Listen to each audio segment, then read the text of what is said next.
If you did something bad yesterday, the Lord wants you to say you're sorry today and just do better tomorrow. Point is that after making a mistake, we need to face up to it. We need to tell the truth. That is integrity, telling the truth and honoring promises no matter the consequences. Call me a god. Chad, do you have anything to say? Call me a god. Call me a god. Call me a god. Let's go. A god.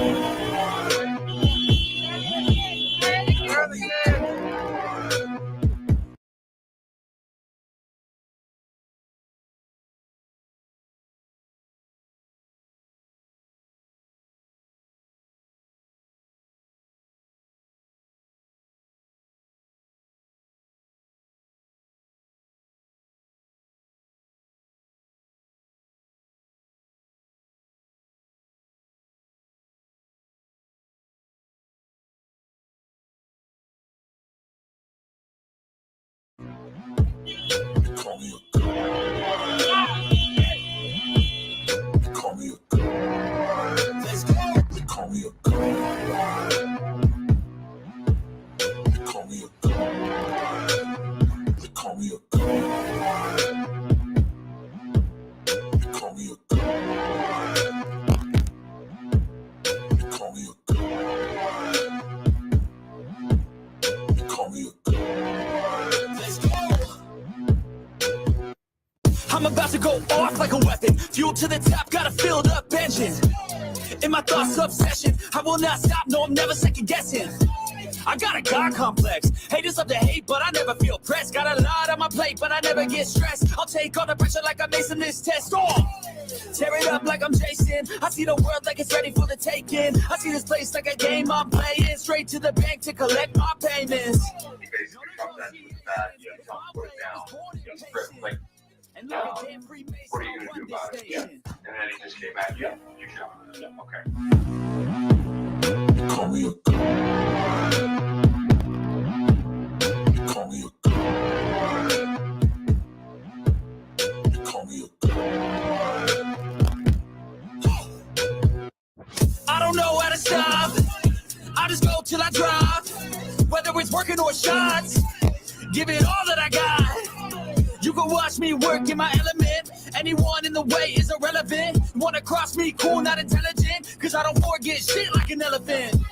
Go ahead and tempt me. Put it on the line and you'll come up empty. If I got time, I'm deadly. Never caught off guard, no, I'm always ready. I got a hand real steady. Look me in the eye and you'll see no hezzy. About to get real messy. I'll put you in a grid 6 feet like Kenny. Call me a god. Call me a god. Call me a god. I got a God complex. Haters love to hate, but I never feel pressed. Got a lot on my plate, but I never get stressed. I'll take all the pressure like I'm acing this test. Oh! Tear it up like I'm Jason. I see the world like it's ready for the taking. I see this place like a game I'm playing. Straight to the bank to collect my payments. No negotiations, it's my way. I was born impatient. And like a damn Freemason, I'll run this nation. Call me a god. Call me a god. Call me a god. Call me a god. I don't know how to stop. I just go till I drop. Whether it's working or shots, give it all that I got. You can watch me work in my element. Anyone in the way is irrelevant. Wanna cross me, cool, not intelligent. Cause I don't forget shit like an elephant. Go ahead and tempt me. Put it on the line and you'll come up empty. If I got time, I'm deadly. Never caught off guard, no, I'm always ready. I got a hand real steady. Look me in the eye and you'll see no hezzy. About to get real messy. I'll put you in a grid 6 feet like Kenny. Call me a god. Call me a god. Call me a god.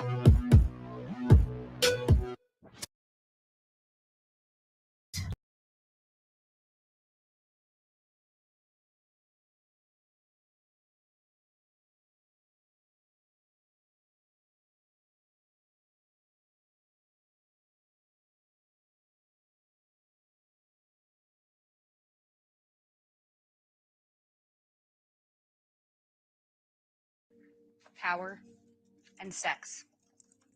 That's what this case is about. It didn't matter what obstacles she had to remove to get what she wanted. And if it was a person, it didn't matter how.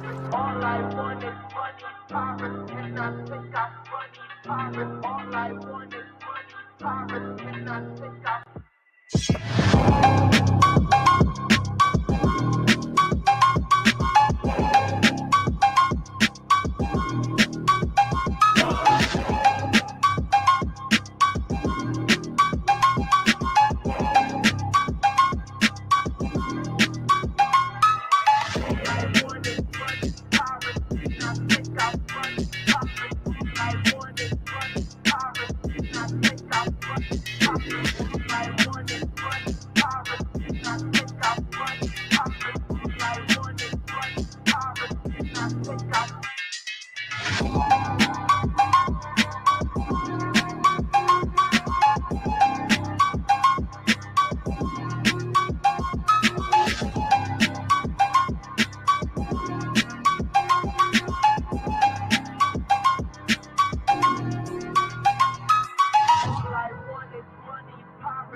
Answer, guilty. Is Lori Vallow not guilty or guilty of conspiracy to commit first-degree murder of Joshua Jackson Vallow and grand theft by deception?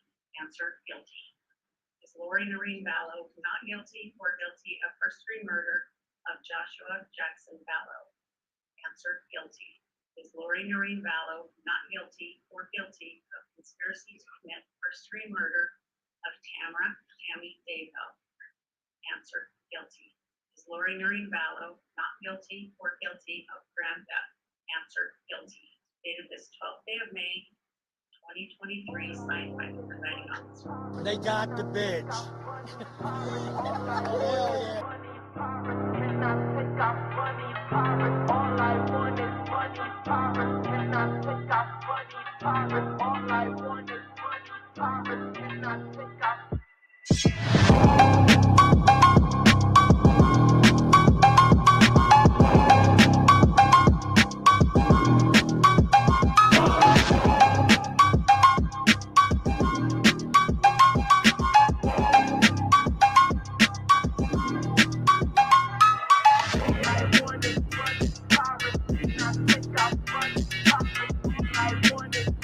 power.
Does it work now? Okay. I guess I had unplugged it inadvertently. Anyways, I saw that that Judge Boyce is already online. So I think I'm going to like present that and we'll talk on the side and read the comments. So let's see how I can do that. Let's see. Present, share screen, Judge Boyce. We don't want to miss it. So we're going to have it up here. And so I'll go back over here. There I am. Okay, now. Crap, I don't know why it keeps going away. Oh, there it is. Doesn't matter. Okay. All right. I got somebody helping me. We got little dwarfs and helpers here. So I know that was not appropriate. Anyways, today's the day, folks. And we've got Judge Boyce here on the things here. So as soon as he gets going, we're going to hear it, man. We are going to hear it. And I know we were just here last night. It seems like we went to sleep, woke up and said, oh, it's the day. It's here.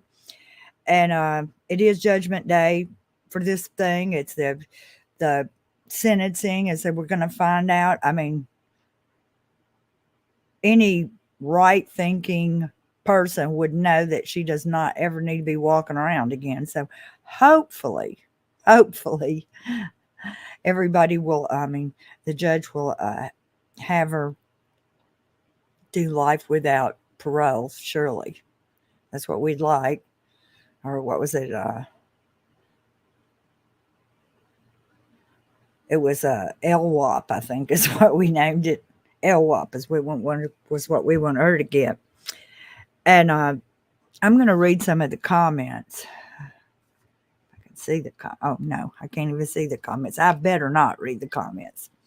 At any rate, this is a turning point because we're going to have justice for Tylee, JJ, and Tammy where Lori is concerned, but we still have to go through it with Chad. And there's nobody that everybody, let me put it like that, everybody wants to know what the heck happened. They want to know why they did this. They want to know the dang logistics of the situation. I mean, we don't have to know, you know what I mean? We don't have to have the gruesome things, but people want to know what time it was and the logistics of the thing. And there are people who know the answers to these questions. And I would really like to know those answers. And there's people who know. The people who know need to come up with it. They need to speak up. They're as guilty as Lori and Chad if they keep that to themselves. We'd at least like to know what day they died on. That'd be great. Absolutely. Right. I'm backstage, y'all, but Donna's doing great. I'm sorry, I've been messing with all the things back here. It freaks you out, huh? You're like, wait, what? Yeah. Krisha's got a lot going on, y'all. All these different pieces going on. And you know, this is her mom and daddy that are, you know, out there with their heart on their sleeve being ambushed by all the media and all the things and all the naysayers, all the yes, absolutely. And can hardly stand on her own. It's just hard. No, but really, they're powerful to go up there and stand up and just, you know, the whole time. And I'm just going to say this, and I don't want to talk about other channels, but I'm just going to say this. There's some certain people, and they're an uncle and a brother. And I've tried to see it because I really, you know, you can't help but want to know what she did when she was 10 years old. And so when they get to the points where they say, well, y'all are asking questions that we don't know because we weren't paying attention at the time. Well, we're not in their mind. We're not in their heart. Well, no shit, Sherlock. We understand. Oh my God. The kids were missing. What do you mean you weren't paying attention? Right. Because there were people there that were paying attention. Barry Cox, he published a book while the kids were missing. Or, you know, after the murders, for sure. you know, so it just makes you want, and in his book it references zombies, you know. It's just like, what the fudge. Sorry, I almost went there. We'll I try mean, not it's to really cuss too much. scary. It is very, very scary because, and I'm just going to say it like this. What about the rest of them? Oh hell, that's been, at first I thought it was just a little group And it's of like, people, because I was so it's like ignorant. and it's like you said, once you like Google a thing, the algorithm, you know, throws these things to you. There's groups of people still sitting Oh, right. around reading that book, talking about, I saw you comment on them, and I was like, "You go, girl." they're talking about earthquakes and sell all Vi- your stuff and buy Visions of tents. glory. And I Visions was of like, glory. and I put in the comments underneath it, I was like, does it not like this is the book that Lori and Chad were reading when they decided to kill their husband and wife and kids. Under her So leg aren't you aren't you a little bit afraid of, they're not, they act like it's just the sliced bread, that book. yeah. In fact, when they were studying it, it looked like they were having a Bible study. They were studying that book as if it was a Bible. Well, let's say for a Mormon, as if it were another testimony of Joseph Smith or something. Because I mean, really, the Bible has not much to do in the making of Mormonism, besides the plagiarism, you know, and yes, exactly, and or the mistranslations, the really twisting of like Abraham, and but they've lived the law of consecration. They are all about the law. They practice the law. What one is it? Abrahamic law, Moses law of Moses. I'm not a Bible scholar. I'm not a Book of Mormon scholar, nor do I strive to be. But that is, oh my God, I can't think of it right now. Why? Because I'm putting myself on the spot like a dumbass. But let me that's what they refresh did. this They channel here. sacrificed the kids. They sacrificed the kids. That charge, or they used by religious purposes or whatever, that was for the kids only. That wasn't for Tammy and Charles. And yeah. What you got going on? I needed to go back and refresh it. I didn't want to miss anything because I remember looking on Law and Crime Network, and they have, I'm sorry, I'm doing my makeup. They have like cameras outside. So I don't know if you want to. Okay. Okay. Y'all talk amongst yourself and I'll see. You keep this Yes, one I on. definitely am. I definitely am. Okay, because we can see what's going on outside, and we can see what's going on inside. Yeah. Yes. Okay. Wasn't that so elaborate? I was just crazy of them sitting out in the mosquitoes all night long. And I had heard some of the, I didn't see Gigi, but I wouldn't be surprised if Gigi and Lauren had somebody sitting in a chair for them and had a good night's sleep. Oh, did I say that out loud? I mean, I would. I know I didn't have a good night's sleep. I did not. Well, but I can't believe I even went to sleep. I was so wired after the stream.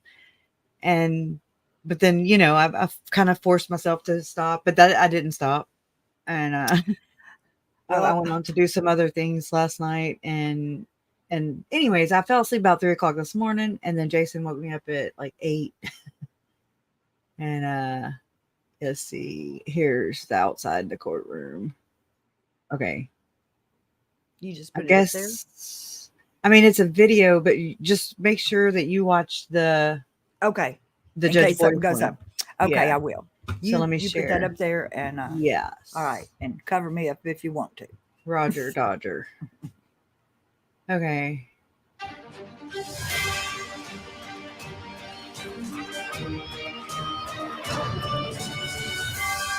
When was this? Good morning, everybody, and welcome to Law and Crime. I'm Jesse Weber, and thanks for joining us. The time has finally that's May arrived. 11th. Closing Hold on. arguments. That's May 11th. Closing damn arguments. How come you can never just find a damn video? You know, why has it got to be so freaking difficult? Just everything. Let me put live. Live. Be specific, you know. Sorry, I don't read that fast. May 10th, May 11th. Oh, let me punch in the date too. Shit. Today's July 31st. I wish it was July 22nd. Why can it be July 22nd? Okay, video like, oh, sentencing Did day. you miss nothing? What to expect? Lori Vallows to be sentenced for murders. Right. Where's the live? Okay, right here, maybe? Let's see. Hold up.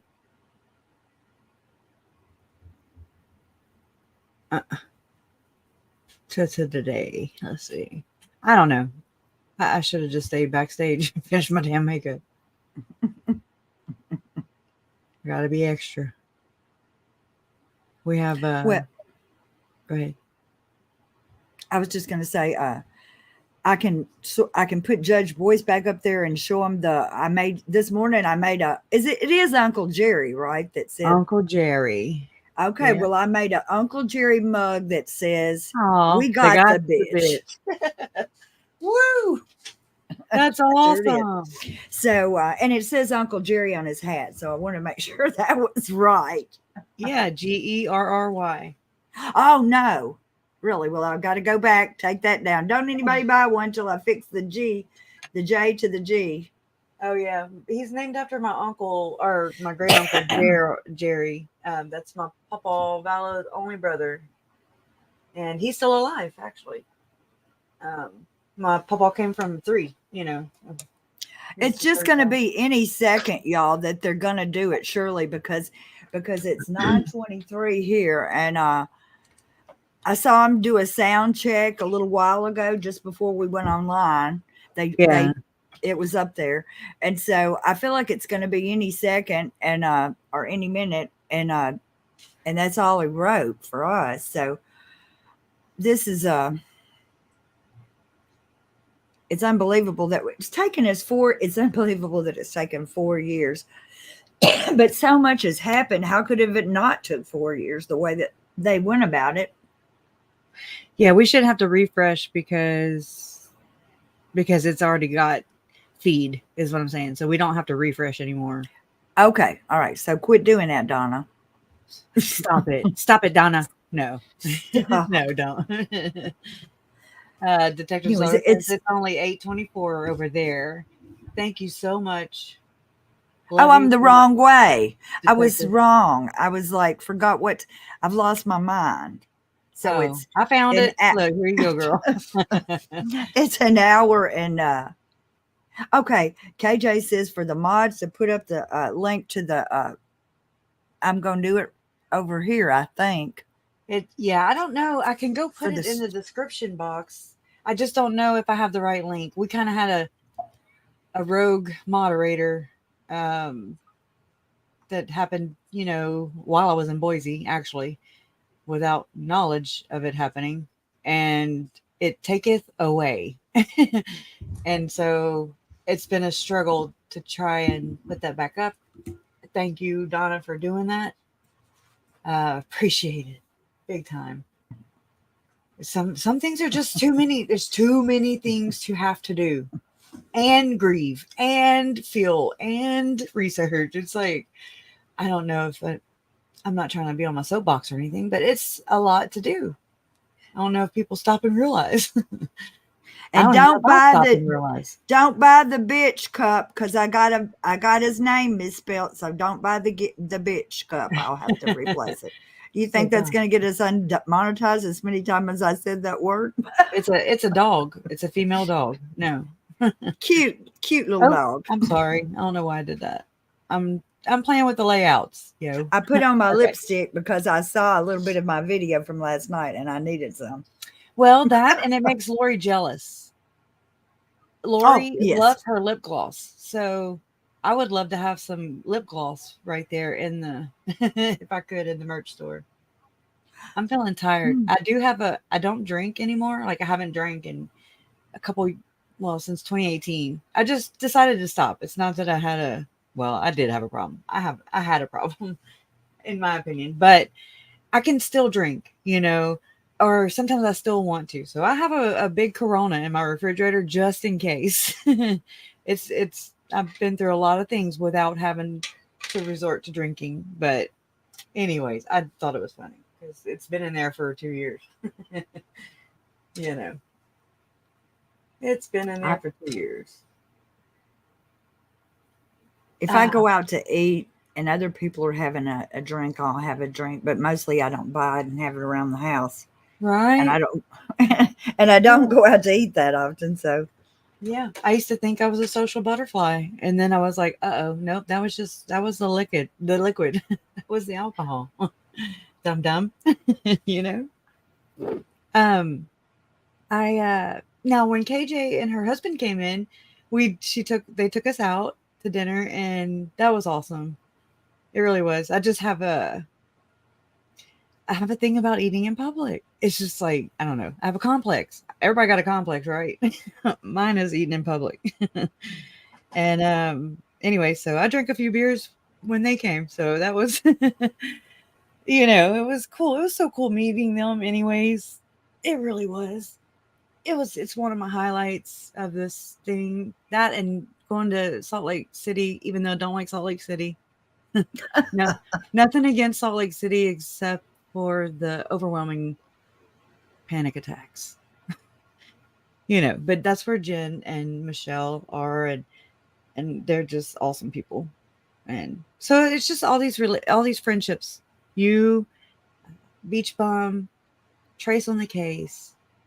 It's just Robbie, Robinette Bannister. I see you right there. You know, there's so many friendships made, and that's the beauty in it. That's my silver linings that I was talking about before they named their channel Silver Linings, and probably their book. Brutus is underneath my desk and he's snoring now. So if you hear snoring, it's Brutus over here underneath my desk. Brutus, don't be snoring. What kind of dog is he? Well, he's a rescue. Oh. But my daughter calls him a pocket pit because he looks like a pit bull, but he's only he weighs 60 pounds now, but he did only weigh 50 pounds. He's kind of a small pit. Yeah. Oh, he sounds, I mean, from what I've seen of him, he looks cute. He thinks he's a member of the family. Yeah, right? The boss of the family, as a matter of fact. That's about how it works.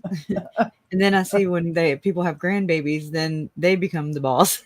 Yes, that's true. It trickles down from there. I saw a hat for a grandpa the other day, a new daddy, well, a new grandpa, and it said, "You can't boss me around. My granddaughter does that." Sure. That's so cute. We love you too, Robinette. We love you too. She's the one that gave me the corny jokes, and she sent me a lot of pocket money for Boise, and that was so cute. She put them inside the cards of the corny jokes, which I'll go grab in a little while. You know, it's a tribute very helpful and big time. When I opened it, there were like $10 bills folded. I was like, "What the hell? Oh my god!" You know, it's just the sentiment. You know, it's just really sweet and thoughtful, and she didn't have to do that, but she did, and I appreciate that. And Detective's daughter says, "Weenus is missing you." That's Winnie, her dog Winnie. You know, the dogs that don't take to people and other people, their owners say, and then I go there and I have a dog. You know, and I'm not a pet person. I mean, I am. I like them. I just don't want to get attached. Yeah. Nothing like the loss. My son rescued this dog, and his roommate would not, we can't have a dog, just insisted on that. And so it's like, well, what are we going to do with him? And the dog's been taking care of me ever since. There you go. That's awesome. It really is awesome. So the best animals you rescue, because it's almost like they pick you, you know, in a nature situation. It's like you didn't pick out this to happen, but here it is. Right. Do y'all remember? I don't know where I heard it from. Yeah, I know who it came from. It was Summer, but I don't remember in what interview or where or what. Or anyways, maybe somebody can help me. But do y'all recall whenever she said Summer Shiplet, when she said something about JJ didn't really need his service dog? That was more for Charles. Was it their Summy and Mummy's interview? Happy birthday, wood chipper. I'm not gonna. Happy birthday to you.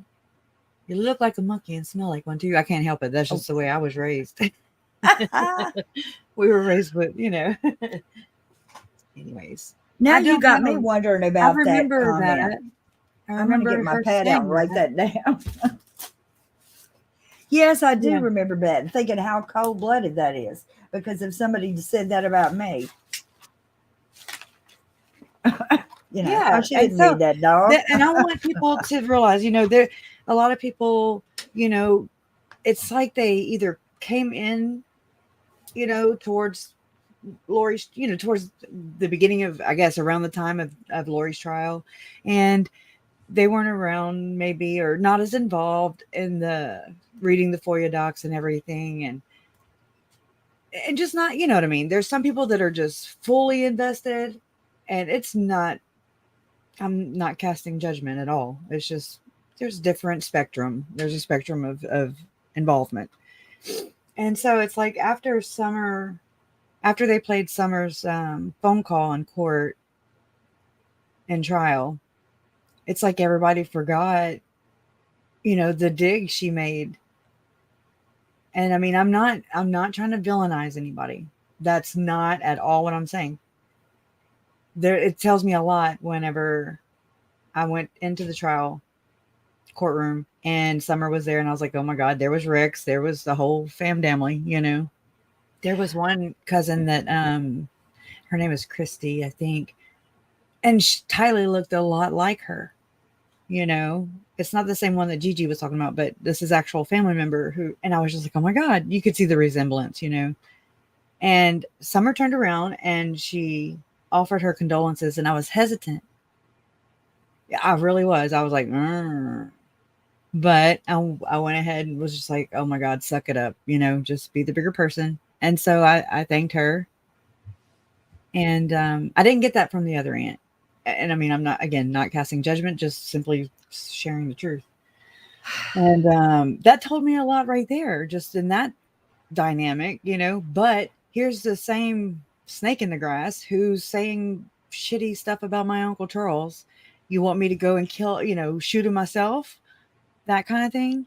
And JJ didn't need a service dog. That was more for JJ, and the big houses, all the fancy stuff, that was more Charles, not Lori. Just the whole projection thing. I think custody battle. This is Kay after Lori. I want to say one thing about that, and I'm not going to defend Summer at all on this, but some of the people who were maybe outliers in this truly may have been fooled by some of the stuff that they said and believed her and gave her the benefit of the doubt when she certainly did not need it or deserve it in any kind of way. Right. When she's and they put in blind trust because they've been trained to have blind trust in their sister Daybell or sister Vallow, whatever she is that day. Brother Daybell. Look, all the people. And so as you learn, if you have been indoctrinated, brainwashed, we all have to some degree, inculcated, as you learn some different things, you might have a different attitude as time goes by. I mean, you should, for God's sake, if you're making any progress. And that's why it's kind of hard for me to watch some of the people who, are outliers, who say, oh, this is, that's bad, it's a cult or whatever, and that they got it down at they got their invitation at Sunday school, from somebody there or whatever, and there's a disconnect of what is or what is not this indoctrination and cult mind control. They're willing to let loose of a little bit, but want to hang out to all these other things. Yeah, I don't know how to talk all that yet. You're doing really great at that, Well, but they it's say very that interesting. indoctrination or cult mind control is like it's not a flat thing. Everybody's the same. It's like a continuum, and some people are more indoctrinated than others. And also, there's like safe and unsafe. And if you've got all this going on, there's an unsafe amount of it and a safe amount of it, and maybe a less.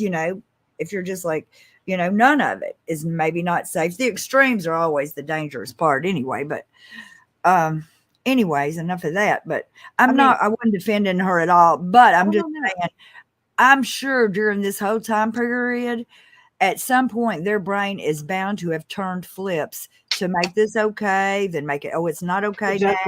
Justify the means. Yes. What is it? Yes. I don't know. I mess sayings up anyways. And her intentions, her intentions were what is it? The road to hell is paved with them good intentions. But I think this is interesting. I just took it down. Allegedly Innocent. She has a great channel. She is I don't want to misquote it, but it's like a clinical psychiatrist, psychology. I don't know. She's in psychology. There you go. Okay. And she has an interesting channel, and she doesn't discount some of the things that are at play here. Like, I was so excited whenever I saw that we can get her on sometime. And that would be awesome. Would you like that Allegedly Innocent sometime to come on with us? And she's from Texas. She's a Texas. Actually, she's from Louisiana, but still, she's, I don't know. I just like her. I like you, Allegedly Innocent. I like her spin on things, and I like how it made me so happy whenever she picked up on the second anointing thing, and she was like, "Whoa, whoa, whoa!" I didn't have to like talk about it and try to say, "Hey, this is happening."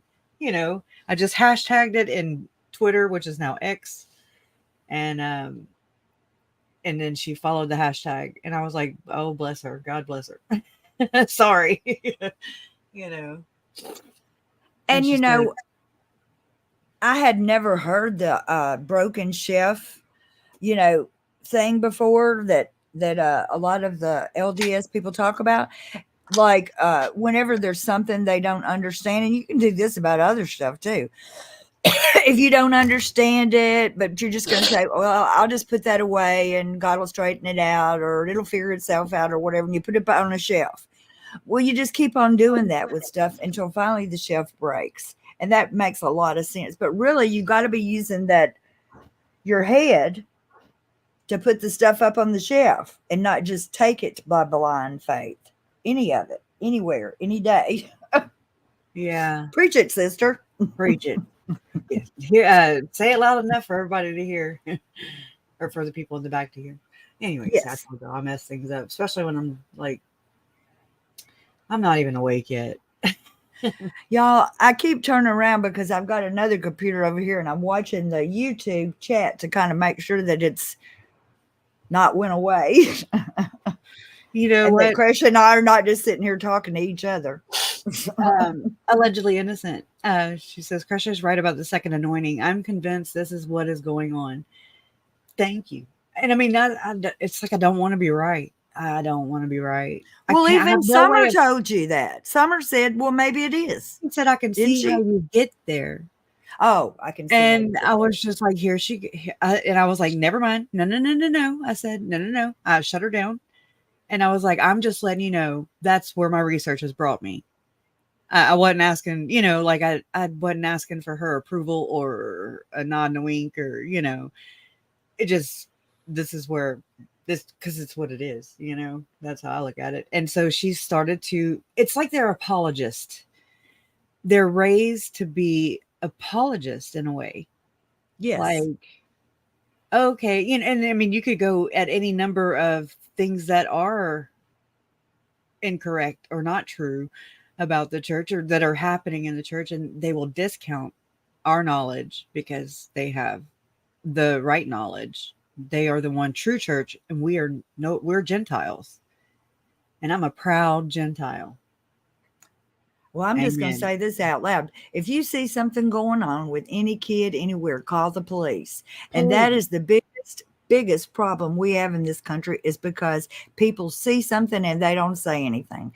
And especially in the churches, because they will find out something and they don't want to get nobody in trouble, and they don't They don't want to make get a the church in start. trouble. Yes. And so what they do is they hide it. And then they tell the poor victim to not say anything. God will take care of it someday. That Well, they forgive the offender. this is not just a sin. This is against the law. It's Call against a lot of it's against just moral. It's immoral. But it for sure is against the law here in this Yeah. country. So They protect the predators. and if you know sinners. about it, really, if you know about it and you don't do anything about it, and someday they prove you knew about it and didn't do anything, you can be in trouble too. There's people going to jail right now who heard about it, didn't do nothing about it, and there's proof about that. They're going to jail. And then if it does go, if it actually does make it through the police, then there's a lot of people in higher places who can make these things go away. Think about I'm going to say grapes, the R word that happen, and those people, Catholics, big time, with the priests and everything. And you're just like, oh my God, I don't know how in the hell. And then they pay off some of the victims. If there is proof, they pay them. Yeah, they do give the some LDS money. Church has done But that. there's gag orders. They can't tell nothing about it. They do it in non-disclosure agreement, which is an NDA. So the women that Vice covered about the 7 years, the Mormon Church covered up essay. And when that story broke, I was so not happy, but I was relieved that it did break, because it allowed me an opportunity to expound upon my theory, about what I think happened with Lori in the mental hospital with the IDHW worker. And somehow Lori getting in touch with Daniel McConkey. He's like an elite, Okay, they did. Where are you seeing that so we can watch? Hey, Chris, the whole United States knows that they got there. All right. Yeah. I wish I could be there. I mean, I know it. I know you do. It's like, it's not, but it's sort of like a baby being born. That important of a thing that you want to be there. You just want to be there. For your family. I don't mean for the rest of the people. Oh, wow. Wilted lettuce. Wow. I'm glad they are all in prison. Those kind of people need to be in prison. And it sucks because, this is probably, I'd have to go and look at all the statistics and everything to see what percentage is in prison for what, my God, this crime that Lori and Chad, I have to say allegedly for Chad. I don't have to say it for Lori because she is a ward of the state now. She doesn't have rights. Her rights are gone. I get a sense of pleasure. I like that. It makes me feel good, which is horrible. And the fact that I don't want anybody to see, you know what I mean? Like, I don't want that for humanity, but they're not human. They are monsters. And if anybody deserved the death penalty, it's this couple. And so we'll see what Idaho, we've seen how Idaho has handled everything judicially thus far. It seems like Lori has had they've had more rights than the victims for sure. First of all, they're breathing, they're breathing. And the other part is that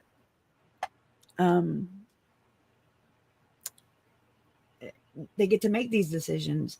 And look at how Lori tried not having Vicky Hoban. they Tammy's aunt, you know, and they didn't even want her to read a victim impact statement. That's bullshit. That's bullshit. But you know what it's like to have basically the same people who believe in this church handle the justice also is like, it's insult to injury, in my opinion. Like the very same people, 97%, what do you call it? You know, community of 97% Mormon. Their beliefs are what killed my family. Yet they are the very ones who are delivering the justice. That is so crazy Yeah. to me. So, Yeah, it is. if anything, if I had a wish in this or any pull or say so, it would be to move these out of Idaho, out of the Mormondor. Just gone out of the Mormondor. I want it over somewhere where the least amount of Mormons are, you know. Denicia Rose says, what is your opinion on the prosecution, defense, 482, and judge reading victim impact statements before sentencing? I think it removes the impact it should have. Yes, I agree with you. But I don't know this. Like I'm reading it and I'm having to process what you're saying. The prosecution, defense, and judge reading victim impact statements before sentencing. Don't they read them? But unless like Summer did her victim impact statement, but which will carry with Lori throughout, you know, if she ever has parole hearings and things like that, it will carry over into that file, you know, it goes with her. So this is my opinion. This is my theory about what Summer would have written. And that is just like we see Rex and Adam doing, apologist. Because I also factor in the fact that that's her sister. That was her brother. And her family is destroyed by this.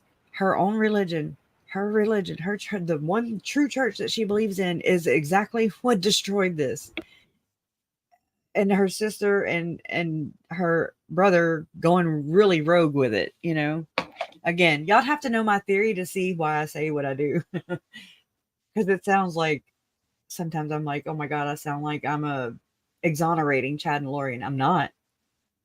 But they are just, they're the middlemen. Somebody was pulling their strings. Chad's not the prophet. I didn't see anywhere where he's referenced as that. It's just, I don't know. I wish I could tell y'all quickly. You know, I wish I could just tell y'all my theory. Sarah Bishkin, do you believe it was wise for the prosecution team to position the trial on the basis of greed, money, and power? If not, how would you have done it differently? I think it was perfect. You know, money, power, and sex. But when you back away from that situation and you look at how the church, Joseph Smith, does it, it's also money, power, and sex. So, I mean, it applies there too. So, again, they're just a smaller fish. There's the bigger fish that are still free, walking amongst us. A lot of them are in leadership. And yeah, they have handlers. There you go. I don't know where it went. Oh, okay. I went to highlight it. Okay. Yeah, they have handlers. And it sucks because they continued, the puppet masters continue to master their puppets. And so this will happen again.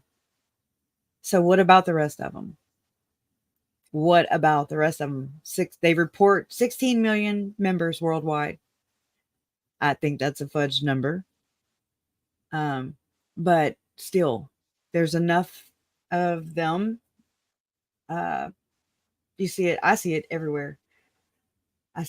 Where people defend the church and their leadership, their leaders over human life. And to me, that's depravity. They're depraved people. Or blind. They're blind sheep. I don't know how to put that. How many died hiding the... Oh my God, right? The white salamander letters. That was nuts. Also kind of like, haha, karma is a biatch. You know? If your church is true and everything everything that your prophet said is true, everything that your leaders do is true, then why are you so defensive? That's my thing. Why do you have to say that you're true? First off, it makes no sense to me in my mind. You know, I'm just like, these are things I'd have never thought of. And that right there, right? And so I look at Leah Remini. She's my damn hero, right? Because she goes up against the Scientology church. And I joked about it and said, I'll be the Rhea Lemony of the Mormon church. And I was joking. I was not prepared to fill those shoes. I'm still not. But, I mean, somebody's got to do it. I'll get better at this. It's a lot to cram in one mind while you're going through and dealing and processing your family being murdered. And having to separate, like, the religion from the people. That's how I love Rob Wood. However, I know that he was a bishop. And he is, I doubt he's a bishop now. There's no way for me to know.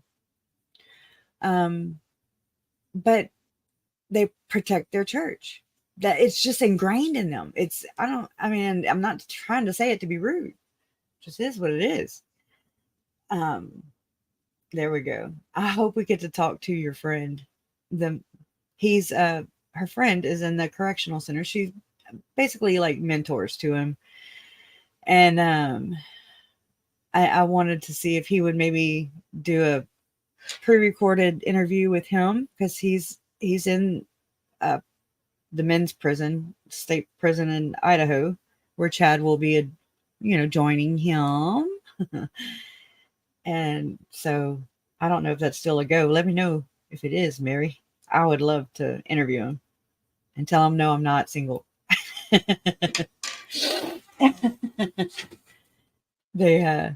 Where'd your sound go, Donna?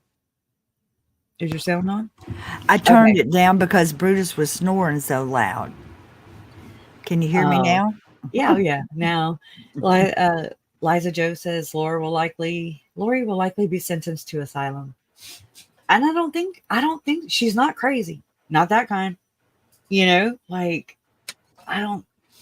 think that'd be too easy for her. That's a spa. She don't get the spa treatment. I don't know. I don't like how people are, and it's kind of it was minimal in the beginning. Well, actually not in the beginning, but once they found the kids' bodies, it was a home. And they supported Chad.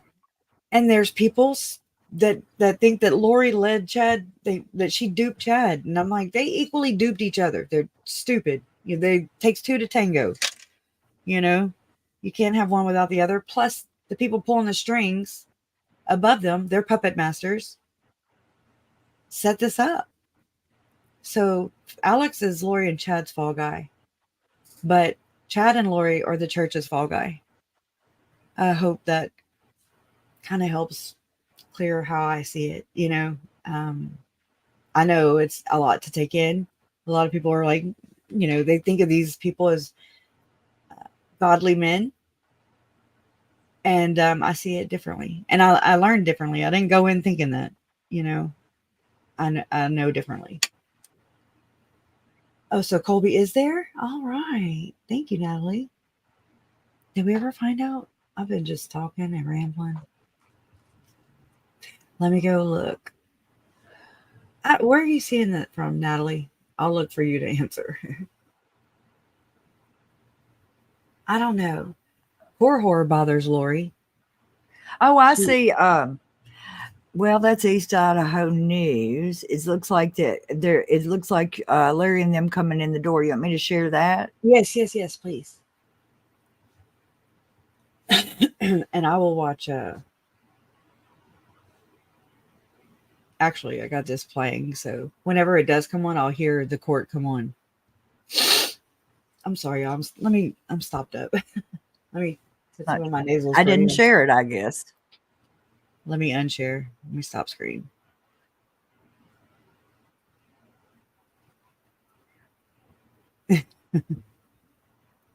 They interviewed your mom and Colby and Larry. Good God. They're quick. Kathy Russin has a clip. Outside of the court. That is not the media. That's the defendant. What was it like seeing her today? Well, first of all, she's really aging and not Wait, graceful. that's old. And, that's an old clip.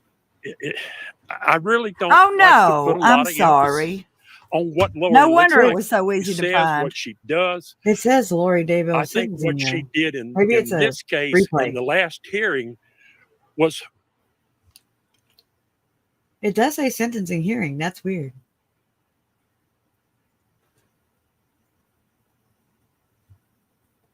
Am I back here? Oh, Back hey, here, Jin Lou. I'm like, Jin Lou. Well, let's get the judge back up now. I've got him playing in the background. When and I'm gonna say when and if he Okay. comes on, he better come on. But when he comes on, Well, it says that's live. Whenever I clicked on it, it said it was Right. live. So I guess it's a big lie. That's why I'm saying you don't have to refresh it because it is live. We're just waiting on them to come through. I put it back up. Okay. I guess Colby might. If Colby's there, Yaya Kelly, I would think maybe so, maybe not. I don't know. Natalie says, I caught the last part of it. I hope I'm not you spreader of false info. I'm just picking. No, you're fine. I'm sure you're right. There's a lot going on, and it's a lot of things to have to look over, right? That's what I've been doing for 4 years. I would have thought that they would take your mom and dad in some back door instead of bringing them right in the front door there today. I mean, I don't know that, but They did that with us in the first few days of her trial. They'd bring us in the side door. And I am not gonna lie, I'm a girl, and I am a girl, and I have hormones. And Vince or whatever, Kia Kamanu, I don't know how to say their last names, but he works for Fremont County Sheriff's Office. He is handsome as AF. So cute that he makes you embarrassed. Yeah, I was like, oh my God, those cameras. Did you know Justice, bub? He's a man. One time, this is a story that has nothing to do with nothing, but back, it was when Katrina had happened, and a bunch of firemen, all these people had went to New Orleans to help and all that. And so it was probably a month past that or so. I stopped in Hernando and went to the Walmart gas station, and I had my hood up on my car. I don't know if I was checking the oil or what I did, but in the meantime, it was like 2 fire trucks pulled into the parking lot with these firemen that had been had been to New Orleans. So they were all buff and tan and had on beads, and they're all coming over there to help me. And I swear I was so embarrassed. They were so buff and so I was like, I could have been in a club full of naked men and couldn't have been any more embarrassed than I was. Magic Mike, I was like, oh my God. I was just like, I couldn't even deal with it. Still talking about it makes me crazy. Anyway, that's funny. And fishing in the courtroom. Awesome. I'm glad she got to make it.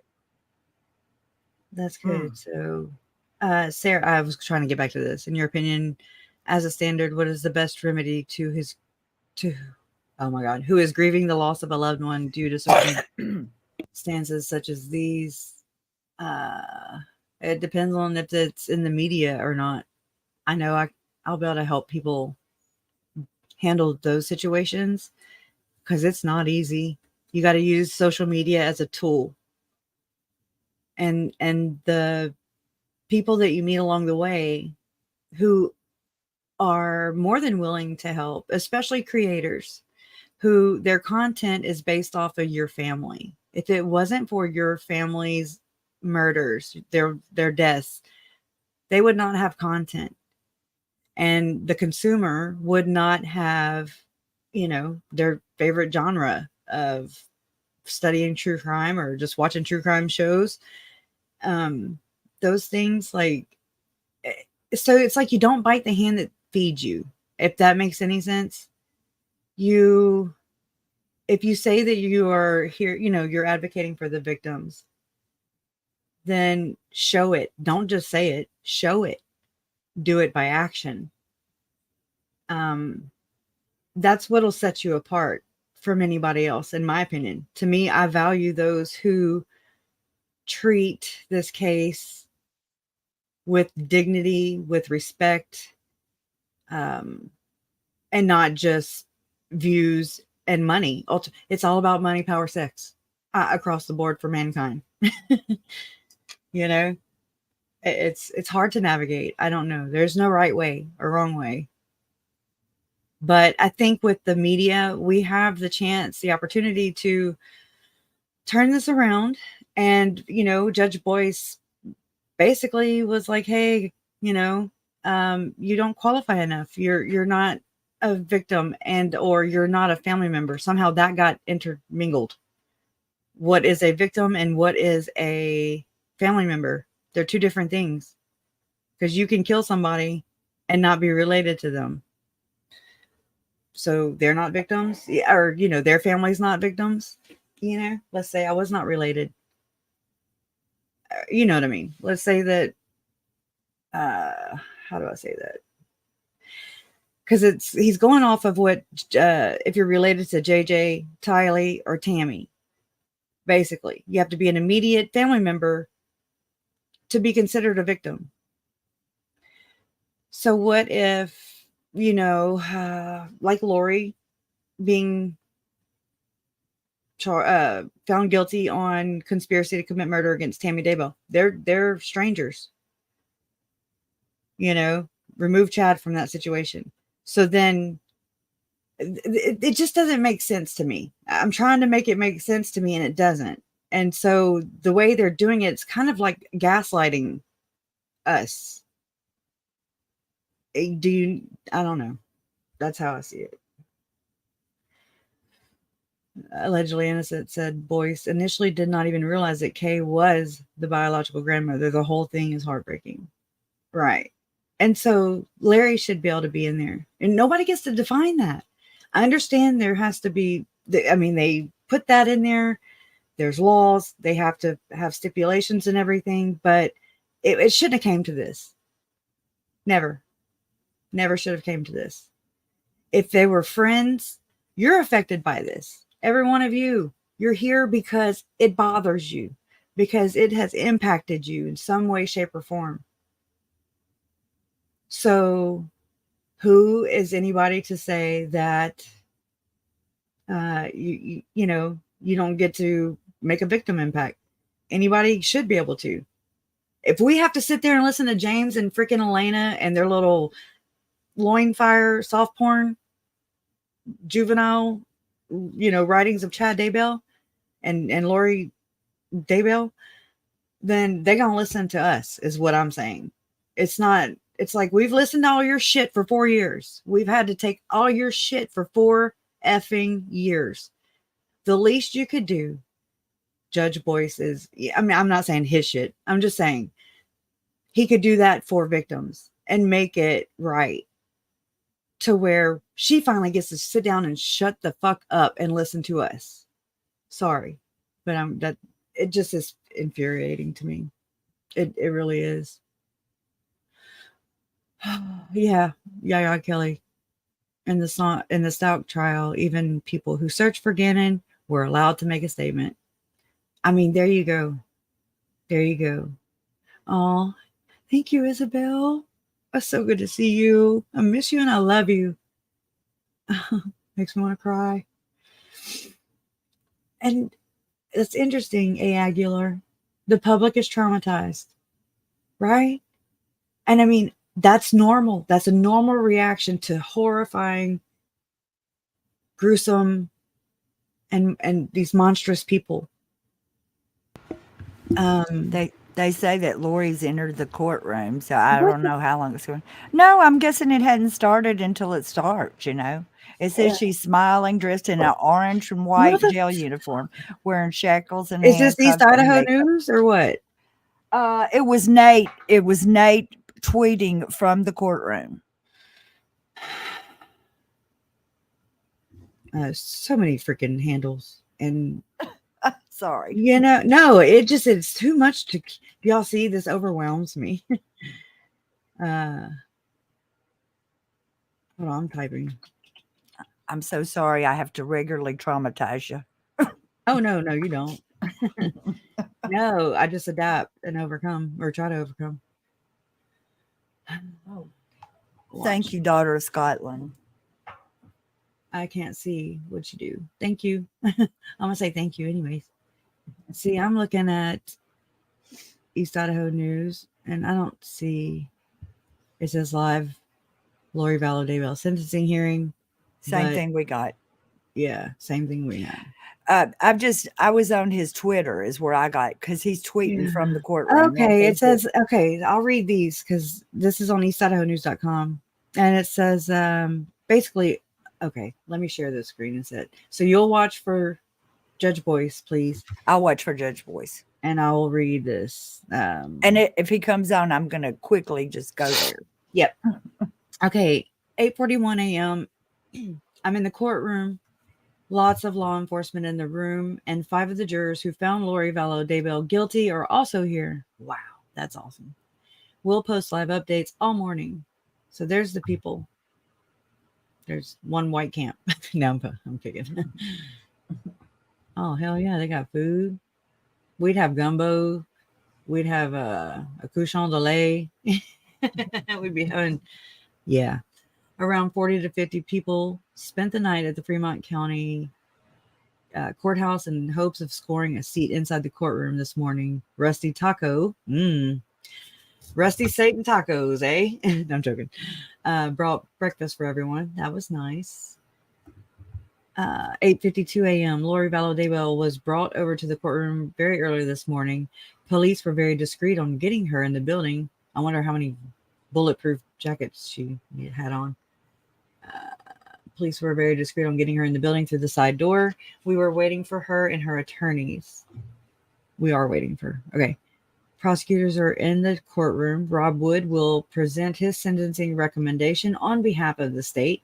Jim Archibald will give his recommendations for the defense. 8:55. Several of the deputies and police officers have their wives sitting next. I heard that. Is there something? I want to make sure I'm not missing. Oh, we got some movement. All right. Thank you. Please be seated. All right. Let me mute.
Archibald and John Thomas. The state's represented by Rob Wood, Rachel Smith, and Lindsay Blake.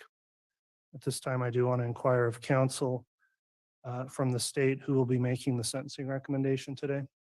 I will, Your Honor. All right, thank you, Mr. Wood. And for the defense, who's going to be making the sentencing recommendation? I will, Your Honor. All right, Mr. Thomas, thank you. Couple of preliminary matters before we get started with the substance of the sentencing hearing.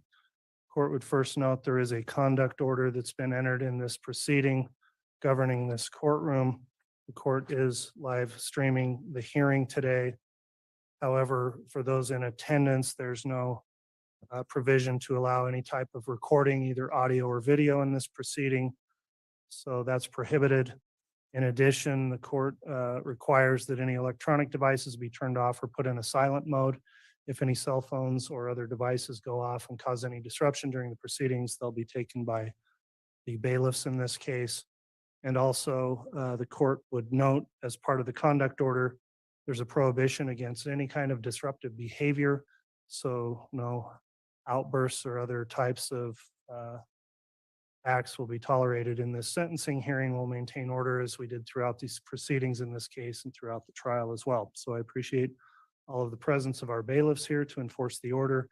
And I would ask the compliance of all those in attendance to follow carefully those admonishments in the court's order. Another matter I'll bring up as we start for the sentencing hearing. Over last week on Friday and through the weekend, there were some motions filed. There was an objection to the pre-sentence report and a motion to strike victim impact statements. The court took up the pleadings of those, and given the timing and without adequate time to respond and have a hearing, court went through the matters and issued orders on both of those motions. So I consider them resolved, but let me just confirm with counsel. Mr. Wood, did the state receive copies of the court's orders pertaining to those two motions? Yes, we did. All right. And Mr. Thomas, did the defense receive those orders as well? Yes, Your Honor. Okay, thank you, counsel.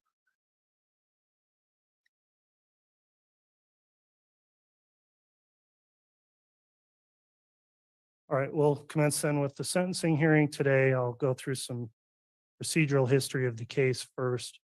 Ms. Vallow, at the time of your arraignment in this case, which was on April 19th, 2022, you were informed that an indictment had been filed against you by the state of Idaho, charging you with the following crimes: 2 counts of conspiracy to commit first-degree murder and grand theft by deception, 2 counts of first-degree murder, and 1 count of conspiracy to commit first-degree murder, and 1 count of grand theft. At the time of your arraignment, you were advised of the potential penalties involved with those charges, your constitutional rights, your plea options, and the legal consequences of exercising each of those options. You pled not guilty to the charges. Later, during trial, an amended indictment was filed by the state. A jury trial in your case took place in Ada County, Idaho, with jury selection beginning March 27th of this year, 2023. And as I mentioned, during the trial, an amended indictment had been filed. The case was submitted to the jury for their deliberations on May 11th of this year, and on May 12th, the jury returned their verdict, finding you guilty of the following counts of that amended indictment. Count 1, conspiracy to commit first-degree murder of Tylee Ryan and grand theft by deception. Count 2, first-degree murder of Tylee Ryan. Count 3, conspiracy to commit first-degree murder of Joshua Jackson Vallow and grand theft by deception. Count 4, first-degree murder of Joshua Jackson Vallow. Count 5, conspiracy to commit first-degree murder of Tammy Daybell. And count 6, grand theft. After you were found guilty by a jury of your peers, the sentencing hearing was scheduled. Pursuant to Idaho law, the court then ordered the preparation of a pre-sentence investigation report, which will be referred to throughout this proceeding as a PSI. And the courts considered that report for sentencing today. The court did order a full PSI, which would include orders for a behavioral health assessment, a mental health examination, substance abuse assessment, and all pursuant to Idaho Code 1925-24. However, you chose not to participate in the pre-sentence process, so much of that information that could have been included for my consideration in the report has not been included. I've received and I have carefully reviewed the pre-sentence investigation report, and a copy of that report was provided to both the state and the defendant through her attorney. I'll ask the state at this time then, was the state able to review the PSI? Yes, we were. Mr. Wood, in that report, and I know it's a voluminous report, 430 pages, but were there any sections or parts of the report that you believe need to be clarified or corrected after your review? Just very briefly, Your Honor, there were multiple victim impact statements submitted with that report. We don't usually comment on those, but just for purposes of the record, in one of those victim impact statements, there was reference made to Tammy Daybell dying by a pillow. On the record, for the purposes of the record, the state has no evidence that that happened that way. There was also reference to that we don't know whether or not the defendant was there at Tammy Daybell's death. And just for purposes of the record, and as it was shown in trial, we are aware she was not at the location Tammy Daybell was murdered. She was in Hawaii.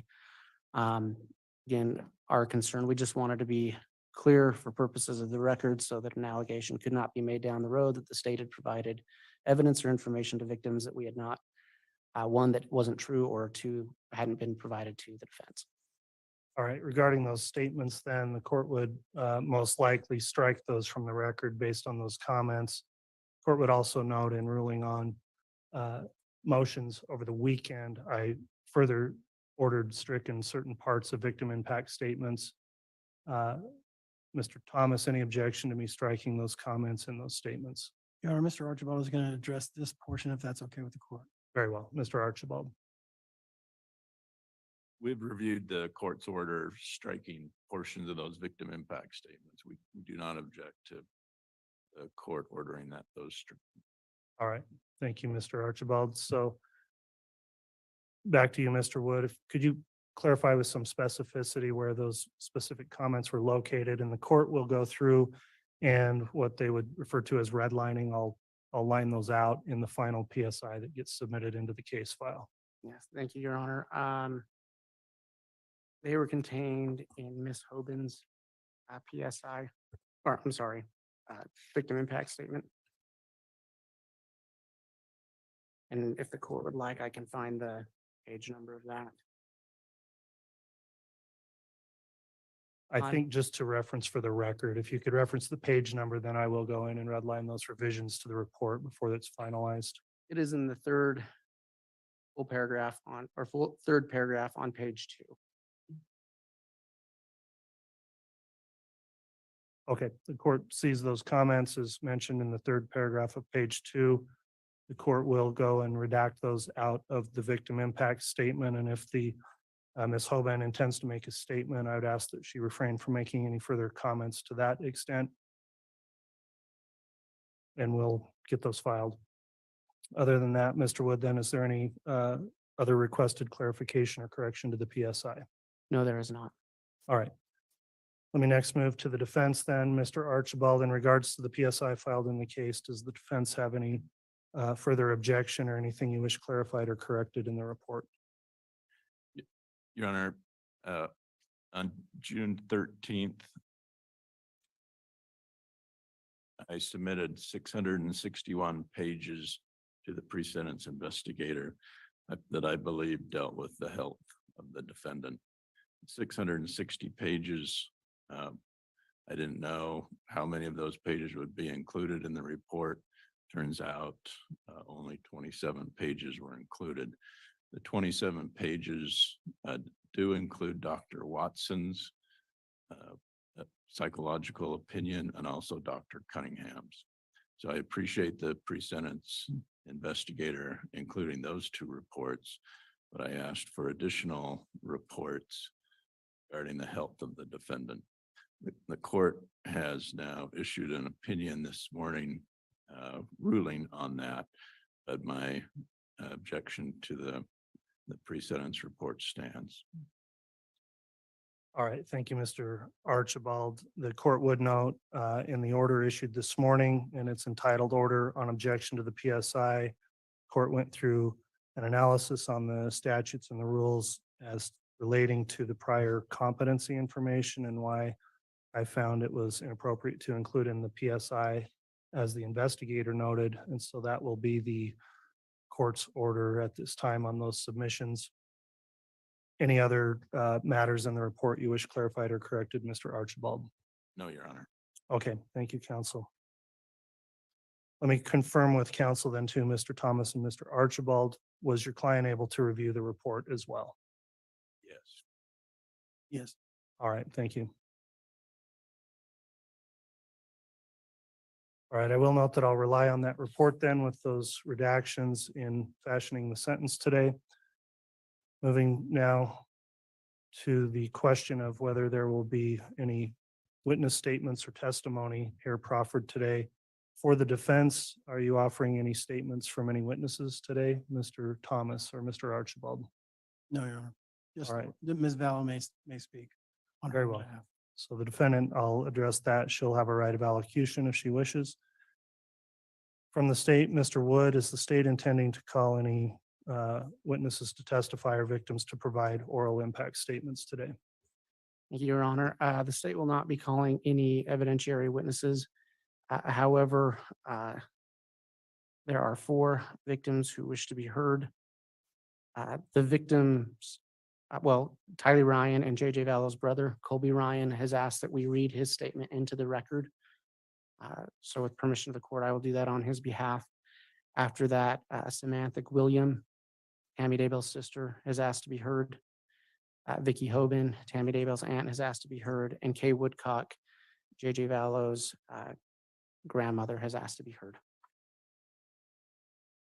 Very well. The court has previously determined that these are either victims or designated representatives under Idaho statute to be able to provide statements in this case, given the murder convictions. So the court will allow for them to make their comments today. Let me just indicate then how the hearing will proceed going forward. So first, the court will consider those victim impact statements that may be read into the record or offered by those individuals. After that, I intend to hear the recommendations on sentencing from you, Mr. Wood. Once the state's concluded then making its recommendations, Mr. Thomas, you may make recommendations on behalf of your client, Ms. Vallow. And then finally, Ms. Vallow, if you wish to address the court directly, you can do that after your attorney has done so. So with that in mind, Mr. Wood, I'll start by going through the victim impact statements the state intends to introduce, and you can either read into the record or call your first victim to make a comment at this time. One more point of clarification, sorry. The victims, if they do wish to speak, will speak at the podium over to my left. And I'll note that that is not being filmed for this proceeding, so it won't be shown on the video. That's how the court's arranged the courtroom, just so counsel knows. So, Mr. Wood, if you'd like to either read a comment or have your first victim speak, you can do that now. Thank you. Before I do that, Your Honor, I did neglect to say that Samantha William will also be reading into the record the statement of her father, which was included in the PSI if the court permits. All right, the court will so permit that on your request. And with that, then we would ask that Samantha be allowed to make her statement now. Very well. Ms. William, then if you'd like to come forward and you can provide your statement at that lectern right in front of you. Please state your name for the record as you begin. My name is Samantha William. Do you want me to do my father's after mine or do it before mine? It's up to you. I'm going to read his first. Yay! This is what my father wrote. His name is Ronald Douglas. He is writing on behalf of myself and my now deceased wife. I would like to share thoughts about the impact of the actions of Lori Vallow on our family. Tammy's death was unexpected and had a profound impact on all of us. We were barely into our recovery process when we learned of Chad's new marriage exactly 2 weeks after losing Tammy. We had no knowledge of missing children until we were visited by law enforcement officers and informed of Tammy's disinterment and autopsy. The drama began to unfold and the reason for the quick burial became apparent. Over the course of the following months, the ensuing revelations of deceit and intrigue caused extreme emotional stress on my wife, Phyllis. We became estranged from the Daybell children and began losing the close relationships we had with them. I'm sure they feel awkward about their father's actions and how Tammy's death was affecting us. We value them as grandchildren and want to keep them close to us. While Phyllis was already battling her leukemia of over 30 years, the emotional stress of this drama seemed to accelerate her declining health. Her remaining months of life were full of strain and heartache. Lori entered Chad's life long before we were aware of any interaction between them. In retrospect, we see that Chad was living a double life and the bonds of his family were being eroded due to his involvement with Lori. The eternal ramifications of her actions are yet to be calculated. Lori needs to pay for her actions according to the laws of mortals. She will still answer according to the laws of God when she passes from this life. Ron Douglas. This is my statement. Over the last few years, I've often thought about what I would ever say to you, Lori. I've often thought about what my sister would have said too. The minute I found out that Chad had quickly remarried after the death of my most beloved sister, Tammy, it confirmed what I had always felt. You see, the minute I received the phone call that she had died, I knew something had happened to her, but I didn't know why I would feel that way. So when we were told by Chad that he had married you and that it had happened 2 weeks after Tammy had been buried, my heart knew. I researched you like any true woman would to find out who you were. What did I find? Lies. Everything about you that you tried to tell others is a lie. Your Honor, at this point, I'm going to object. I don't believe this falls within the statute or within the Idaho Constitution or within Idaho's versus Payne. All right, Mr. Thomas, your objection's noted. It's overruled. The court will be able to consider and ferret out these statements and properly consider what's in the record. You can continue, Thank Ms. you. William. We asked, what's her name? Lori Ryan. Well, that was a lie. That was 2 husbands ago. So as I searched, what happened to your previous husband? She told us that he died from a heart attack. Lie. He died from being shot. I asked, are there children? I was told we will be empty nesters. That's a lie. The police ask us about missing children. You answer, the children aren't missing. They're safe and happy. It's a lie. Your children, your poor children were dead and buried on Chad's property, and my sister was told was sick and her health was failing. Well, that was a lie. I had seen her with my own eyes 2 weeks prior. She was very healthy. We have to go through her being disinterred and having an autopsy done. Was glad to get some answers and some truth after so many lies. But to find out what we knew in our hearts all along, she had been murdered by those who saw her as an obstacle to a plan. Planned her murder just as much as you planned the murders of your own children and your previous husband. Why? Why plan something so heinous?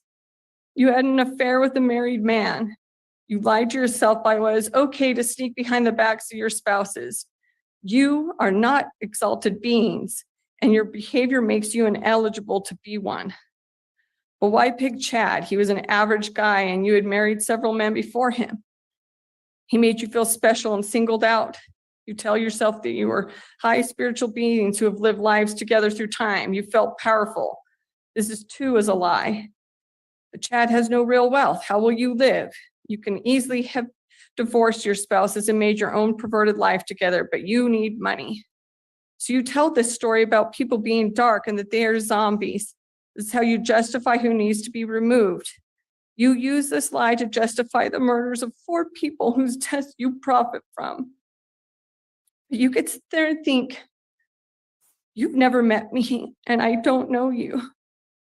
But I've always been able to tell when I am being lied to, and you are a liar, an adulteress, and a murderer. Because of the choices you made, my family lost a beloved mother, sister, aunt, and daughter. She is irreplaceable. She was 1,000 times the woman you will ever dream of being. Because of the choices you made, we have been hounded by media and those who revel in all of the salacious scandal you have stirred up. Because of you and your desire to get what you want at any cost, my family has been ripped apart. I helped raise Tammy's children. And because of you, they no longer have their mother or grandmother. And because of fear of losing another parent, they listen to the lies spewed by you and Chad. Our relationship is strained and most contact with them is gone. Your trial was the last thing my ailing mother had to live through. She declined in health as she heard through news reports all of the horrible things that happened, and she had to relive all the things we have tried to forget the last 4 years. My mother passed away in June, knowing that you will never come out of prison again. Her passing was marred by the fact that Tammy's children chose not to participate in her funeral because of fear of causing more drama. We were deprived of the chance to heal and have them realize how much we love them. We don't blame them for what happened, but we blame you and Chad for all the lies you've told and ripping apart this family. We didn't do anything. My parents are not evil. They did not deserve to lose their grandchildren on top of losing their daughter. I did not deserve to lose the relationships of children I helped raise, or a sister that was my dearest friend. I am not a dark person or a zombie, and for me and my family to be portrayed that way is unacceptable. Lucky for me, the world can see the truth as much as I can. Everyone now knows what liars you are. They now all know what horrible things you have done. You will have to live in your prison cell for the rest of your life. You are not an exalted being, and there's no huge event that is going to save you. No jail walls are going to fall so you can leave. No angels are coming to rescue you. You made judgments of others and determined if they should die based on the fact that they might do bad things and we need to kill them before they do. That is not how the atonement works. We cannot punish and judge others on things they haven't happened yet, but you did. You have also made choices that have led you here. You have been judged by the court and you have been found guilty. Your consequences are before you. I miss my sister every day. I will grieve her and know the loss of my mother for the rest of my life. I will always remember them. As for you, I choose to forget you. And as I leave this courtroom today, I choose to never think of you again. Thank you. All right, thank you for the impact statement, Ms. William. Mr. Wood, if you'd like to call the next victim who wishes to speak. That would be Vicky Hoban, Your Honor. All right, Ms. Hoban, you may come forward, offer your statement there at the lectern.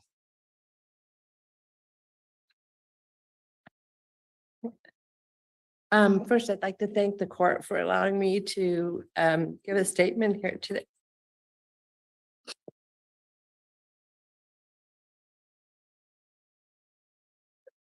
I'm Tammy Santvicki.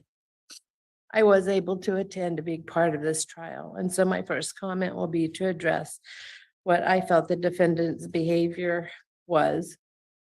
I felt she was shameful during the trial. It was apparent to me and others that the defendant did not take the proceedings in this courtroom seriously. It was extremely disrespectful to watch, especially during some of the most sensitive and heartbreaking testimony. Her smirking, her smiling, giggling, talking. Judge, I'm going to object based on State versus Payne, based on the Idaho Constitution, based on Idaho Code 1953-06. She's supposed to give an impact statement, which the defendant's criminal conduct had upon the victim. Payne states that the victim impact statement must relate to the characteristics of the victim and the emotional impact of the crime on the family. We have a brief sidebar with Mr. Thomas and Mr. Wood.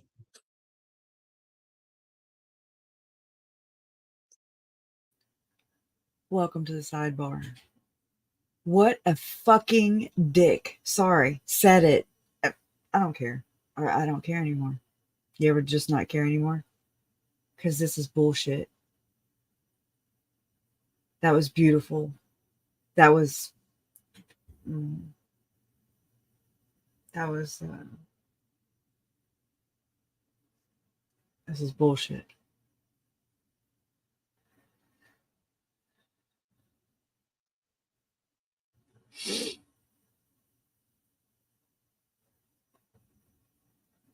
I didn't even know they could object. What is that? Of course I don't. I'll be a pro at these things, by the time Arizona's done. Waxing the floor with Lori's ass.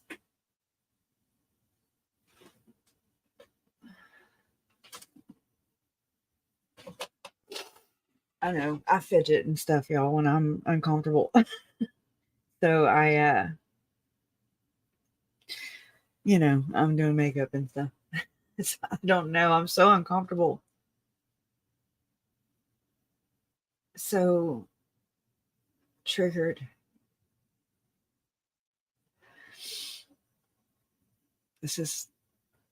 I don't hear the white noise though. That was my favorite part of the trial. Was when they would play the. I appreciated it. You could make the little small talk, I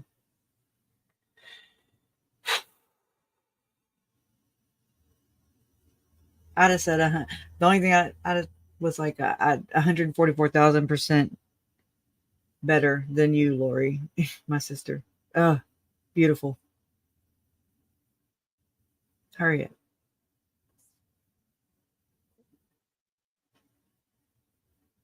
Maybe Thomas needs to push away from the table a little bit so he'll lose a little bit of weight so we can see Lori. Where'd you go? Oh, I thought you hugged her or something. It's so hard to freaking see.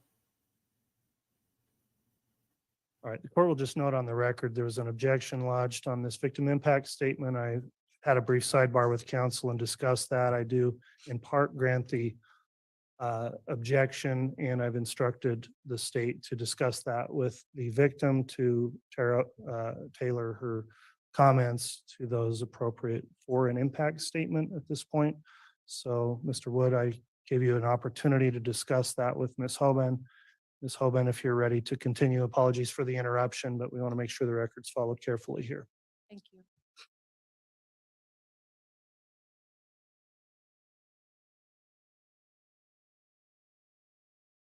The type of vibe that was in the courtroom at the time was really hurtful to us. We were unable to be in our feelings and listen to the testimony without having extreme emotion.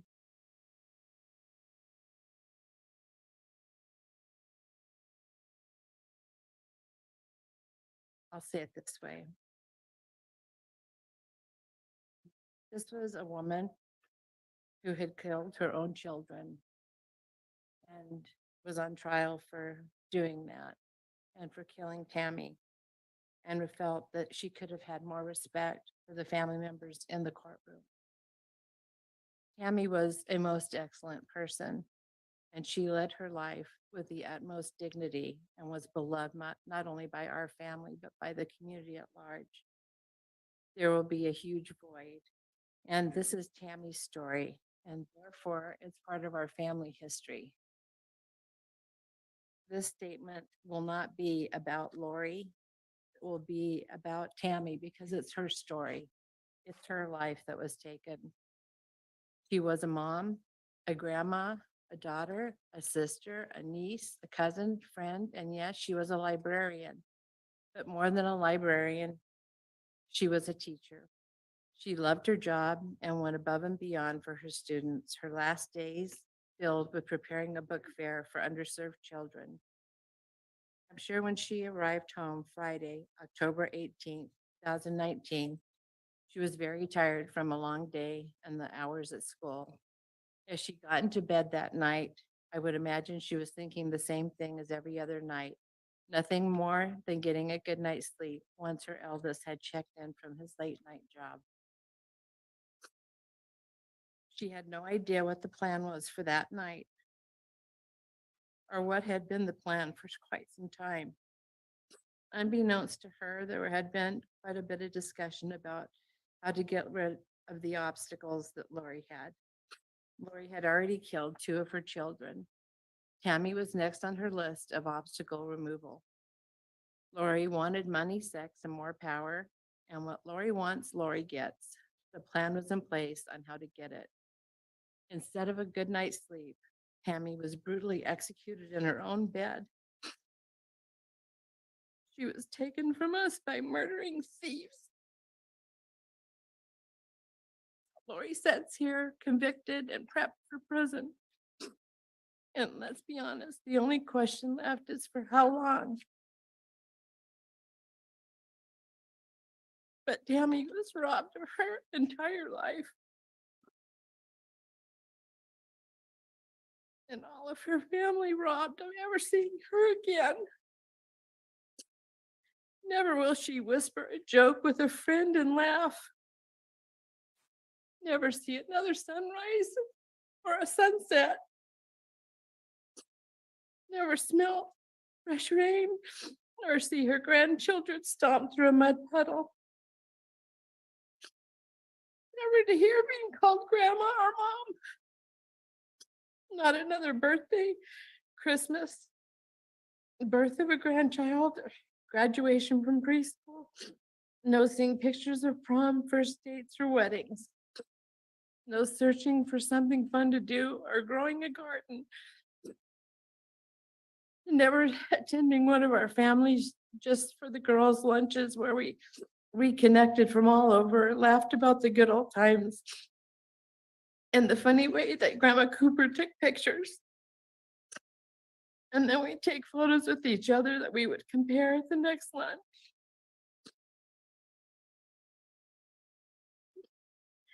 There would never be another hilarious rendition of Patty and her singing "Do Your Ears Hang Low." She'd never wave at a friend as they passed by. Make dinner for a sick friend. Never have a last conversation with her beautiful mother. Or one last kiss goodbye. No more of her dad's dad jokes or Samantha's outdoor parties. No more lining up with all of her siblings to get the photo at the next event. A life full of people she loved and who loved her deeply. Her life was snuffed out. To say heartbreaking, gut-wrenching, unbearable is not a big enough statement to convey knowing the way this most excellent existence was taken by planning and execution. The most innocent of lives was simply just discarded like it meant nothing, but it did. And like all of Lucille's grandchildren, her life was a vibe. It was a valiant and unreproachable life. Lori, you participated in the savage murders of precious people of great value and worth. It is most likely something that you would probably never understand. To be selfish and just to live life in a simple way, enjoying life for what it is, to love, to be loved, to smile, and to be smiled at. While you had a shameful relationship with Tammy's husband and planned out a murder, Tammy lived her life. She supported her family in every way. And for you to turn her home where she lived and slept into a cemetery, her two innocent and beautiful children, is one of the most horrific things I can think of. Tammy would have been horrified to know what you had done and it has broken us as a family. You are now going to pay the price, albeit never sufficient in this life. It's all that we can do.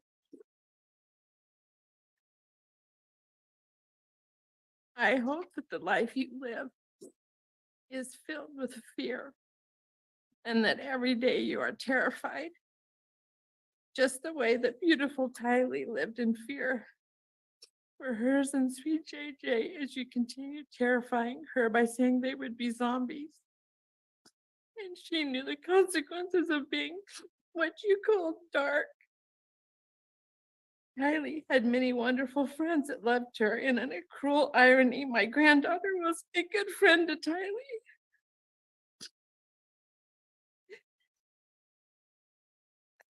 This friend group can still to this day not speak of Tylee freely.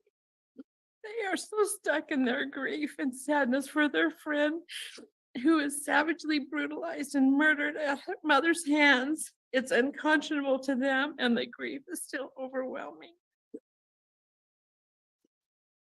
In closing, I would like to thank all of the law enforcement, the FBI, the investigators, the prosecutors, the administration. Everybody has worked so diligently on this case. Especially want to thank those who had to see those things that can't be unseen. We understand your pain also and grateful for the many, many hours of hard work and dedication and the search for the truth. Thank you, Judge. I trust that you will do the correct penalty for this. Thank you. All right, Ms. Hoban, thank you for your impact statement. Mr. Wood. The next victim will be Kay Woodcock. All right, Ms. Woodcock.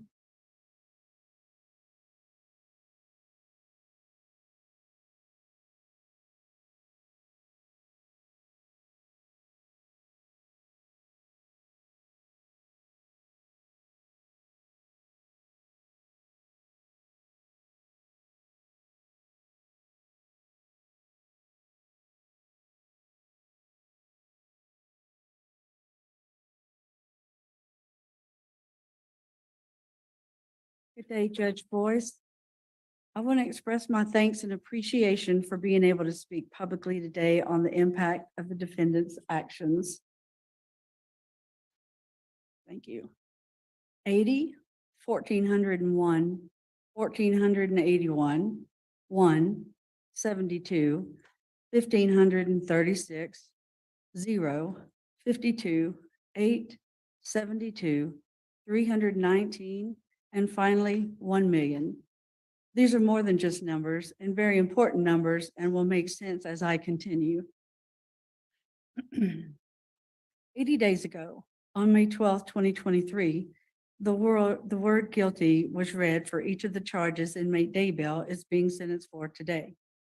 Guilty, the word cemented what I had known for 1,401 days, was returned by the jury. The jury devoted their time, energy, and dedication to deliver justice for JJ, Tylee, and Tammy for every single heinous crime charged. Our family is eternally grateful for their sacrifice. Justice would not have been possible without the time, perseverance, and tireless work every member of multiple law enforcement agencies, prosecution team, court personnel, and the court.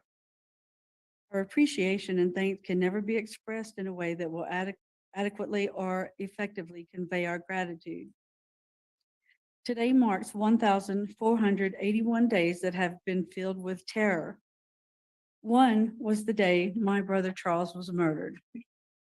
It took over 30 hours for the defendant to finally send a cold-hearted text to Charles's sons, informing them that their father was dead. No phone call, no explanation as to how, when, and where. Colin Zach immediately called me, hoping this was a cruel joke. Your Honor, I'm going to object as this has nothing to do with this case. It's overruled, Mr. Thomas. You can continue, Ms. Woodcock. This was the beginning of her cruel campaign of terror, a campaign that resulted in the deaths of JJ and Tylee, 2 innocent children, and Tammy, a devoted mother, grandmother, and wife. Our intense fear for JJ's safety began the very moment we learned of Charles's death.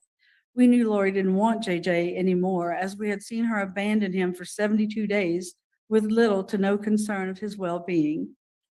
We now understand that this was so she could carry on her illicit and torrid affair with Chad Daybell and to conspire with him to murder and profit from my brother's death. With the number of divorces in Larry's past, it took me a while to understand why my brother had to die. I now realize what a nothing Chad Daybell is, a man with no ability to support anyone, no success of his own, a user of the weak-minded, a lazy, good-for-nothing, spineless man that rode his wife's coattails of success. After learning of Charles's death, I immediately began reaching out to Lori. I began calling, leaving voicemails, and texting. Finally, after 3 long hours, I received a brief text with 0 details. She couldn't be bothered or felt too guilty to pick up a phone and call, this time his sister, and explain what happened. It set out so many alarms for Larry and I. Within minutes, we were on the phone with an Arizona detective learning the horrifying truths of my brother's murder. This all began with greed, the greed for and desire for a $1 million life insurance policy. She should have answered my calls. She should have spoken to me. I would have given her the money. She could have let JJ and Tylee live and had $1 million. She could have been free to be Chad's mistress and foot the bill with the money from spilled blood. JJ and Tylee could have been with us living happy lives. Instead, she took all that away, all because she is a money-hungry, power-mongering monster. We flew to Arizona the next morning and were finally able to meet with the detective shortly after. We learned the frightful details of my brother being ambushed by Lori and Alex. I know my brother, and what we were hearing made no sense to the kind, gentle, and generous and loving man we knew him to be. After hearing the details, our immediate concern was JJ's safety. We had no legal rights to JJ. This simply left our hands tied. We were powerless then and have felt overwhelmingly powerless since. It is the most unwanted and terrible feeling to be in that position. I pray no one ever must deal with this type of circumstance. I wouldn't wish it on my worst enemy. I would say not even Lori or Chad, but their evil and malicious plans are why we are here. She has shown no grief for the lives she willingly took or the pain she caused. Today, I take the power back by standing here speaking out loud of all the pain and loss she caused. I pray that my words will assist you. My sincerest hope is that they will be seriously contemplated in imposing a sentence for her cruel and heinous crimes. During the trial, a lot of information was shared about JJ's death. Today, I want to share how he lived. That is truly the only way to understand and know who he was and the gaping hole his death has left in our hearts and in this world.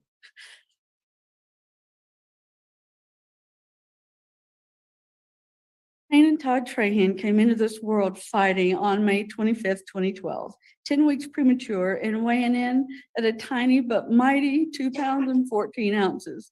He was transferred to a hospital with neonatal intensive care unit within minutes of being born, where he spent weeks fighting to grow and live. I remember seeing him for the first time. My son Todd, his biological father, and I had followed the ambulance to the hospital. He was about 2 hours old when we were finally able to see him. He was so tiny and looked so fragile. In fact, I still have one of his tiny preemie diapers. It fits in the palm of my hand. As soon as I laid my eyes on him, I knew he was my grandson. He was the tiniest version of my son, Todd, who was also seeing him for the first time.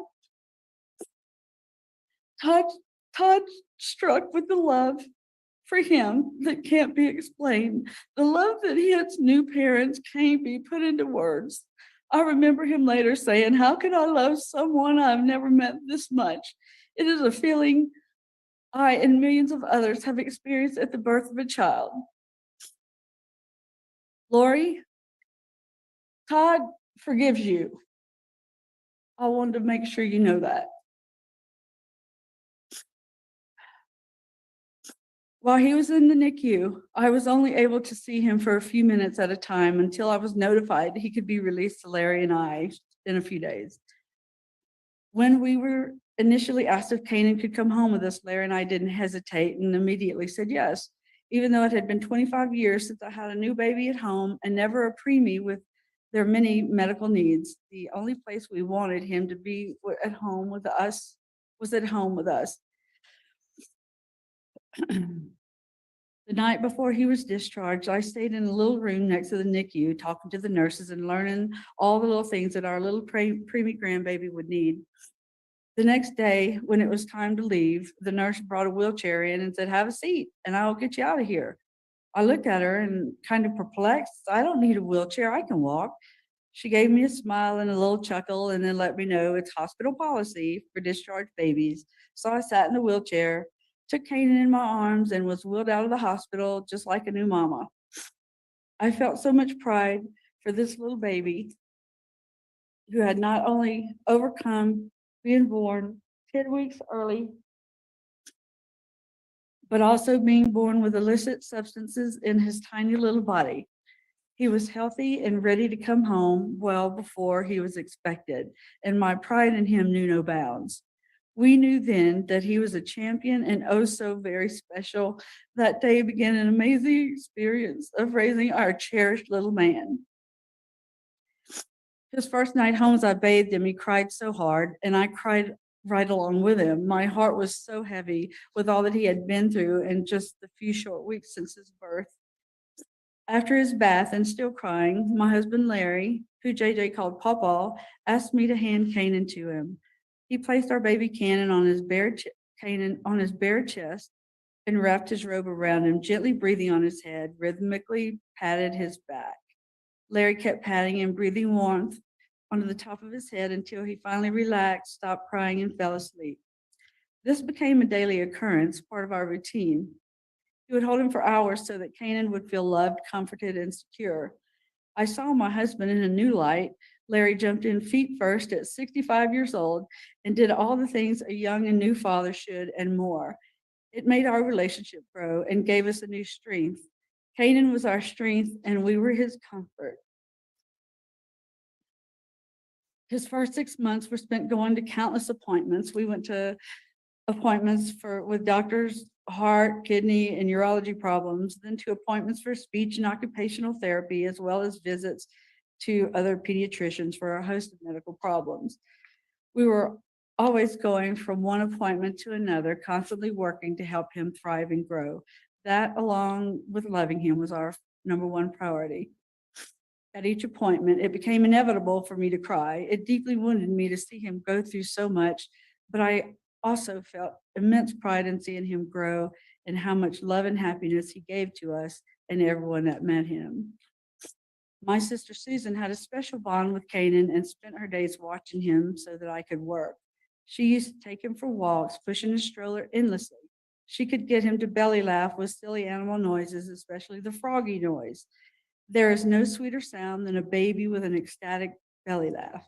Memories of the time spent watching Canaan grow, discovering his hands, toes, and feet, are all Susan has left of that special bond, and the immense grief of his loss is overwhelming. At 6 months old, the time came for the surgery he needed to repair a hernia. Charles and Lori flew to be with us at the Children's Hospital in New Orleans. This was a scary moment in time for us. Our tiny little man was undergoing surgery, and their support meant so much to us. After his surgery, Lori insisted I take the sofa as she slept overnight on the floor of the hospital room.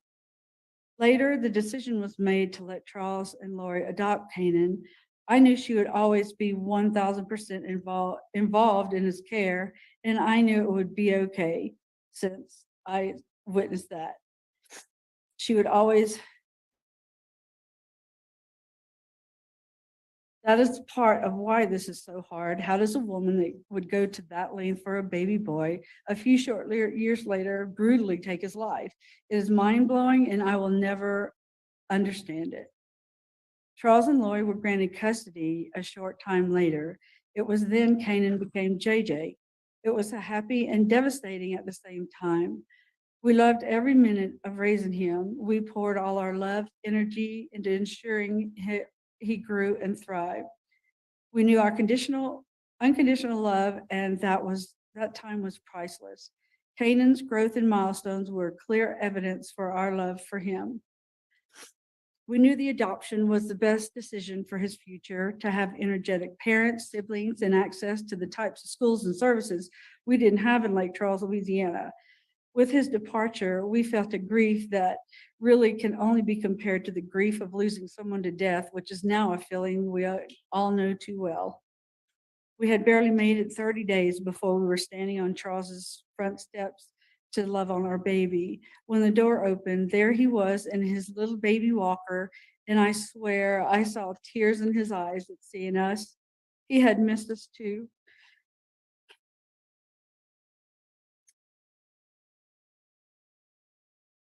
Before I could take a step, Larry swooped him up in his arms, and at 11 months old, JJ wrapped his tiny arms around Larry laying his head on him. There it was, the connection. It was still so strong. We never lost that special connection with JJ. We were always in love, comfort, and safety.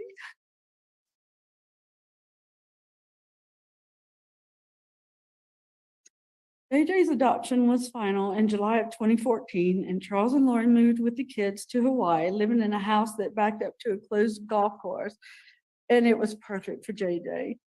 It was like having the biggest backyard ever, and it was heaven for him. He would go outside and he would run and run and run and run, and I ran and ran to chase him and catch up to him.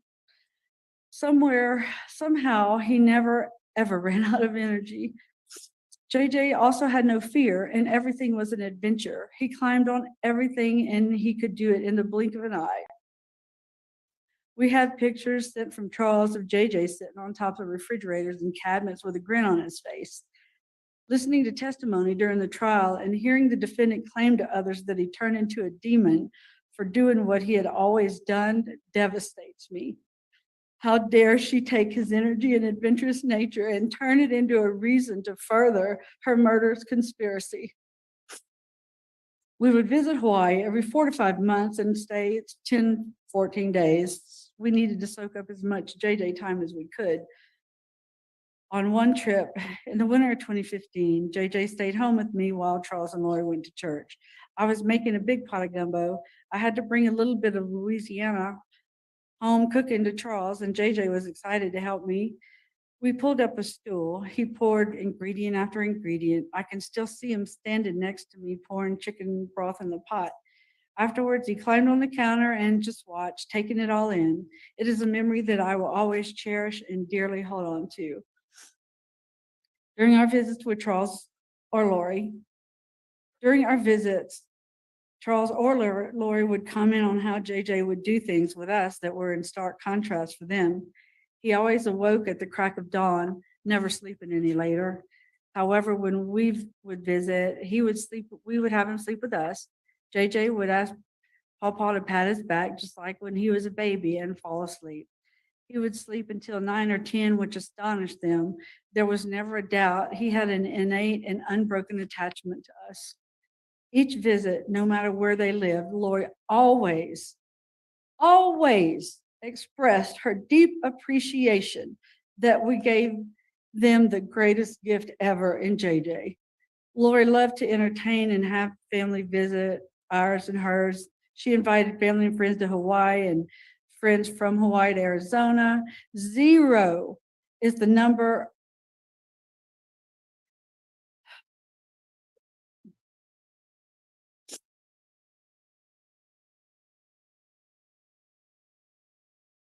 that same mother murdered that same child she expressed her deep appreciation for.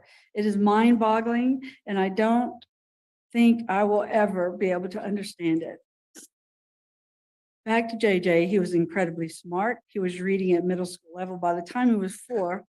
I remember being in a store with JJ and on the aisle with eye drops, and there he was reading off the labels: Visine, cysteine, antihistamine, one long word after another. I hadn't seen him do that before, so you can imagine my surprise and delight.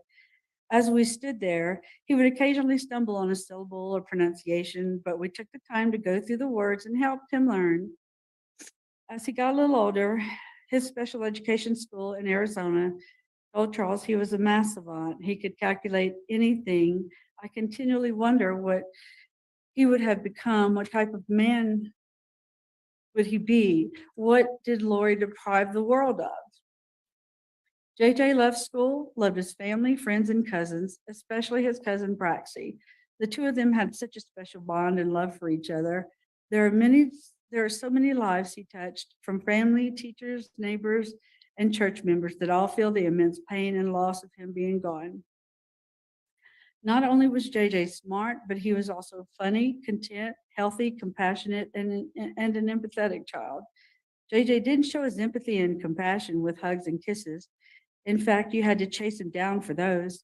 But instead, with his gentle touch and speaking in soft tones, he would constantly stop to ask people if they were okay, if he could see or sense they were hurt. His world was fascinating and exciting with his huge imagination. He would put on concerts for his stuffed animals under our enormous oak tree, playing the drums on buckets and pots and pans. The joy he exuded and shared cannot be measured. I loved watching him, taking him in, and seeing how he approached the world. I never got enough of him. Now I've had all I will get for the rest of my life, and I will only have the precious memories to cling to. Now memories are how I feel the love I so desperately miss due to the heinous acts of his mother, the deplorable woman that chose to be his mother, the woman that 5 years earlier made the conscious decision to stand in front of a judge and swore to provide for, care, love, and protect him. When Charles and Lori married,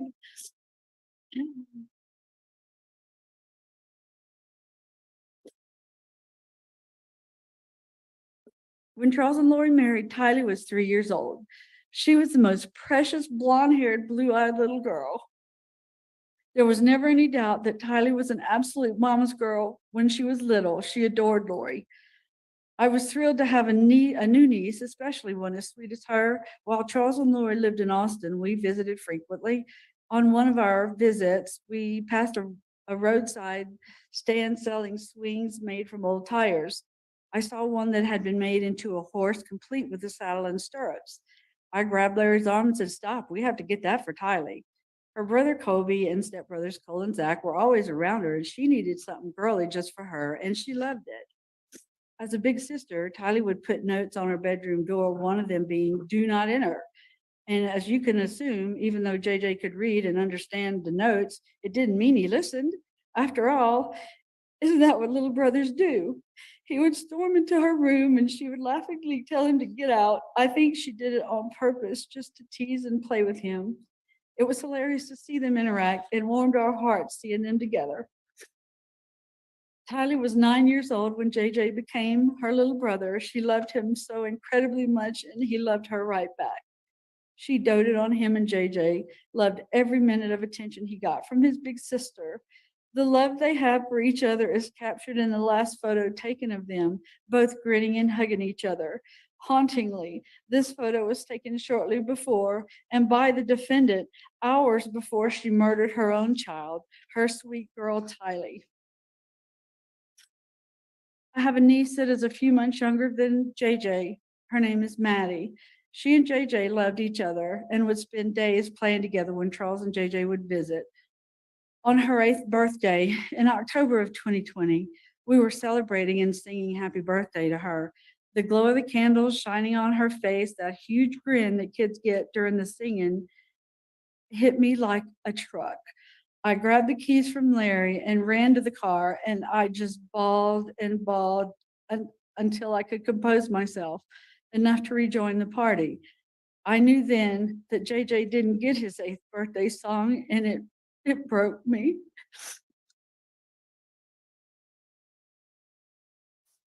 $1,536. That is how many days it has been since I've seen JJ, and how many days since I was able to see that same candlelit glowing grin and from being sung happy birthday. You see, the last time I was able to hug and kiss JJ was in May of 2019 when we celebrated his 7th birthday. It is just so wrong. He didn't get to have that joy and feeling of love of another birthday because his mother is greedy and his life was expendable to her. We never know when one of those moments are going to hit, but I can tell you that there have been too many situations in the past few years where we get slammed with the fact that JJ won't hit another milestone in his life, all because his materialistic, self-centered mother cruelly and brutally stole his life and him from the world. Lori's acts of depravity, cruelty, and betrayal have no limits. She murdered and stole JJ's daddy from him on July 11th, 2019. Next, she was trying to sell Bailey, JJ's adored and cherished service dog, his shadow and his best friend. When caught, she was confronted and forced to give Bailey back to his original trainer. I can't imagine how that impacted JJ. Bailey went everywhere with him and provided him so much security and happiness. 52. That's how many days after Charles's death she waited, continuing her trail of destruction by taking JJ away from his home, his family, his school, his sense of well-being and normalcy by moving to Rexburg. JJ and Tylee were isolated and deprived of everything and everyone they knew and loved. 8. That's how many days later until another act of treachery with the murder and desecration of Tylee. The immense sorrow I feel in thinking of JJ's last days and week cannot be measured. How did he cope with the shockwave of change, confusion, and chaos?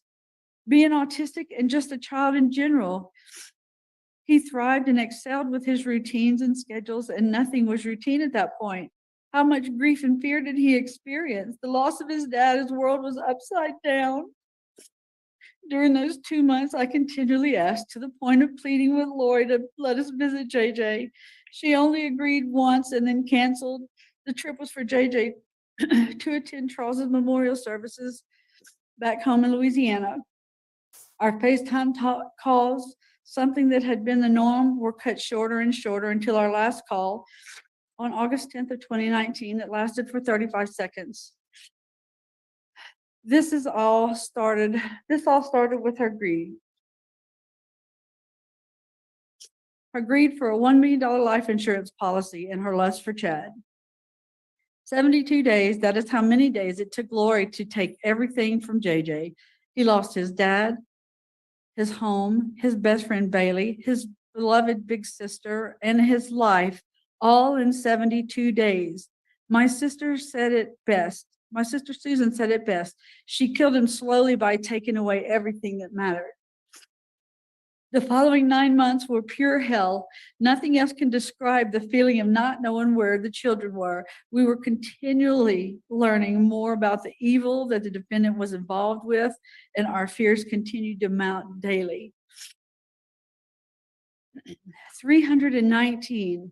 That's how many days from the last time we were able to FaceTime with JJ until the moment we learned the children had been found in Chad Daybell's backyard, buried like animals. When the call came, a sound escaped me that only can be described as guttural. Our worst fears were confirmed and we were destroyed. The grief my family and I have endured is immeasurable. Lori cruelly took my big brother Charles, my adorable grandson JJ, and my beautiful niece Tylee and sweet Tammy, whose family I've come to know and love.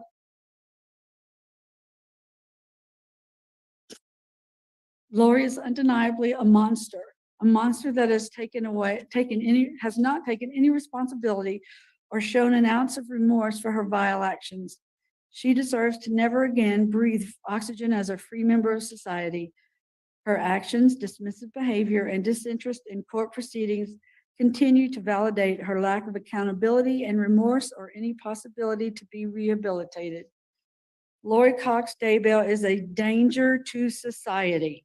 Her body and manipulative mind are weapons used for her selfish greed and satisfaction. We firmly believe that she has zero mental illness. Your Honor, I'm going to have to object. I think the court ruled on this particular portion of her statement. I'm going to ask that the court enforce that. Give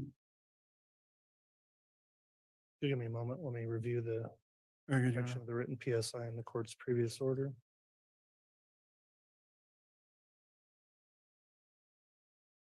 The objection's overruled. This is not the section the court struck from the statement, so you can continue, Ms. Woodcock.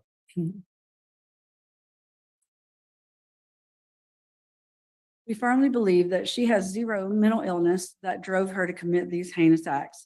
Rather, she is driven by her greed and need to be the center of attention. During the trial, a jail call was played between Lori and her son Colby as she continued her manipulation. Today, it feels especially poignant.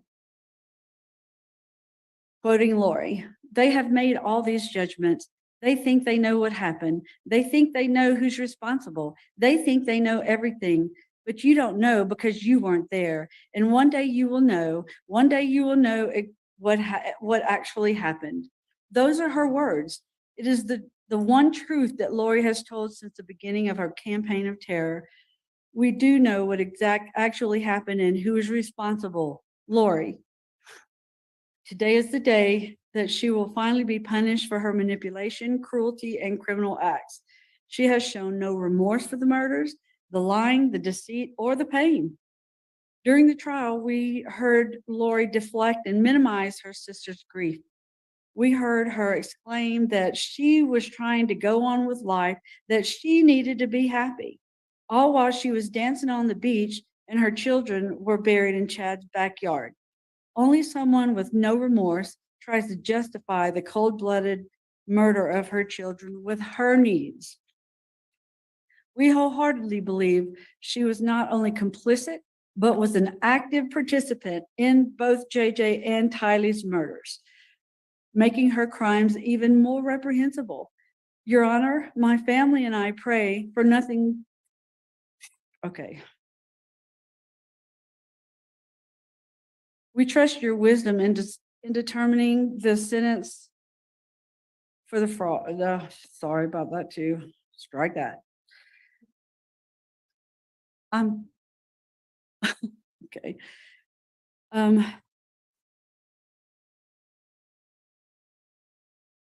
We believe there should never be a reason for her to be released from prison.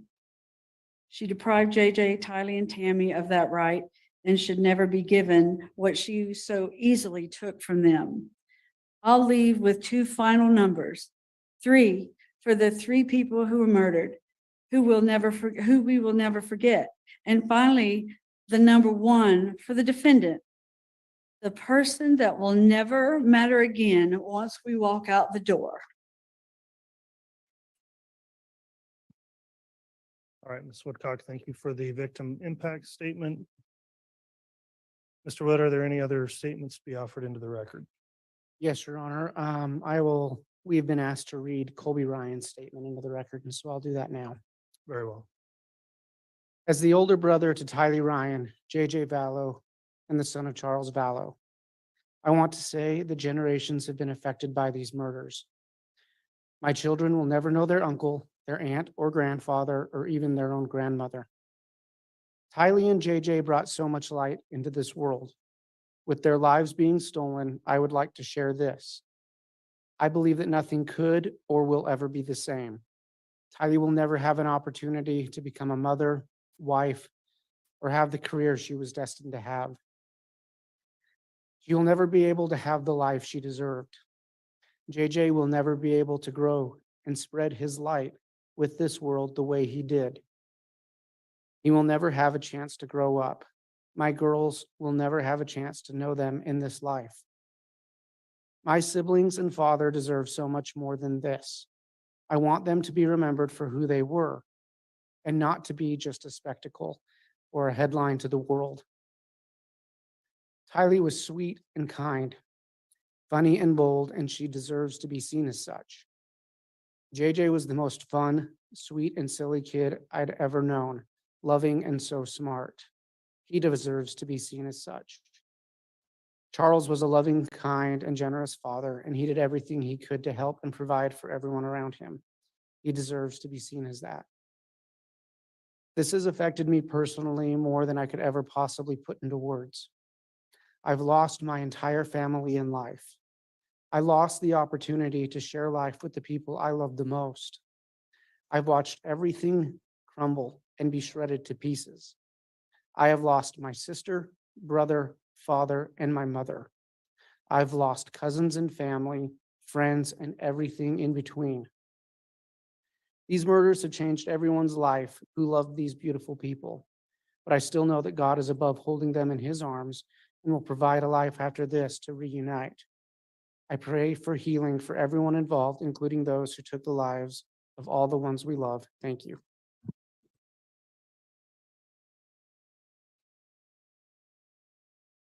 All right, the court's considered that statement as well at this point then. Mr. Wood, are there any other victim impact statements to read into the record? No.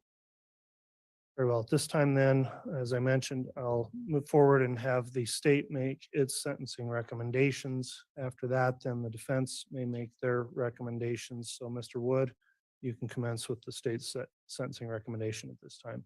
Thank you.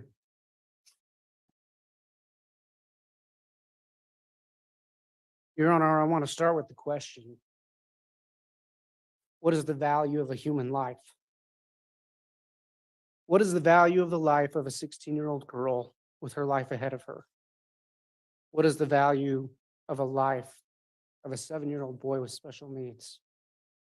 What is the value of the life of a mother and a grandmother? No matter how we look at what we are doing here today, we are calculating and assigning a value for the lives of Tylee Ryan, J.J. Vallow, and Tammy Daybell. The defendant, now a convicted murderer, by her heinous and egregious acts, has assigned a value of 0 to each of these lives. The sentence imposed by the court today will represent the value that our community, through our court, places on the lives of these 3 victims. To the people of Idaho, this day should be more about the victims than the defendant. This court has multiple factors it must consider today, including the sentencing factors found in Idaho Code 19-2521. Justice requires the court to view all of the factors it will consider through the lives or through the lens of the value of the lives of Tylee, JJ, and Tammy. We echo the sentiments made by the victims or in the victim impact statements, and we just briefly speak about these immediate victims. Tylee Ryan was born on September 24th of 2002. She was murdered between September 8th and 9th of 2019. People who knew her called her witty, charming, intelligent. She'd received her GED in order to graduate early. We know she often cared for her brother. In evidence, we had videos of her with him, and she would call him my JJ. She loved Hawaii. She loved the beach. She had friends and family who loved her very much on both her father and her mother's side. Her father was Joseph Ryan, who predeceased her in 2018. Her older brother is Colby Ryan, with whom she shared a special bond. After Joseph Ryan died, Tylee, as this court knows, was the recipient of Social Security benefits. And she actually shared a lot of those with her brother Colby, because that's the type of person she was. In serving search warrants, we accessed her Instagram account, where we learned that she was intensely loyal to her own mother. From her finances, we know she was a typical teenager. She liked to have fun. She was also independent and responsible. J.J. Vallow was born May 25th of 2012, and he was murdered between September 22nd and 23rd of 2019. As we heard earlier, he was initially born as Kanan Todd Trahan in less than ideal circumstances and was initially raised by his grandparents. He was then adopted by the defendant and her husband, Charles Vallow. He was loved by his family and friends. He loved to travel. Tammy Daybell was born May 4th, 1970, and she was murdered on October 19th, 2019. She was a mother of 5 children, and she's now a grandmother. She was a school librarian and educator. We know from her phone and from witnesses, she loved her children intensely. She was physically active, and she was kind. This court laid out the procedural history of the case. I'm just going to briefly touch on some dates that are important to the state and we think are important in terms of sentencing. The defendant met Chad Daybell in October of 2018, and within a year, her husband Charles Vallow was dead, her children were dead, and her boyfriend's wife was dead. In late August, Early September 2019, the defendant moved to Rexburg with Tylee and JJ and her co-conspirator and brother Alex Cox. Tylee was last seen on September 8th, 2019, and JJ was last seen September 22nd, 2019. Tammy Daybell was last seen on October 19th. On November 5th, barely more than 2 weeks after Tammy was murdered, this defendant married her co-conspirator, Chad Daybell. November of 2019, Rexburg police were contacted regarding a Jeep that was involved in a shooting in Maricopa County, Arizona. Later that month, JJ Vallow was reported missing, and an investigation was furthered into Tammy's death, and law enforcement became aware that Tylee was missing. On December 12th, Tammy Daybell was exhumed. The next day, Alex Cox, one of the defendant's co-conspirators, died in Arizona. At the end of that December, the search for the children became public, and there was no response from the defendant or her co-conspirator. In January of 2020, the defendant was served with an order to produce children, and there was no response. Charges were filed for abandonment of minor children. And I want to be clear, the defendant had a right to silence. She did not have a right to disobey the order of the court to produce the bodies of her children. The Rexburg Police, the Fremont County Sheriff's Department, the FBI, and the Idaho Attorney General's Office devoted thousands of hours of work into looking for Tylee and JJ and to investigating the death of Tammy Daybell. On June 9th, 2020, Tylee and JJ were found in the defendant's husband's backyard. On May 24th of 2021, the defendant was indicted by a grand jury for the crimes of conspiracy to commit first-degree murder of Tylee Ryan and grand theft by deception, the murder of Tylee Ryan, the conspiracy to commit murder, first-degree murder of JJ Vallow and grand theft by deception, the murder of JJ Vallow, the conspiracy to commit murder of Tammy Daybell and grand theft. And the defendant was convicted by a jury of her peers in Ada County on all counts on May 12th of this year. This court is required to consider the factors in Idaho Code 19-2521 subparen A in sentencing. And that particular statute reads, the goals of sentencing include the primary consideration of the protection of society, followed by the possibility of risk reduction through rehabilitation, deterrence of the individual and the public generally, and punishment or retribution for wrongdoing, and the impact on the victim. I want to talk about protection of society. This defendant has proven by her actions that she is dangerous to society. In Idaho alone, she was involved with 3 murders in a space of 6 weeks. While she's not convicted yet, I think the court can acknowledge that she faces 2 charges of conspiracy to commit first-degree murder in Maricopa County. 2 of the murders in Idaho were her own children. This defendant violated the most sacred trust that exists in society, that between a mother and her children. And she did it for gain. She did it for money. A defendant who is willing to murder her own children is willing to murder anyone. Society can only be protected from this defendant by a life sentence without the chance of parole. There is no indication that upon murdering for financial gain that she feels any remorse. The amount of murders in her ledger show us she will seek to obtain money through murder again if released. And again, only a sentence of life without parole will satisfy the court's mandate to protect society. Courts required to consider risk reduction through rehabilitation. And it's tempting to just say there's no rehabilitation possible. What is rehabilitation? It's the process of restoring a person to normal and a constructive place in society. Some crimes render a criminal unable to fully be rehabilitated as a functioning member of society. Some crimes are so heinous that you simply lose your place among the rest of us.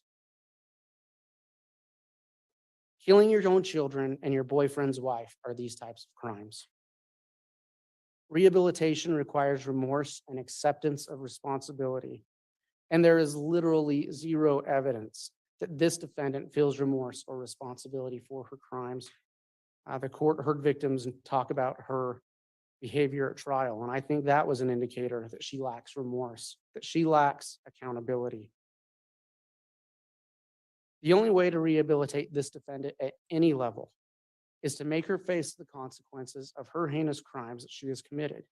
And that is only possible through a sentence of life in prison without any chance of release. This court is required to consider deterrence of the individual and the public. Again, deterrence requires accountability. She has none.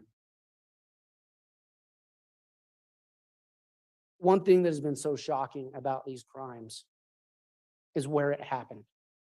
Fremont and Madison County, Idaho. These are fairly rural areas. These are low crime areas. And I would note that this defendant, despite being labeled oftentimes by the media as a Rexburg, Idaho mother, is not a Rexburg, Idaho mother. She's not from Rexburg. She actually spent very little time here before she was arrested. And our community was left reeling by these crimes. The sentence that the court imposes today will be a message. And the citizens of these two counties have a right to the message, don't come here and commit these crimes. The citizens of these counties don't live these type of lives, and we don't want people to come here and commit these crimes. And this court has a responsibility to send that message, to give a sentence that gives that deterrence. It's the state's position that only a sentence of life without parole will send the proper message of deterrence both to this defendant and the public. And in line with deterrence, if these crimes don't merit that type of sentence, the state's unaware of what kind of crimes would. Finally, the court is required to consider punishment and retribution and the impact on the victim.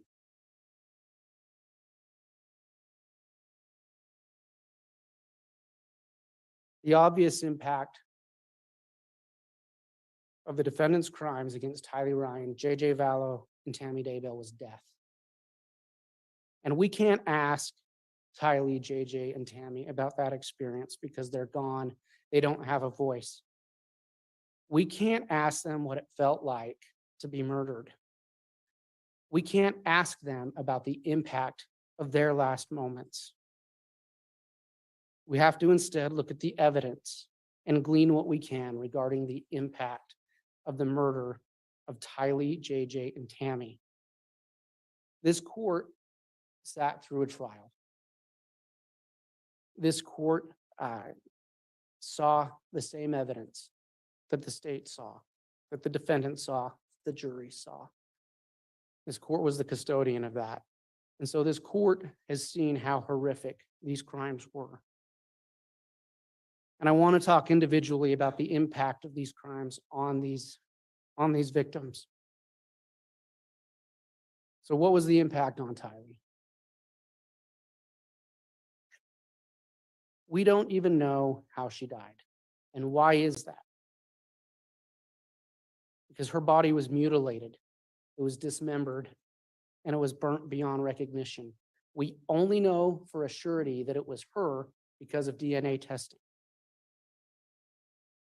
Her body was utterly destroyed, and she was buried in a pet cemetery next to animals. Her skull was literally separated from her body and was destroyed in such a manner we couldn't even tell 100% from dental records if it was her. The defendants put her body in a green bucket that melted from the heat of her burning flesh and put it on top of her skull in a pet cemetery. The impact of this crime on this victim was horrendous. We know she had puncture wounds in her pelvis, and we know from the testimony of Dr. Christensen at trial that those puncture wounds were received at or near the time of death, and they were consistent with stabbing, but not consistent with dismemberment. Again, the impact of the murder of Tylee was horrendous, and this impact will continue. Tylee will never get to become a mother, as we heard earlier. She will never have the opportunity to go to college. She won't get to choose a career to satisfy her curiosity or make any of the other decisions that young adults get to make for themselves. She won't get to travel the world. She won't get to marry. She won't get to be there for her brother Colby or her brother JJ. She won't get to spend time with her other family members. The impact of murder never ends. So the defendant's sentence must last equally as long. I want to talk about the impact on JJ Vallow. Again, we can't speak to him, but we've seen the evidence. We know that he died from asphyxiation from duct tape in a plastic bag wrapped around his head. The evidence showed that there was a struggle. And what was the impact on that little boy's mind as he fought for his life? His last moments must have been filled with fear and betrayal. And what is the impact of being buried like a piece of trash rather than receiving a proper burial? This defendant and her co-conspirators showed a callous disregard for human life by the demeaning way they treated his and his sister's bodies. Similar to Tylee, JJ will never get to grow up. He will never be able to reach his potential. He won't spend time with family, friends, and loved ones.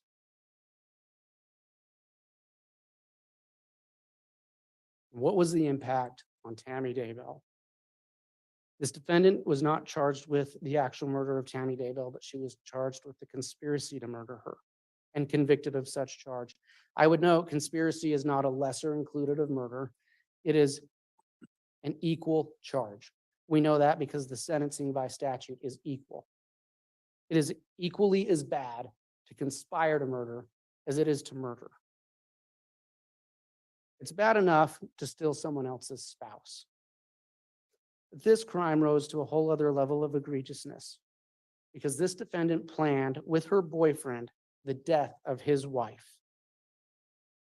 And when her brother and boyfriend committed that actual murder, she was vacationing on a beach in Hawaii. We don't know exactly what Tammy's last moments were like. We can't ask her. We know she had bruising on her body that appeared to be at or near the time of death. Like Tylee, like JJ, the impact on this victim continues. She won't get to spend time with her children. She can't give them advice. She can't be there for her grandchildren, her brothers, and her sister. She missed her mother's funeral. The impact doesn't end with the individual and immediate victims. It spreads. It's the proverbial rock thrown in the lake that ripples and ripples and ripples. Murder tears at the fabric of society more than any other crime. Infanticide defies the law of nature. Mothers are meant to care for their children. When we consider the impact of the victim, it's appropriate for this court to consider the impact on the living victims as well. So when we talk about punishment, it has to match the crime. Not only do we need to protect society, do what we can to rehabilitate and deter, the punishment has to match the crime. Punishment must be, because this was the ultimate crime, killing your own children, killing your boyfriend's wife, the punishment must be the ultimate allowed by the law. And at this time, that is life sentences without parole. And we aren't asking that to be harsh. We're asking that because it's the right thing to do, because it's the only punishment that matches what this defendant did. I want to just briefly address some of the material found in the PSI. There are two mental health reports, one by Dr. Watson and one by Dr. Cunningham. Excuse me. And so what's in them? They say that this defendant suffers from a delusional disorder. She has grandiose and persecutory features, which I would note is something that many serious criminals have. It says she has hyper-religiosity with bizarre beliefs. More important, though, than what's in those reports, I want to talk about what's not in them. These are bare bones reports with barely anything more than alleged diagnosis. There's no analysis of her behavior, and that's important to note because psychologically, we can tell more from what a person does than what they say. There's zero evidence provided or in those reports that the defendant's alleged mental illness contributed to her crimes. There's zero evidence in those reports that the defendant's alleged mental illness hindered her ability to know right from wrong. And in fact, the evidence is overwhelming that she did know right from wrong. She lied to the police, she lied to family members, and she lied to friends regarding the children of Tammy. Even their close friends who they shared some of these religious beliefs with, they lied to about the death of the children. And what does that tell us? Well, it tells us that Tylee and JJ didn't die because their mom thought they were possessed. If she truly believed that, she would have preached it because she preached all the time. She didn't tell anyone that because she knew why she killed them. She killed them for money. Her actions show afterwards, not a pattern of grieving. She goes on vacation to Hawaii. She gets married. In those reports, there's zero evidence provided of the defendant's mental state at the time of the crime. And again, all evidence shows that she was highly functioning at the time these crimes were committed. There's no evidence that she wasn't able to provide for her food, clothing, shelter, transportation. Again, she arranged a marriage. She arranged living in Hawaii. Again, and further in these reports, there's no prognosis other than there is one prognosis that states the defendant will make a positive adjustment to prison. Well, that's good because that's where she belongs and that's where she needs to go. Other than that, there's no treatment suggestions or discussion of possible treatment. Again, we'd ask this court to look at the defendant's behavior more than anything she says.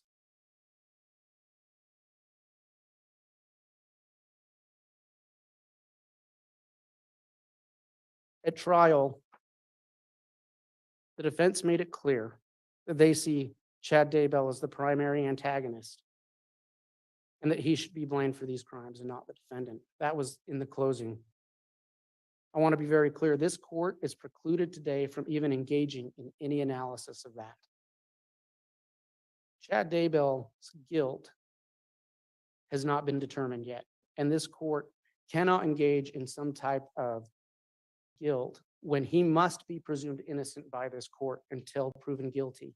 Upon being proven guilty, we can have that conversation, but not now. And further, even if he had been determined guilty, this defendant was charged with conspiracy. This is not a comparative fault case. On a conspiracy, if you're in for a penny, you're in for $1. And there's an important societal reason. There's an important reason that society has done that. It's bad enough when a person decides to commit a crime, especially one that includes victims. When a person teams up with another person and they agree to commit crimes, they become infinitely more dangerous.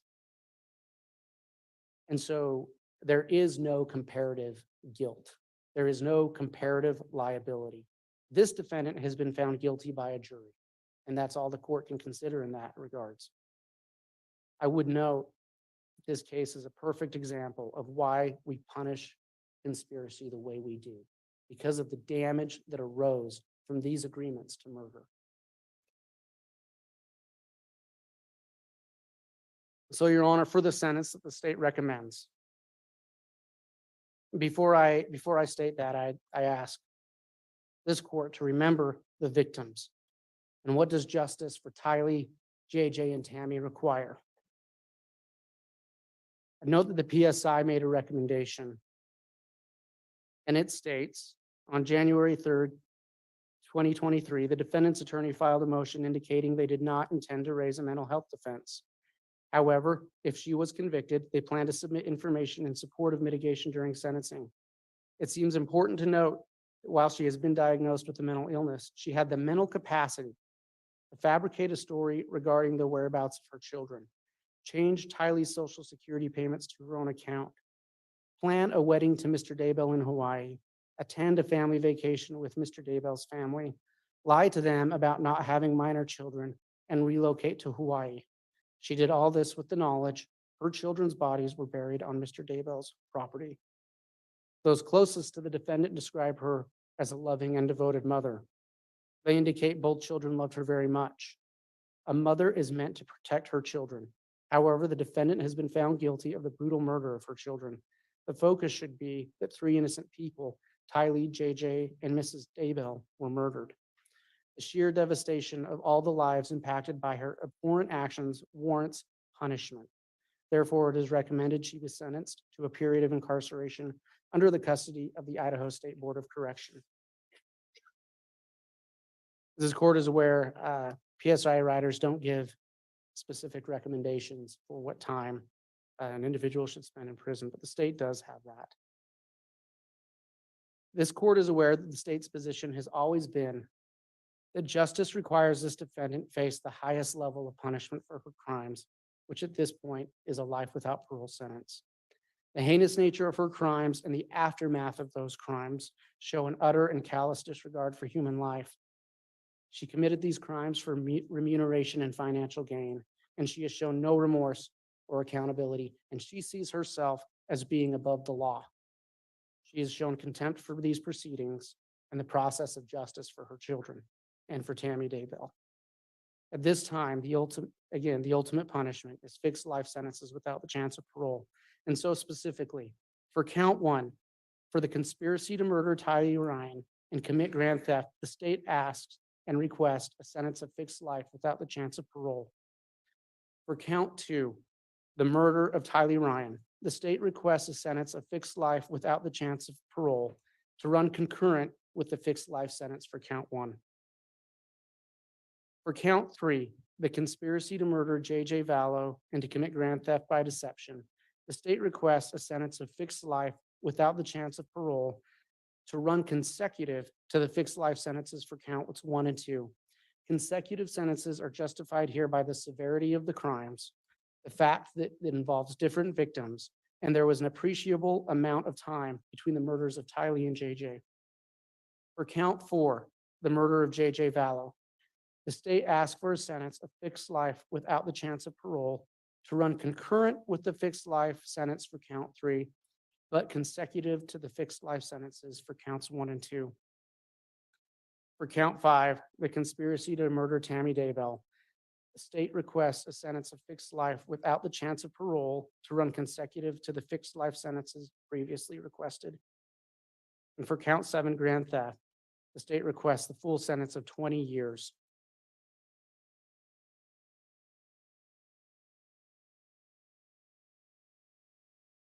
Pursuant to Idaho Code 195307, we request a fine of $5,000 to be paid to the next of kin of Tylee and JJ. I would note that Idaho Code 19-5307 includes a list of crimes, violent crimes, for which that payment to a victim may be granted. And it includes murder, but does not include conspiracy to commit murder. However, we'd also note that under Idaho Code, the punishment for murder is the same as the punishment, the punishment for conspiracy is the same for the punishment to commit murder. And so we'd ask for a $5,000 fine to be paid to the next of kin of Tammy Daybell. We'd ask for an order of restitution to the United States of America Treasury in the amount of $22,545, which amount was proven at trial to be the amount that was stolen from the Department of Treasury.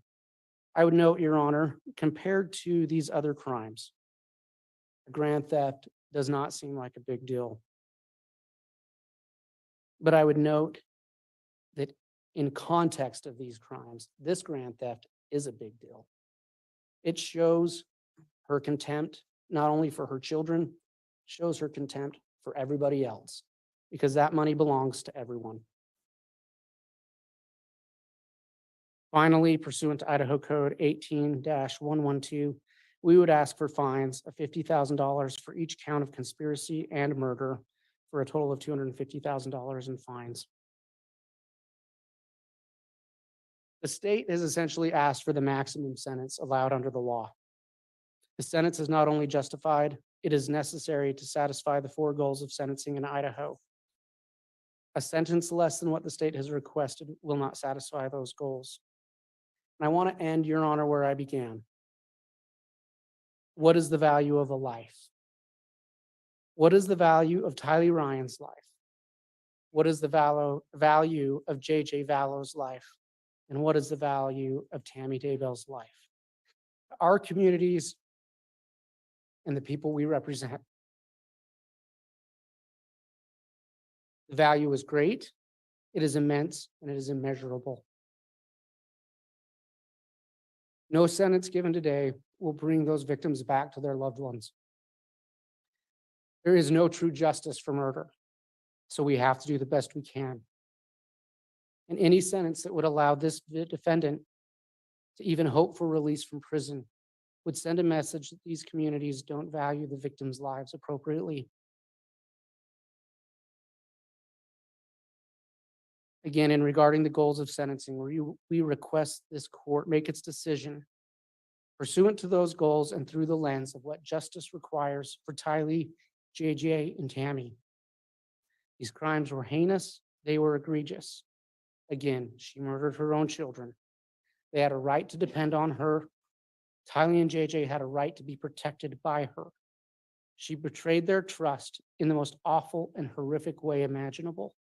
She profited from those murders. The defendant conspired to murder her boyfriend's wife. It wasn't enough to steal or to break the marriage. She wanted Tammy dead. And why? Well, there were $430,000 that they profited from that. And so what does justice for Tylee, JJ, and Tammy require? It requires this defendant never have a chance for freedom because her victims no longer have that. This defendant forfeit the remainder of her life to prison because her victims were forced to forfeit their lives. What is the value of a life? Thank you.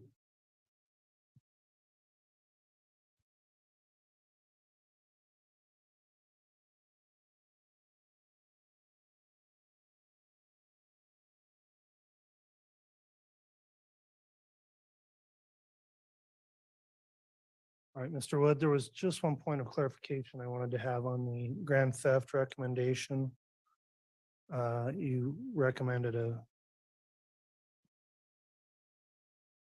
20-year sentence on that, and I just wanted to clarify. I believe the maximum possible under Idaho's grand theft statute is 14 years. That's correct, Your Honor. I apologize. It is 14 years. We would ask for the maximum 14 years. All right, thank you, Mr. Wood. Oh, Your Honor, Yes. we'd like to double check that. I think it might have changed.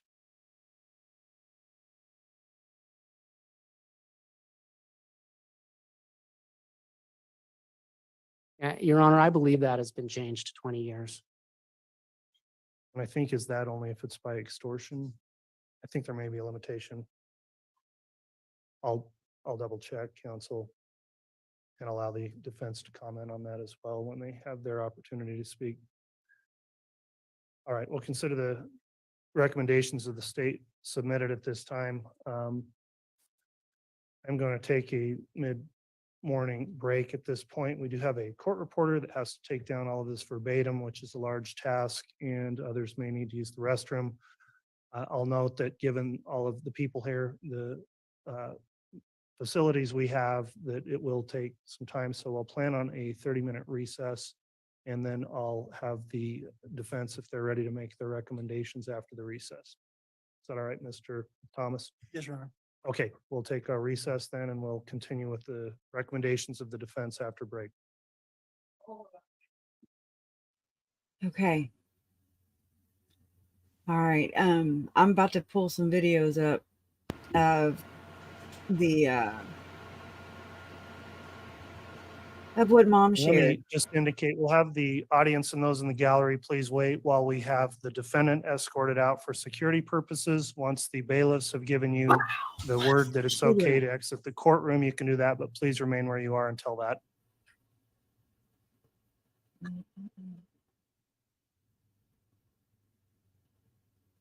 Let the princess slave. I want to go and make her sit the fuck up. Sit up. Sit up. You know how she was sitting? Y'all seen whenever the Kauai Police Department was serving her papers. It's still playing. Just it's in the background.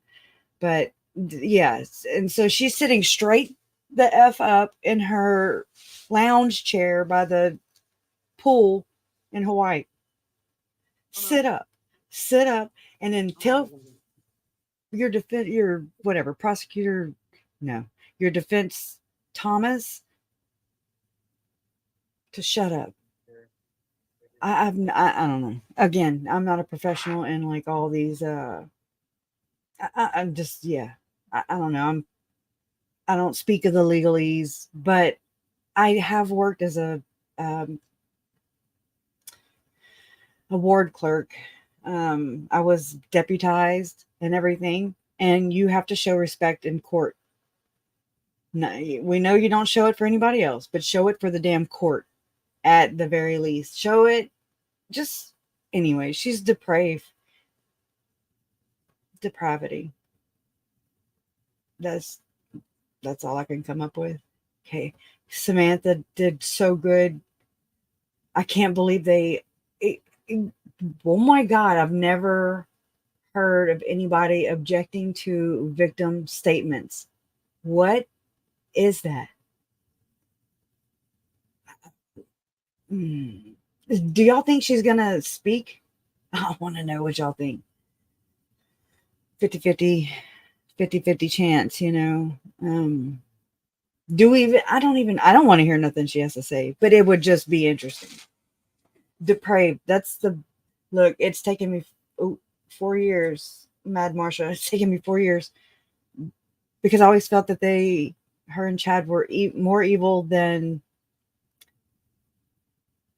Satan. Like I picture the devil even being like, oh my God, you know, like embarrassed, you know, like we're not even, I know that's a horrible analogy, but, and so I never could come up with a word that was fitting until I found depravity. They're just bankrupt. It's not there. It's gone. You think she's going to speak? Robinette says, I hope Lori speaks. Great Dane Mom says, nope. Probably said to make it about herself. She won't speak. To strike parts of the statements, I know. I heard some people leave comments and everything saying that, I already forgot. I'm too triggered right now. You don't think so? Yeah. Sorry. I'm in that weird mood where I'm just trying to keep busy while I'm listening. Going for definitely not beach bomb.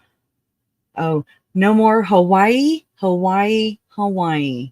No mo. That gives me great satisfaction. I hope it gives you the same. You know, it was good to hear Mr. Douglas, Tammy's dad. It was good to hear the words from Tammy's father through Samantha. It was good to hear Colby's words through Rob Wood. He spoke for the victims, I think. My mom, I just want to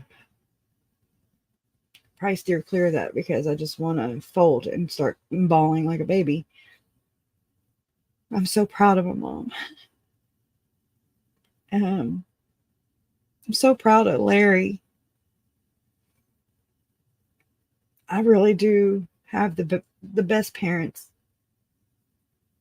Not perfect parents, but I have the best parents. And they love their grandkids. Oh my God. JJ was special. Tylee was our family. I don't know if people don't make the connection. She was part of our family. She's part of it. She's, oh my God. Anyways, you know, I'm just stammering for words, but I'm so proud of my mom. I'm proud of Vicky. And then to be cut off like that, I object. Shut up. Shut up. I love.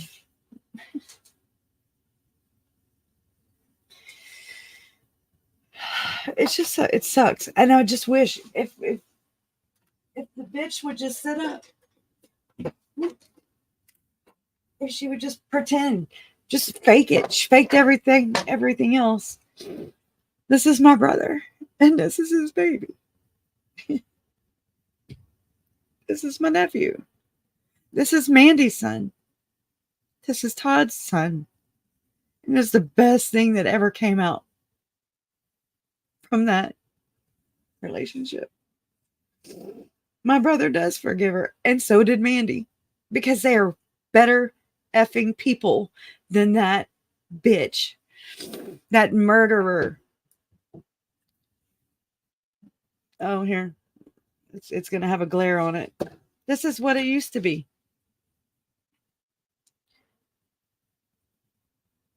Lori, Charles, Cole, Zach, and little Tylee. This is before JJ came along.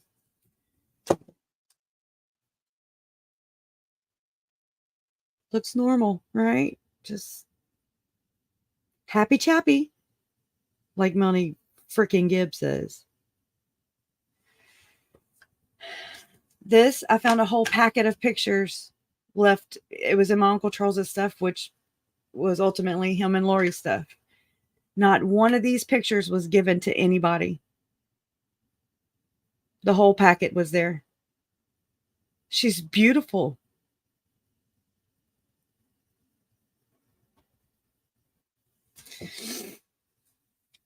This is my nephew.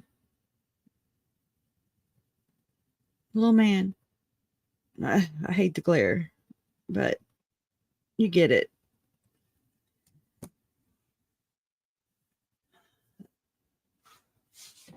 I'll be right back. This is it. Just don't look at my big ass with my.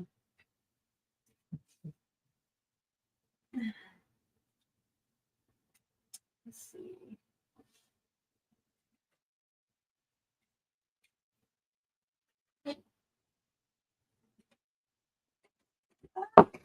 No. Sit my ass down. Carrie Ann gave me this and a necklace with the the infinity sign on it. It's to represent JJ and his dog. Just so beautiful. I just dropped it though. Oh my God. Another packet of pictures that none of them were missing. Meaning Lori didn't send them out to anybody. This is Tylee, Ashlyn, Ryan.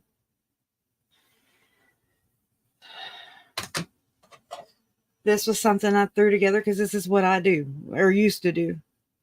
I just take different things and I it's a cross and a little board. And this is some pins that Megan Music made and gave to me when Lori became competent. Damn ring lights, right? So very loved, right? This was a gift from Jen, the L Mom, aka True Crime Unveiled. One of my best friends in all this. She gave it to me and my brother and my mom and my dad for Christmas in 2021. And you scan this barcode and it plays the song. And these are the sound waves. And it plays this song, the video of Uncle Charles' video and JJ. A, B, C, D, E, F, G. And those are the sound waves from it. Hey, Mama. Hey, Papa. I have some of the most God's Army. God's Army is what that is. What you are. This was a picture that it came with the frame. It's not my choice of frame, but I bought it because of the picture. Because my uncle, I had a dream about my uncle in December of 2019. This is what I was shown in my dream. Basically, it's just, except JJ was the age he was when he was murdered. And they were hand in hand, and they were walking away from me, you know, like they found each other and they were walking away. But maybe he was just telling me that they found each other. I'm grateful for that. But so this just captures that, you know, for me. My daughter was so close to JJ. She was the most close. Uncle Charles, my last text I got from Uncle Charles was him asking me if Ashlyn could come, you know. They were going to go to SeaWorld and spend 2 weeks with JJ because she was so good with him and JJ loved her, and, you know. And I'm like, oh my God, can you, I wonder, you know, would she, because I mean, Lori already told my daughter that she was fucking special. What the hell? I want to kick her ass. I know she's special. She don't need Lori telling her she's freaking special. Thank you, Carol. I'm sorry. I'm not sorry. You know what I mean? There's so many things. There's so many things that, you know, this is what we have left. Pictures, memories. Nobody, no court, no judge, no jury, no defense attorneys. Nobody gets to take this away from us. Not our memories, not at all.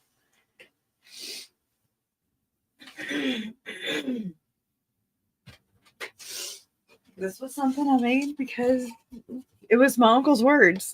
I didn't make this up. I hate hearts. You know, I've never been like the heart-shaped things. I always thought they were tacky and wasn't my thing. And so there was a time in this whenever I would be researching, you know, and I'm just listening to whatever, and I would look down and I'd be like, oh my God, you know, I had drawn hearts, heart. I mean, just nothing but hearts. And I'm just like, what the hell? What am I turning into?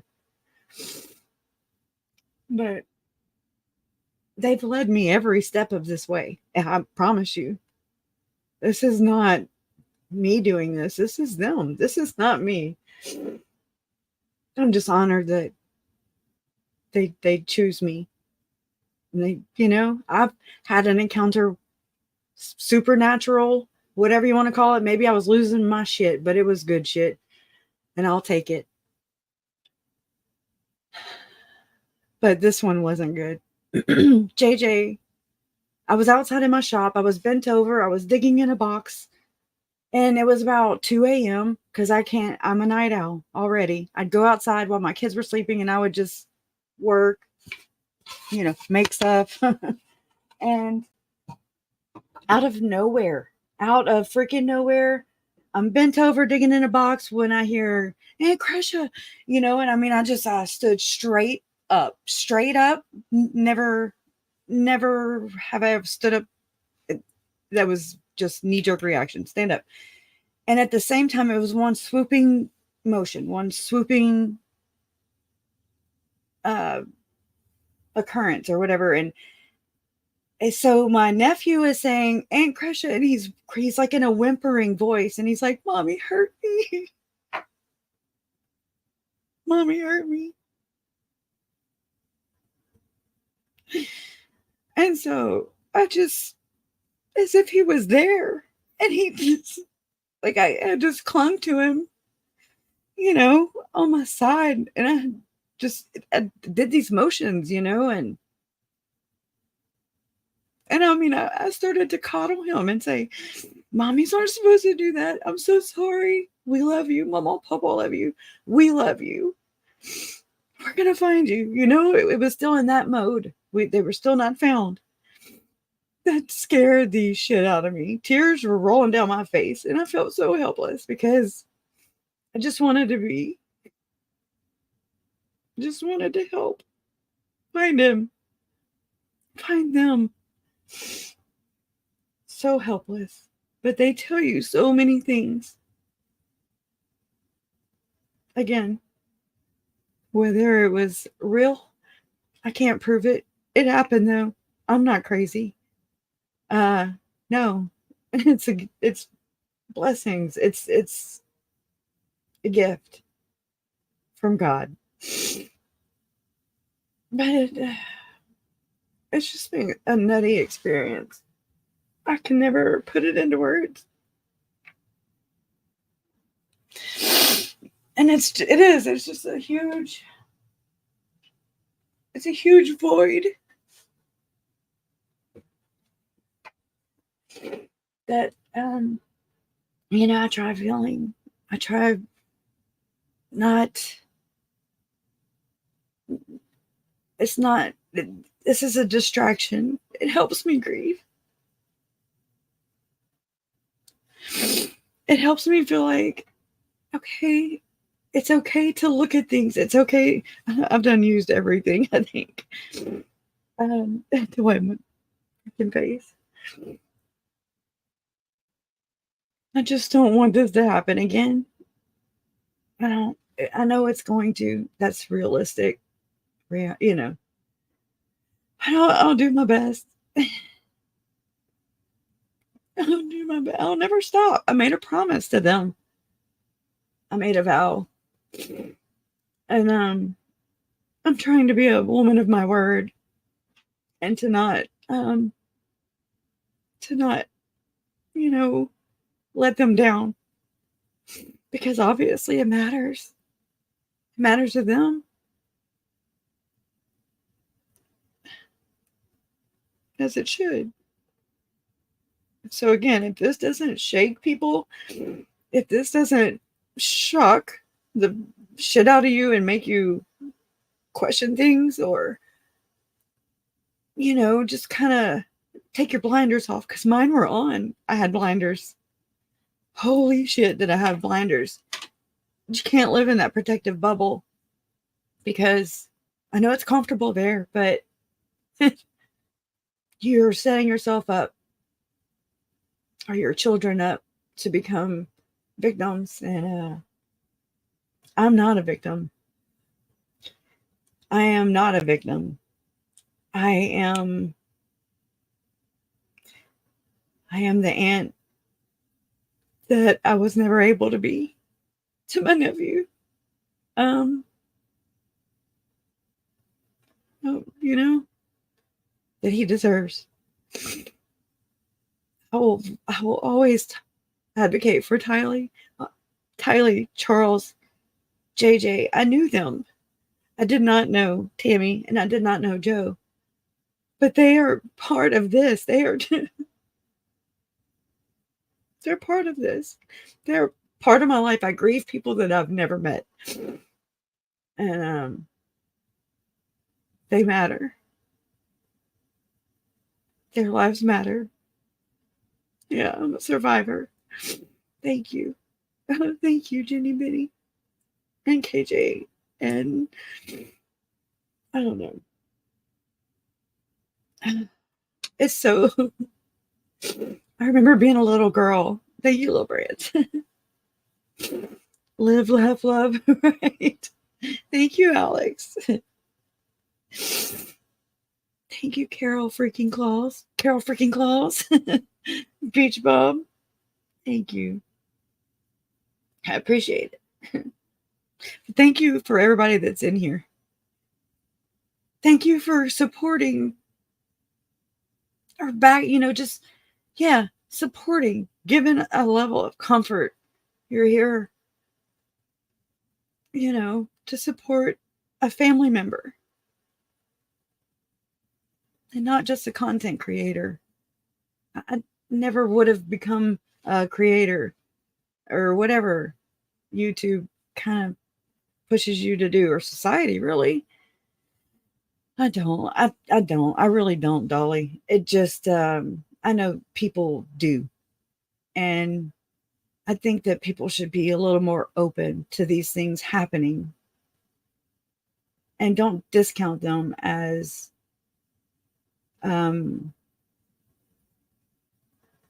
don't even know what to call it. It's not, witchcraft. It's not, I didn't conjure nobody. They came to me, Oh, thank you.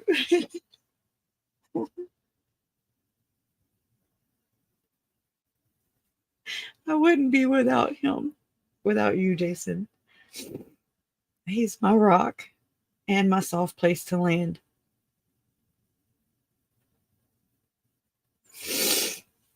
I don't know. Thank you. I really have. It's not about me. It's never been about me. Thank you. You're welcome. And you're welcome and thank you. And y'all do the same for me. And I just want you to know that. I wish that I could meet every one of you. I mean, for real. But we do virtually. That's what technology, the internet has done. It's a blessing and it can be a curse. She did hit it out the ballpark. We are alike. And I'm not rolling my eyes. I'm proud. I admire my mom. I do.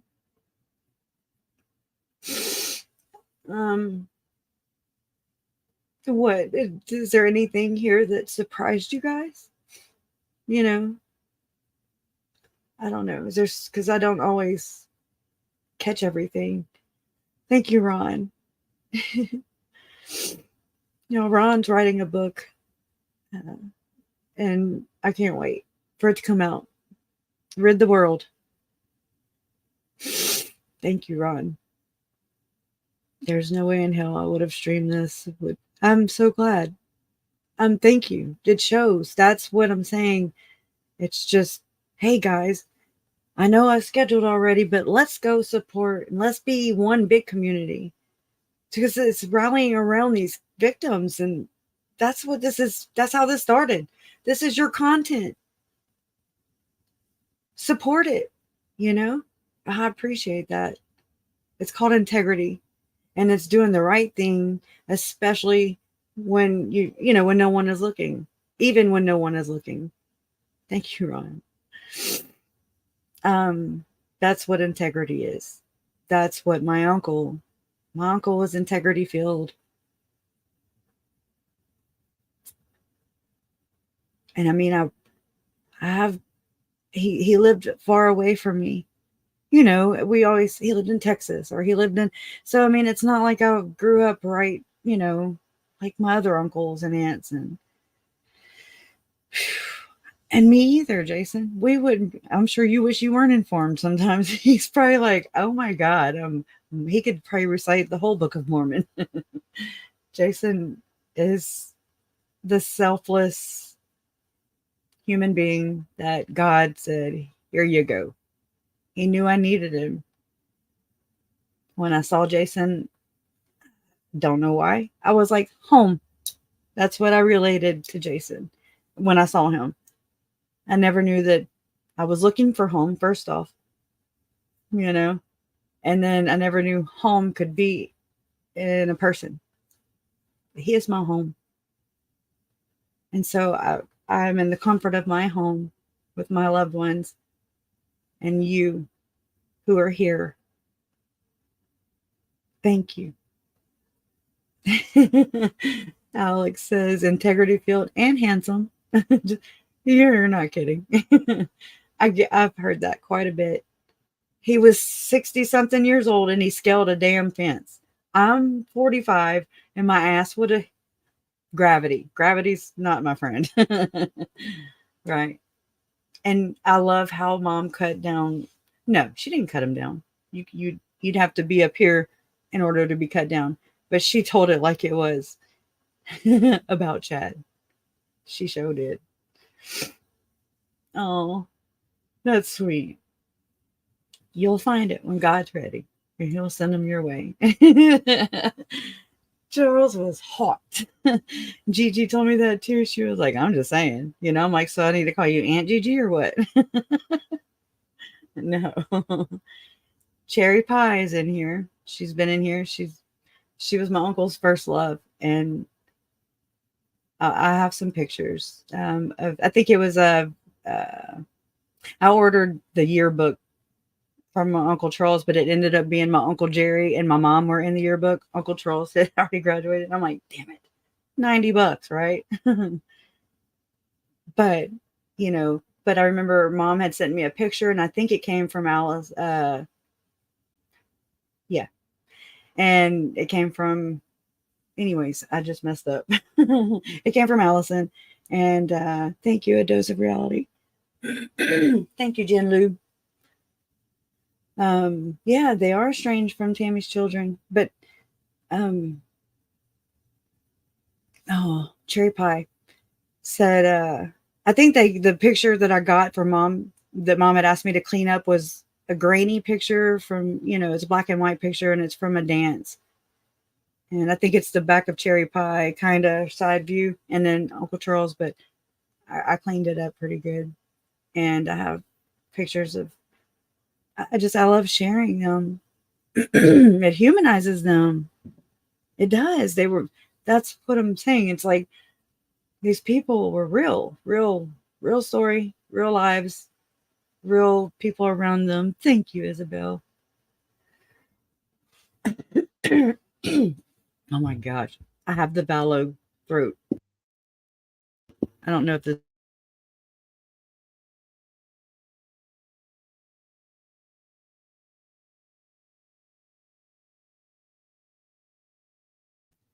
So yeah, if y'all saw me, I was sipping on my scissor. Severe congestion. I didn't want y'all to think I was hitting the bottle. If ever there was a time though. Oh, kids are in peace now. JJ is laughing with Charles, Tylee, and Tammy, dancing together in heaven, protected by God now, and they are wishing you to find some peace in your life today. Thank you. It's beautiful. In my heaven, my view, all 5 of them are together. They always have been. My eyes are red too. My bad. Oh, Jason, that's good. Thank you, Izzy. I really appreciate you. You really inspired me a lot too. The woman learned how to talk English through this case. Oh, but he did not know, and I know that from following Krisha. That's cool. That's what I'm saying. It's like we get to fill these things in for each other, and they come more and more to life the more we talk about them and share stories. And that's what we do with our deceased loved ones that just, pass away due to just normal life,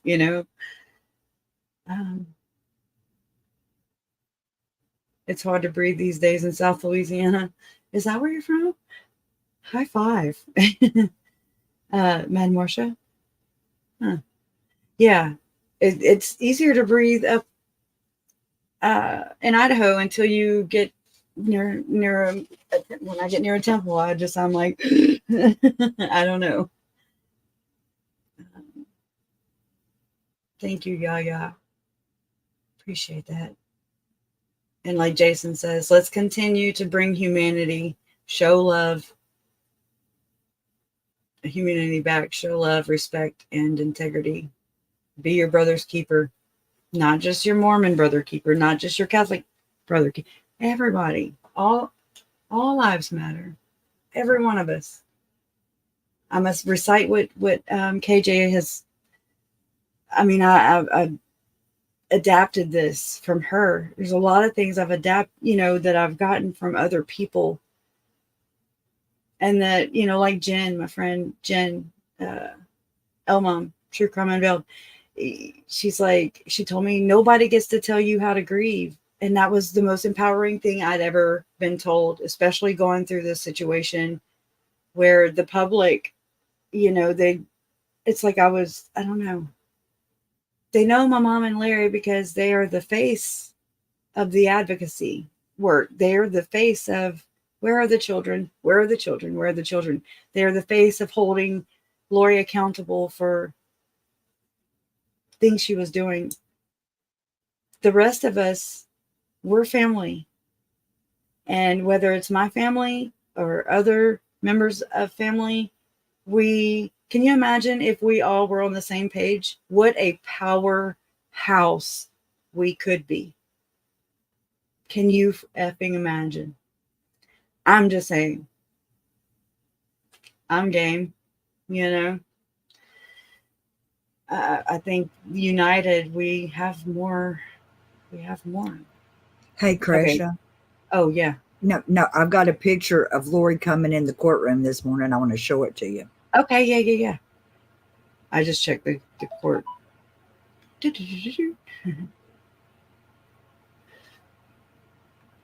Smug as a bug and a mother effing rug. Isn't that something? She is Chad's concubine.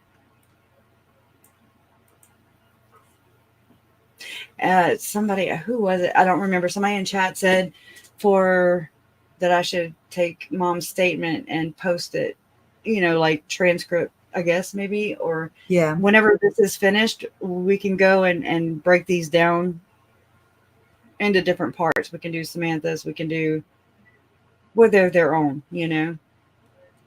separate videos. That way people don't have to watch, all this stuff. She is vile. That's another good word that I use for Lori and these people. They're vile and depraved and diabolical. Yeah.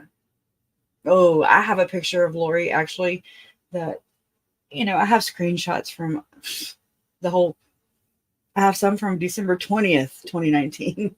I started looking, I did a background check and all Lori's family. I didn't know Chad's name at that point in time. But I did a background check the very next day. I found out on July 12th that Uncle Charles was murdered the day before. When Mom found out that, there's a whole story with that, how that happened, how my life changed that day. And it's never looked the same ever since. I thought that was Jason. I don't know where I was going with that. Oh, but the black eyes, and I have a picture in Canva, and I'll show once. I don't want to miss what's going on in the courtroom. I mean, I have it playing back here, just waiting on them to come back. My keyboard was right here, and I accidentally paused it. I was like, oh shit, oh no. So I appreciate that. Sorry about that. No, Lori's family's not there. Colby is there.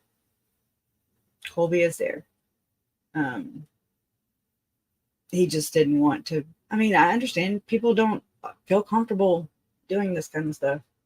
I don't shame him for that. And I remember that tire swing. It's made out of tires, and it is shaped like a horse. And I remember them, I remember that. That's their niece. Tylee is their niece. I don't know. I guess maybe some people feel like you have to be there, or I don't know. I always thought that they represented them both. I know that's why I keep them all together. I talk about Charles, Tylee, Tammy, JJ, and Joe. I don't have the stories. I'm not going to make any up, you know. That would be wrong. But I know that I have this really good image of Tylee driving in her Jeep with the top off, not her top, but the top of the Jeep off, convertible, whatever. And she's driving down the road, a long highway.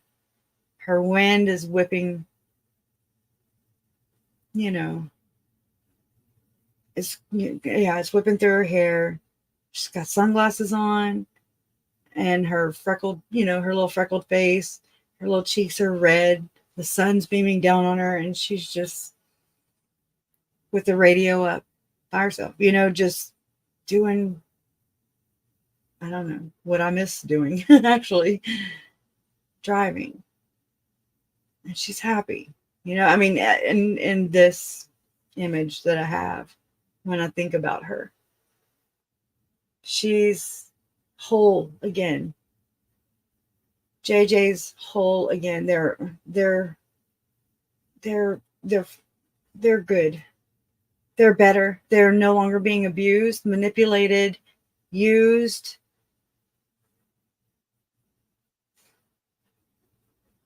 By their mom, by the one person that is supposed to protect you from these things. Tylee reminds me of a phoenix. Out of the ashes, she rises. She's way better than her mother. She loved JJ. That comforts me. JJ loved her. He reminded me of me and my brother so much. I'm really proud. Oh, thank you, Jay. Who are you hollering at, though? I hear you. Oh, Charles back. Okay. Okay, damn, quit hollering. I hear Jason hollering. Hold on. Where'd it go? Where'd it go? Okay, well, they're not playing anything, so calm down, Jay. He's hollering at me from the bedroom. The sound's up.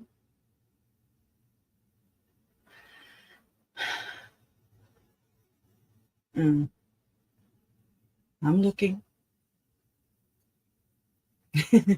Yeah, straight up. He's like, rah, rah, that's all I can hear. Yeah, she's gone. Well, I wish it looked like at one point, it looked like she was laying on Thomas's sweaty ass. Oh. Oh. Yeah, it's sad. It's very sad. Well, now the defense gets to talk. I object. I'm the first one to object. I didn't mean to do that. I just wanted to, I did want to speak. I just said, I hope she wants to explain herself. I'd like that. Who, Lori? Yes. Yeah, I know. She can't. There is no explanation. I think it's very poetic also. This reminds me of you, KJ, how you said when we read the Train's Dream and you shared the scripture, I do not know you, or something like that. Like Jesus was saying that, I don't know you. Well, Colby said it, and whenever they played that in the trial, so did Summer. And this reminds me of Lori saying, you know me, Mel. You know me, Summer. You know me, Mom. You know what I'm saying? And yeah, I should be able to give a statement too, but they don't like our kind, I guess. But anyways, it reminds me of that. Jesus saying, you don't know me, or get away from me, or whatever the hell that scripture is. I mess up scripture. I wonder what Judge Boyce was writing down the whole time too, I think the fact that the judge overruled all the objections pretty much is a good sign. I think so too. Hey, Krisha. Yes. I just want to do a shout out to my mama. She's been watching all this morning. So, Hey, hey, Mom. mama. Hey, Mama. Hey, Donna's mama. Thank you for sharing her with us. All right. That's Thank all I want to say. Thank you. Thanks for being here. Well, it's not $1 million. I'm just kidding. It's definitely maybe some drawings she made. I hope I swear that's the only thing, if I could have kicked in anywhere, it would be to do that Son of Sam law where this hoochie mama cannot, she's everything has a price on it, everything is expendable. And I don't want her to sell interviews for commissary. I don't want her to make money on book deals, whether that's through family members or not. I don't want them to. I don't want her to try to capitalize on the pain and destruction that she has caused herself. I tried looking at, okay. I didn't hear nobody say all rise. You better unmute it over there. Thank you. Please be seated. Amen. All right, let me shut up.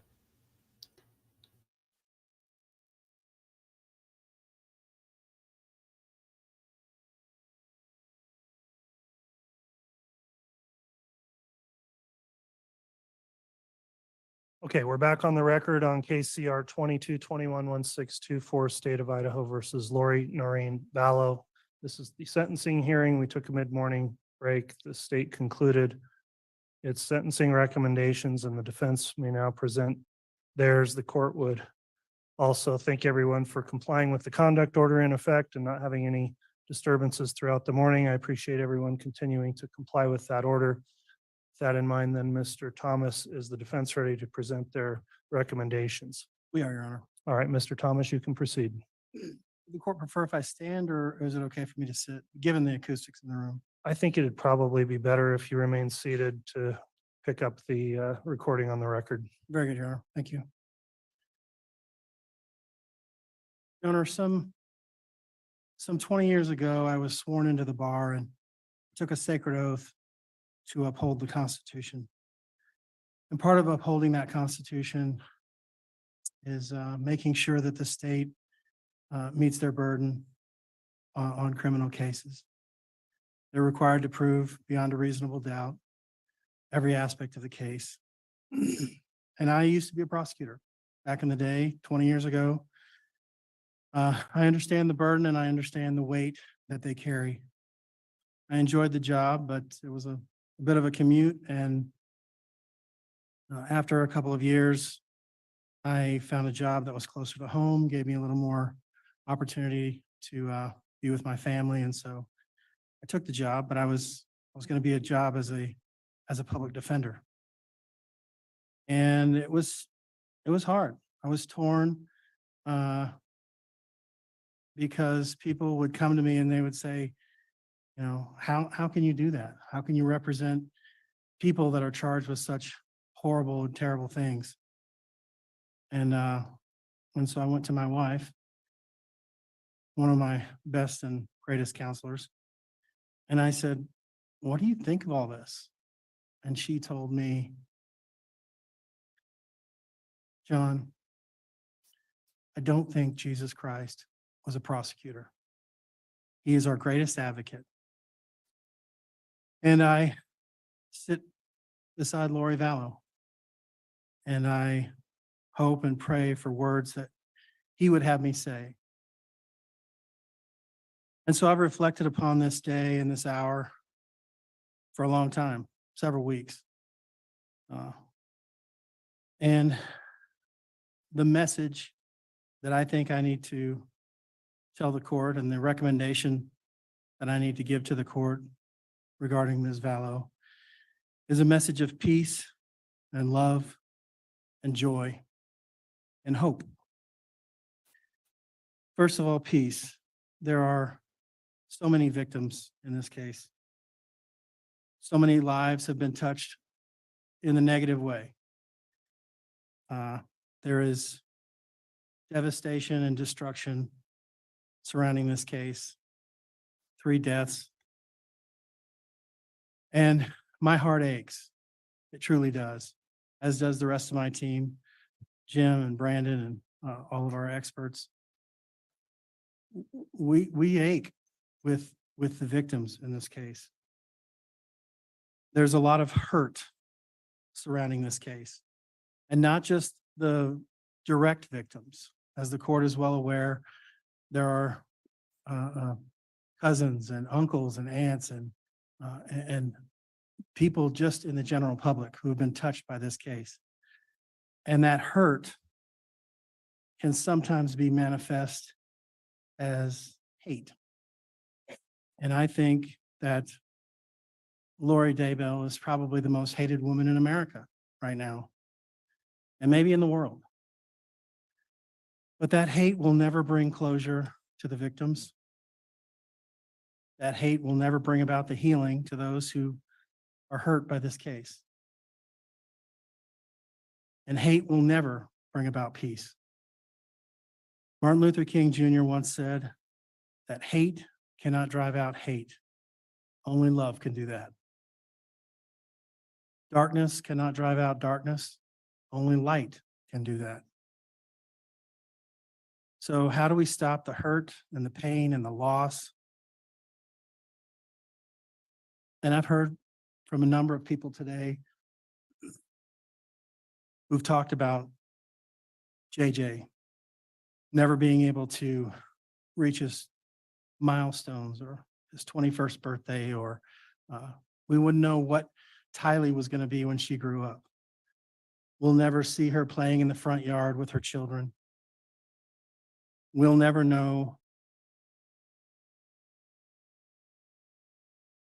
We'll never know what Tammy's students make of themselves as they grow up. But we need peace to replace the hurt. And that peace and that healing will only come about by love and compassion.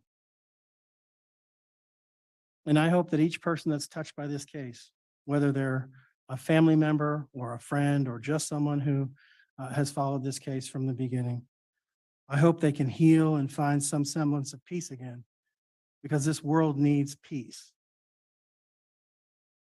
Which brings me to love.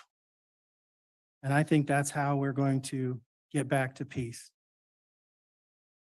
And Lori, if she could speak to each one of those people who have been hurt by this case or been affected by this case in a negative way, her message would be one of love. Her motto is, love is the key. And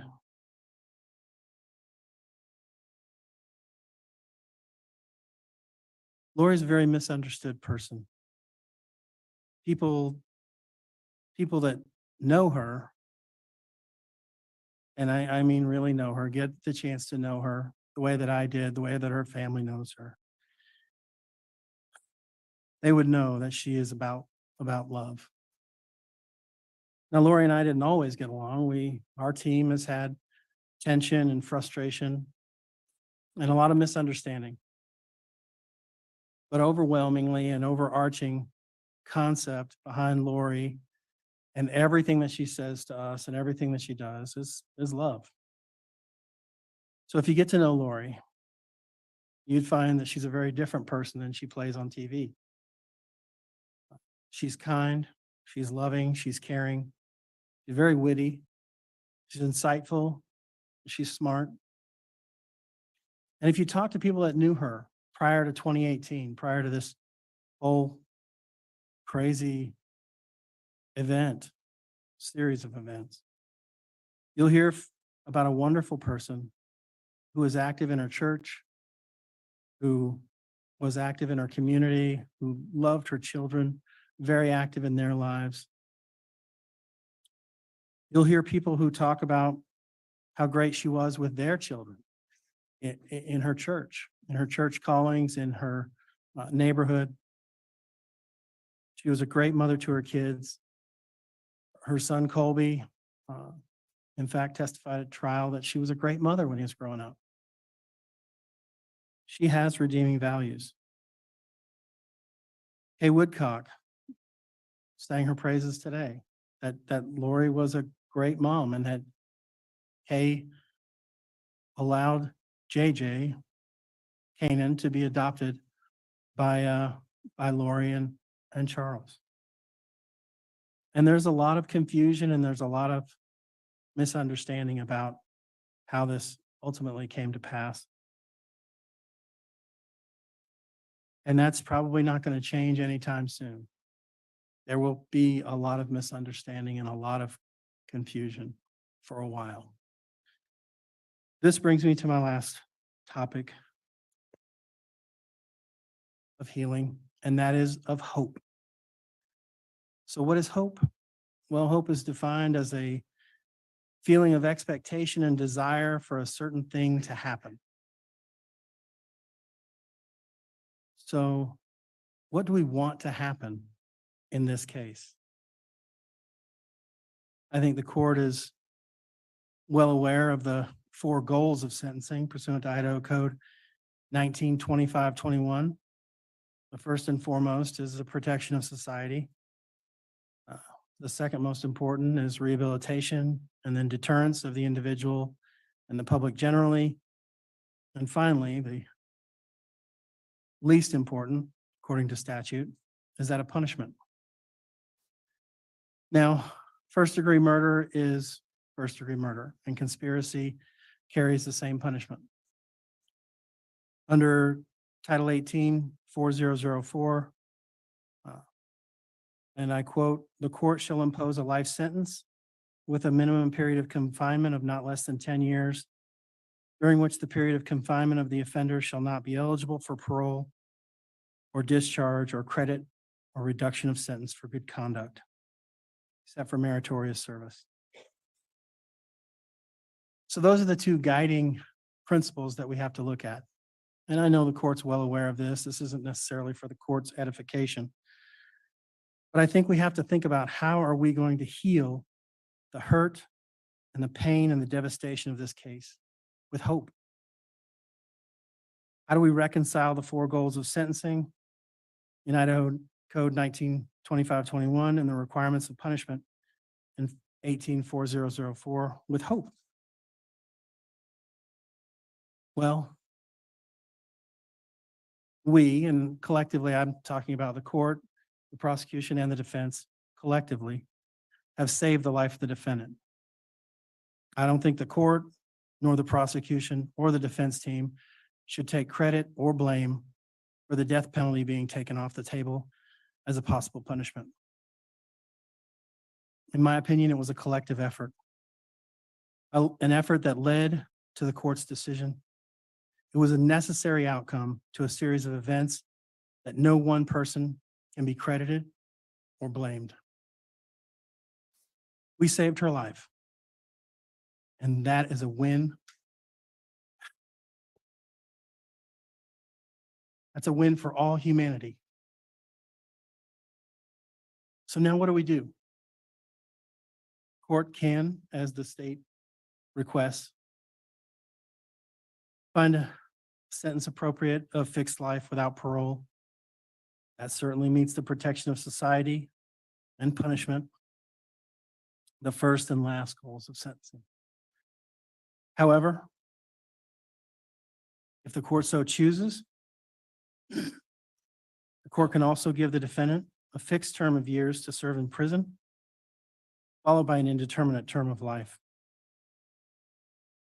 And after great deliberation and thought, we would ask the court to sentence Ms. Vallow, Daybell, to a 20-year fixed term with an indeterminate term of life. We believe that that meets all the goals of sentencing with an added bonus of hope. So why would we give the defendant any hope at all?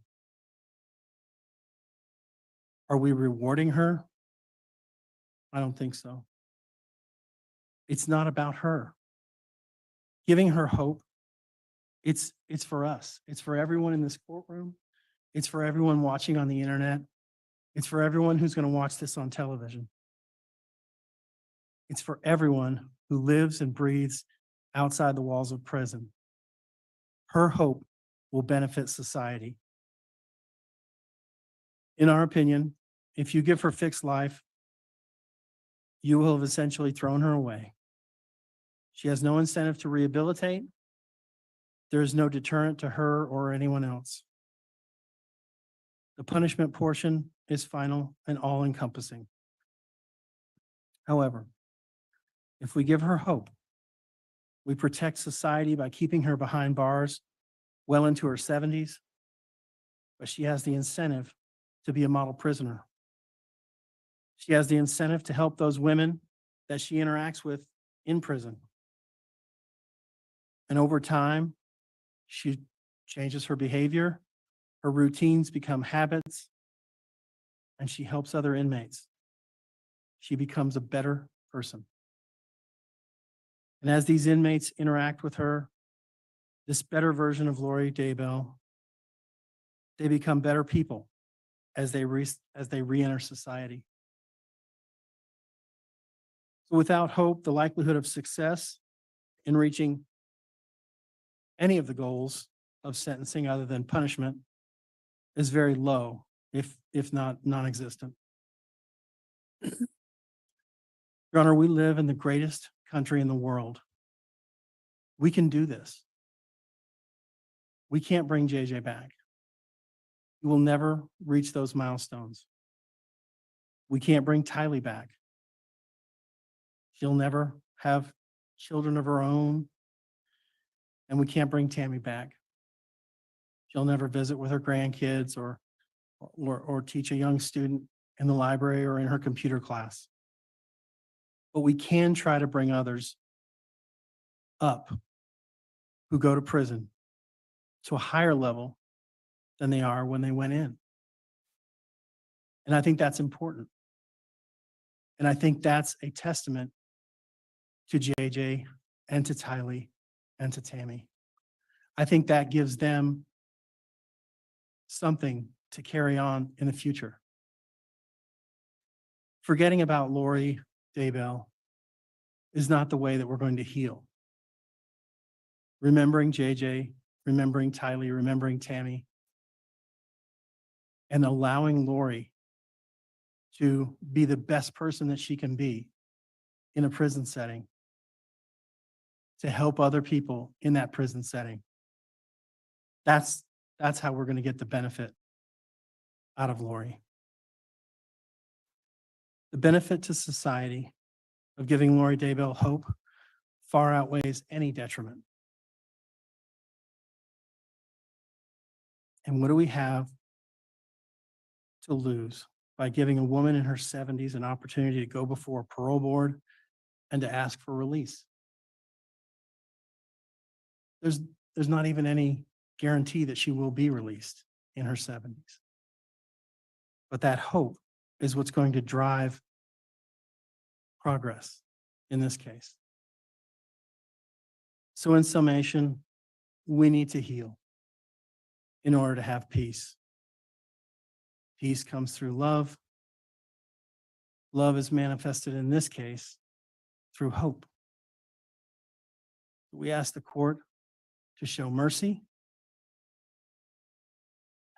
and look to the future. We ask the court for a 20-year fixed term plus life indeterminate, concurrent for all 5 counts of murder and conspiracy to commit murder. We would ask the court to give Lori Daybell a 14-year concurrent sentence for the grand theft to run concurrent with each one of the other charges. We can do this, Judge. We can move forward towards peace again and heal, which is what we really need to do. Thank you, Your Honor. All right, thank you for the recommendations, Mr. Thomas. All right, Ms. Vallow, before I impose sentence, if you choose, you may address the court. This is known as the right of allocution, which permits you to make a statement on your own behalf or present any information in mitigation of the punishment for the crimes you've committed. And let me inquire at this time, do you wish to address this court? All right, very well. You may make your statement. Holy shit. Oh my God. I would like to start by quoting John from the New Testament in the Bible. In John chapter 8, verse 7, Jesus says, "He that is without sin among you, let him first cast a stone at her." Then in verse 15, Jesus says, "Ye judge after the flesh, I judge no man. And yet if I judge, my judgment is true." Jesus knows me, and Jesus understands me. I mourn with all of you who mourn my children and Tammy. Jesus Christ knows the truth of what happened here. Jesus Christ knows that no one was murdered in this case. Accidental deaths happen. Suicides happen. Fatal side effects from medications happen. I have a different perspective in life because in 2002, when I was pregnant with Tylee, I died in the hospital while in labor with her. They tried to stop my labor. They put me on the table and they put something in my IV, and I felt my spirit falling to the floor. I was standing near my pregnant body, watching the doctors try to revive me, which took them a few minutes. In that time, my sister Stacy was standing to my left. I turned to hug her and was surprised that her spirit was as tangible as a physical body, because I knew I was in spirit and she was in spirit. She said she needed to show me some things, and we went to heaven. I later returned to my body. Because of this experience, I have access to heaven and the spirit world. Since then, I have had many communications from people now living in heaven, including my children, Tylee Ashlyn and Joshua Jackson, my sisters, Stacy and Lolly, my aunts and my uncles, and my grandparents. I have had many communications with Jesus Christ, the Savior of this world, and our heavenly parents. I have had many angelic visitors have come and communicated with me and even manifested themselves to me. Because of these communications, I know for a fact that my children are happy and busy in the spirit world. Because of my communications with my friend Tammy Daybell, I know that she is also very happy and extremely busy. I have always mourned the loss of my loved ones, and I have lost many in this mortal world. However, I know them more than most people. I know where they are now and what they're doing. I know how wonderful heaven is, and I'm homesick for it every single day. I know we all lived in heaven before we were born on earth, and we were all adult spirits in the heavenly realm. We chose to come to earth as mortals. Heaven is more wonderful than you can possibly imagine. I do not fear death, but I look forward to it. I did not want to return to my body when I was out of it. Even though my son Colby, who I adored more than anything, was only 6 years old at the time, and I was about to give birth to this new baby girl that I wanted so badly. I was a young mother, and you would think I wouldn't want to leave my children, but as I stood in heaven, I did not want to go back. I thought they would be fine without me because I was peaceful and I was happy and I was home. But then I was told by Jesus that I needed to go back and complete things that I had covenanted or promised to do before I was born. This caused me a lot of distress because I knew heaven was my real home, and I only wanted to be there. I was free from pain, emotional and physical. But then I was shown how I would help my children and others in the future. So ultimately, I did agree to go back to my body.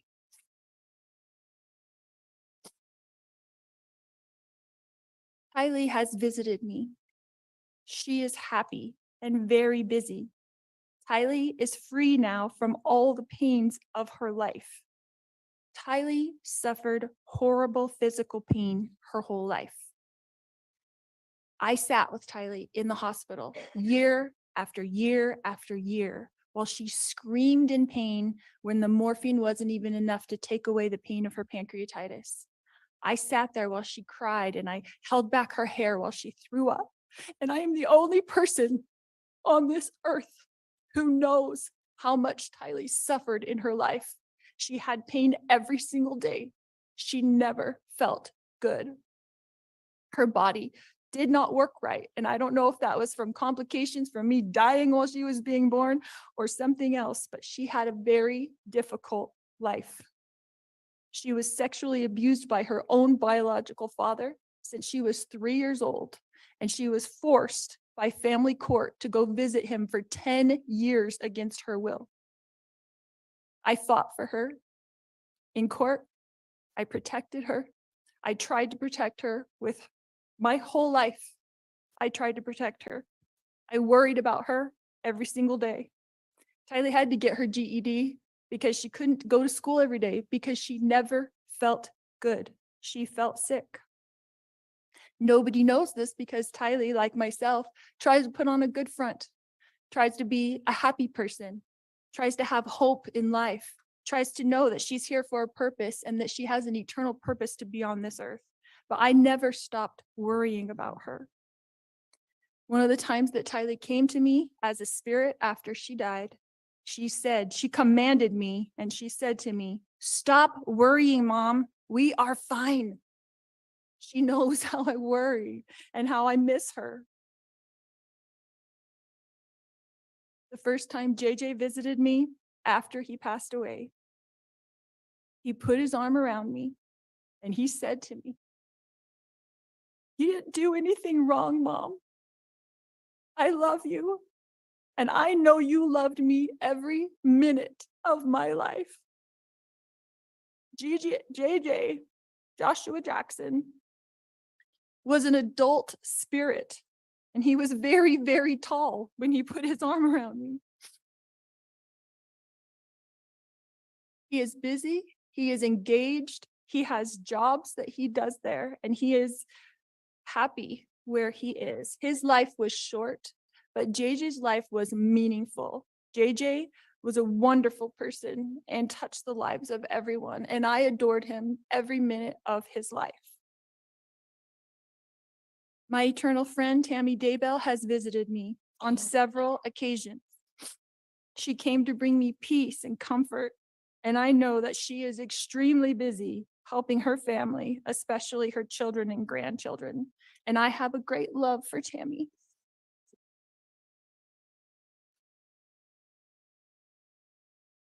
My beautiful children, Tylee Ashlyn and Joshua Jackson, rest safely this day in the arms of Jesus. My wonderful friend, Tammy Daybell, rests safely this day in the arms of Jesus. And I look forward to the day when we are all reunited and I too will rest with them in the arms of my Jesus. All right, Ms. Vallow, thank you for your comments to the court. Let me ask you at this time, Ms. Vallow, are you fully satisfied with the representation you've received from your attorneys throughout this case? Yes. Thank you.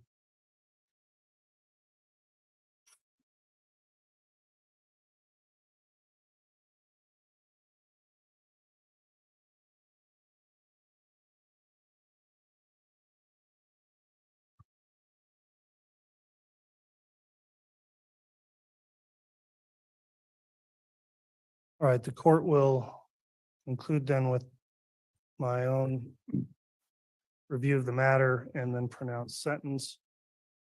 Ms. Vallow, based on the jury's verdict of guilty in this case, it is the judgment of this court that you're guilty of the following counts of the amended indictment. Count 1, conspiracy to commit first-degree murder of Tylee Ryan and grand theft by deception. Count 2, first-degree murder of Tylee Ryan. Count 3, conspiracy to commit first-degree murder of Joshua Jackson Vallow and grand theft by deception. Count 4, first-degree murder of Joshua Jackson Vallow. Count 5, conspiracy to commit first-degree murder of Tammy Daybell. And count 7, grand theft. I've carefully reviewed the record of this case, beginning with your prior criminal history. Very notably, you're 50 years old. These are the first criminal convictions you've ever had. I will note, however, in addition to these convictions, you have 2 additional conspiracy to commit first-degree murder cases pending in Arizona. And it's somewhat incredible in this case that seeing you've gone from no criminal history in your life to now having been convicted of 2 counts of first-degree murder, 3 counts of conspiracy to commit first-degree murder, and you continue to face more additional counts of conspiracy to commit first-degree murder in another state. I've looked at the recommendations in the pre-sentence investigation report. It ultimately recommends a prison sentence stating, quote, incarceration under the custody of the Idaho Board of Correction. Normally, the court would have some additional information to rely on in fashioning its sentence, including the benefit of recommendations based on a gain evaluation, substance abuse report, mental health review, and other reports. However, you elected not to cooperate with the pre-sentence investigation. As I would note on page 23 of the pre-sentence investigation report, it states, quote, Lori Vallow Daybell intends to remain silent during the pre-sentence investigation process. She has the packet, but does not intend to answer any questions of evaluators or investigators. Quote, no attempts were made to complete the court-ordered screenings due to her refusal. I'm advising you that that was your choice to not cooperate in the pre-sentence investigation, but it left me without some additional information that potentially could have been mitigating in your case. And as I proceed with the sentencing, I'll note those deficiencies in the information I normally would have in a pre-sentence investigation report. As has been mentioned by both sides here, the court has to consider certain sentencing objectives when I sentence somebody, and these are set out in cases including State versus Hill, which is a Court of Appeals case 103 Idaho 565, and it's been adopted by our Supreme Court as well. And I have to consider for main objectives, number 1, the protection of society, which is the primary objective. 2, deterrence of the individual and public generally. 3, possibility of rehabilitation. And 4, punishment or retribution for wrongdoing. That states, or case states, moreover, it's clear as a matter of policy in Idaho, the primary consideration is the good order and protection of society. All other factors must be subservient to that end. I've also reviewed and considered the criteria set forth in an Idaho statute 1925-21 on the question of whether or not you should be confined to prison and to what extent. That statute sets out a variety of factors I have to consider in weighing whether a long prison term here would be appropriate. Some of the attorneys cited already to some of the provisions of that statute, and again, it talks about the primary consideration of the protection of society, and also talks about the impact on the victim, the possibility of risk reduction through rehabilitation, and deterrence are also to be considered. There are some factors laid out in that statute that are not necessarily controlling, but weigh in favor against either imprisonment, or in this case where imprisonment's required, an extensive imprisonment term. Some of those factors under Part 2 of this statute is the defendant's criminal conduct neither caused nor threatened harm, which is clearly not the case here. that the defendant did not contemplate the conduct would cause or threaten harm. Again, that would not apply here. The defendant's criminogenic needs indicate the defendant will benefit from supervision and treatment in the community. That's unavailable, as community treatment can't occur with a minimum prison sentence required here. Another factor, were there substantial grounds tending to excuse or justify the defendant's criminal conduct, though failing to establish a defense? I don't find those apply given the facts of this case. Other factors, the victim of the defendant's criminal conduct induced or facilitated the commission of the crime. That did not occur here. Another part talks about compensation, which I don't find would be appropriate here other than on the grand theft charge. Part G, the defendant has no history of prior delinquency or criminal activity or has led a law-abiding life for a substantial period of time before the commission of the present crime. That is the single most mitigating factor I see in this case. Again, it's unbelievable that at your age, you have no prior criminal history, and now you sit here convicted of the most serious of charges. I also have to consider whether the criminal conduct was the result of circumstances unlikely to recur. Based on the evidence in this case, and in particular, considering the statement you just made to the court, I find it weighs against me finding in mitigation for that factor. And then finally, the character and attitudes of the defendant indicate the commission of another crime is unlikely, or the defendant demonstrates amenability to treatment. So those are the mitigating factors. Then in aggravation, we have more factors to consider. Is there an undue risk that during the period of a suspended sentence or probation, the defendant would commit another crime harmful to another person? Would a lesser sentence depreciate the seriousness of the defendant's crime?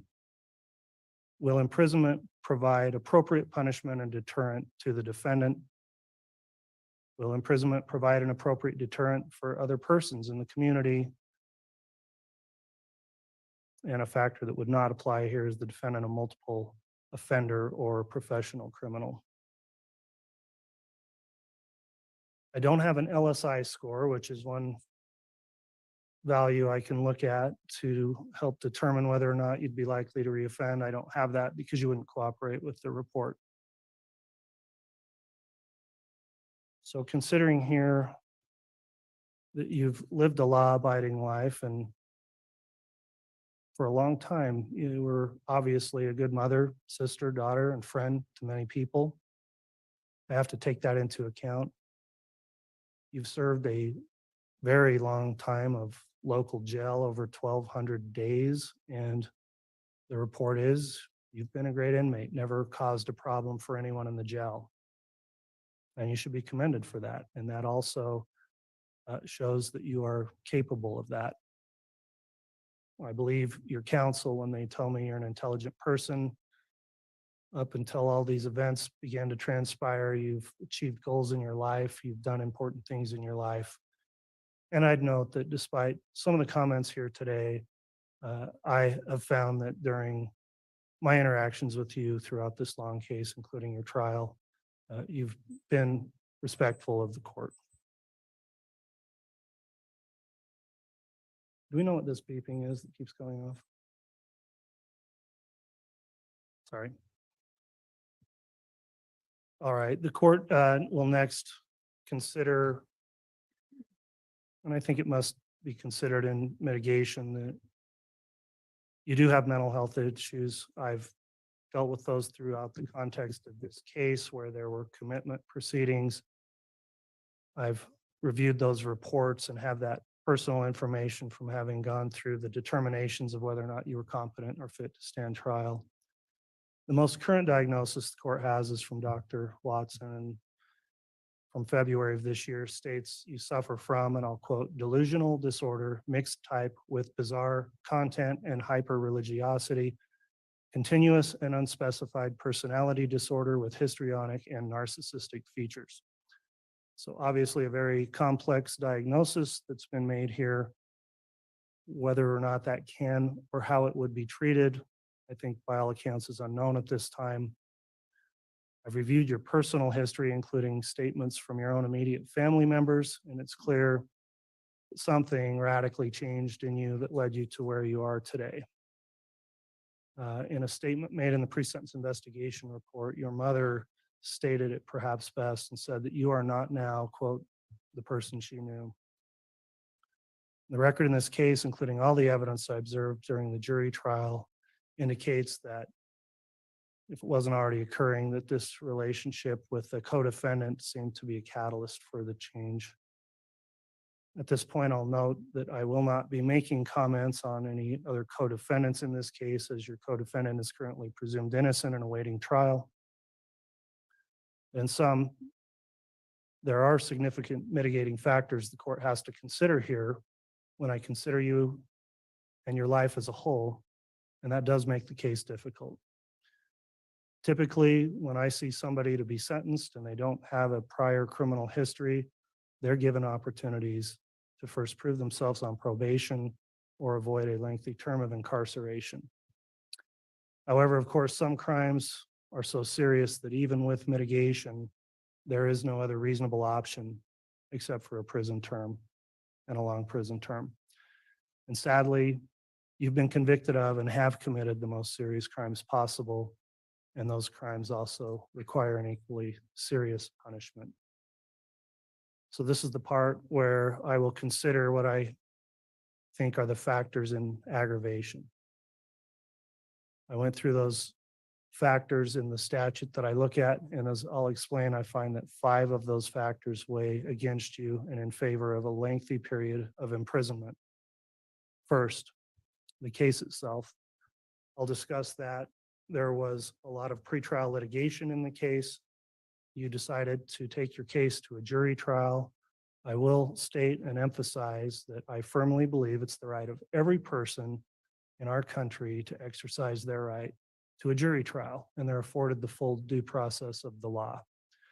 It's been somewhat disheartening to me to realize that there are many people who think that they can predetermine a case and somebody shouldn't be afforded their full rights of due process before they are convicted of a crime. Well, I didn't make all of the rules that govern criminal cases, but I took an oath to uphold the rules that are there, and I make every effort to ensure that people's due process is protected, because that's an important duty of mine. Everyone has a right to be presumed innocent, and everyone in a criminal case does have a right to a jury trial. Sometimes I feel like maybe too many cases settle, and there should be more trials because it's a right people are entitled to exercise. You exercise that right, and I in no way hold it against you that you decided to have your case determined by a jury. That's your right, and it does not impact or influence my decision in sentencing. Before trial, I did not delve into all of the evidence or facts of this case and only address those when necessary to make rulings on motions, because I wanted to keep objective through the proceedings and remain impartial. You were afforded all of your due process in this case, and ultimately, after presentation of the evidence, a jury did find you guilty on all counts. I bring that up now because when there is a trial, I learn and see all of the facts along with the jurors. And that's a different scenario than when someone enters a plea and I'm only allowing argument in a sentencing and not sitting through the evidence as I did here. Having considered all of the evidence that I saw at trial along with the jurors, it's been a difficult task for me to narrow down and articulate all of the aggravating factors, because really there are so many here. Murder is the most serious offense. And the most unimaginable type of murder is to have a mother murdering her own children, and that's exactly what you did. You were involved in and guilty of conspiring to murder another group of children's mother, Tammy Daybell, who had children of her own. And despite the jury convicting you with overwhelming evidence, you still sit here before the court today and said you didn't do it. You came here to East Idaho, where I've spent my life, and moved here from another place already with plans in progress to make your children disappear. The evidence bore that out at trial. You removed your children from their home in Arizona, alienated them from friends and family, got rid of JJ's service dog.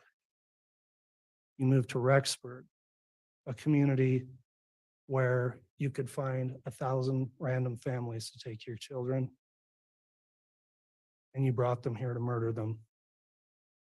You had so many other options. You could have gotten divorced. You could have found someone to take care of those kids. But as the state was able to prove at trial, you chose the most evil and destructive path possible. You killed those children, according to the state's theory, and I believe it, to remove them as obstacles and to profit financially. You justified all of this by going down a bizarre religious rabbit hole, and clearly you are still down there. While you were enjoying your new life in Hawaii, countless law enforcement officers, family members, and volunteers were searching for your children. And I don't think to this day you have any remorse for the effort and heartache you caused for others who looked for your children when you knew where they were and knew they were dead. They were found dead, burned, mutilated, and dismembered, and buried like animals. After you knew they were dead, you collected public funded assistance payments meant for them, and that was blood money you kept for yourself. And that's the grand theft charge you've been convicted of. Your sister, your son talked to you, begged with you while you were in the jail during phone calls I heard at trial. And those were very sad and difficult calls to hear. And you didn't provide any assistance or comfort to them. During the trial, when the evidence came out about how these children were found and the state they were in, you wanted to be excused and not have to watch the evidence, and were fine to let all the other people in the courtroom, including the jurors, have to bear through that. However, I ruled that you did have to sit and watch and see the result of your heinous crimes. The jurors in your case fulfilled their duty admirably. All 18 jurors we had, because we had alternates, went through the entire trial and faithfully fulfilled all their obligations and all the instructions. So we were able to get impartial jurors who weren't already tainted by pretrial publicity to decide your case. And I do thank the jurors publicly for the service they rendered. Those jurors I noted during the trial were very good at keeping their emotions in check and keeping stone-faced, as they're supposed to do, and be objective until the case is done and submitted. However, I did note at certain times during the trial, such as when there were videos and pictures shown of you in Hawaii at this time frame when JJ and Tylee were lying in shallow graves, the disgust on the faces of those jurors was evident, and shocking revelations about what happened here just kept coming through the trial. The crime scene was a horrific thing to have to review, and there's images that I will never get out of my mind, and I'm just looking at the pictures. Law enforcement officers who had to deal with the aftermath of what you did, I'm sure were traumatized, and I know it was traumatic as well for the jurors who had to sit through and see the photographs of these dead and mutilated and buried children.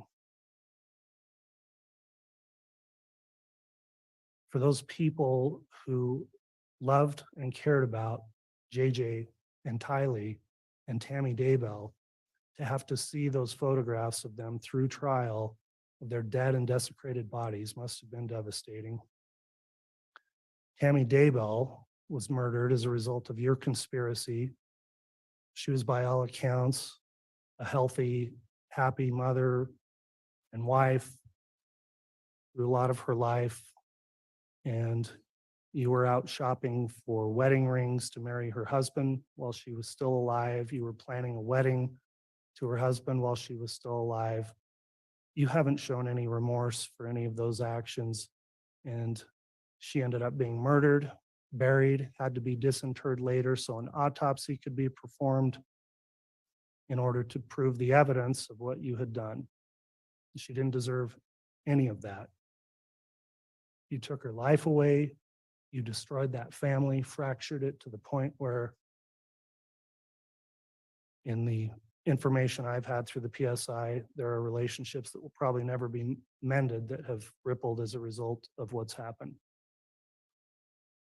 JJ and Tylee, of course, 7 years old, 16 years old, were separate people whose lives were cut way too short because of you. Never got to grow up and be adults. The family and friends who have provided their impact statements, of course, have stated it better than I could about who they were.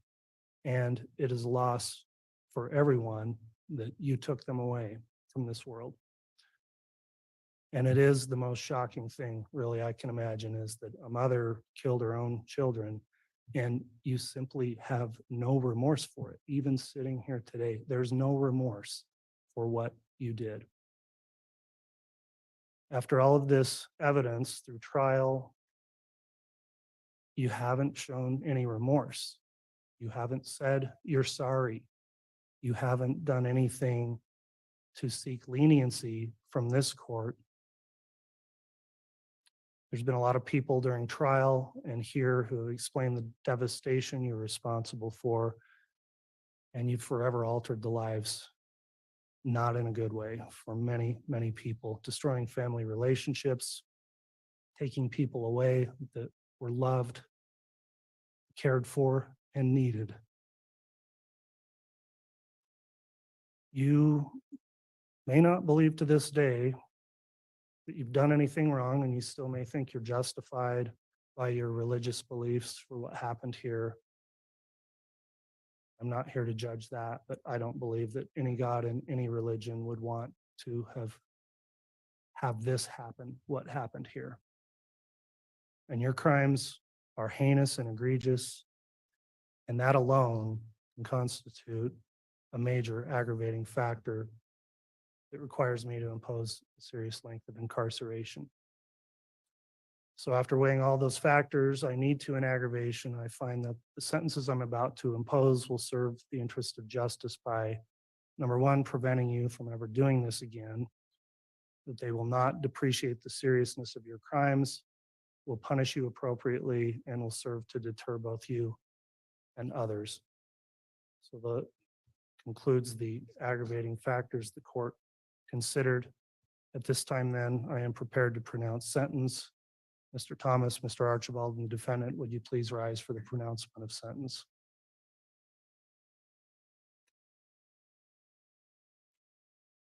Based on all the relevant circumstances, including the evidence and recommendations presented in court today, it's the judgment of this court. Ms. Vallow, you'll be sentenced as follows. I'll first note I'm going to take up the counts out of order as I want to address the substantive murder sentences first. So on count 2, the charge you were convicted of, the first degree murder of Tylee Ryan, you are sentenced to the custody of the State Board of Corrections to serve the maximum allowed sentence of fixed determinate term of life imprisonment with no possibility of parole. On count 4, the charge of the first degree murder of Joshua Jackson Vallow, you are sentenced to the custody of the State Board of Corrections to serve the maximum allowed sentence, a fixed determinate life imprisonment sentence with no possibility of parole. I'll next address the 3 conspiracy counts you've been convicted of. And note under Idaho Code 18-1701, the punishment for those crimes is the same as the underlying offenses you combined to commit. One of the offenses you combined to commit was first degree murder, so those may be punishable also by imprisonment for life.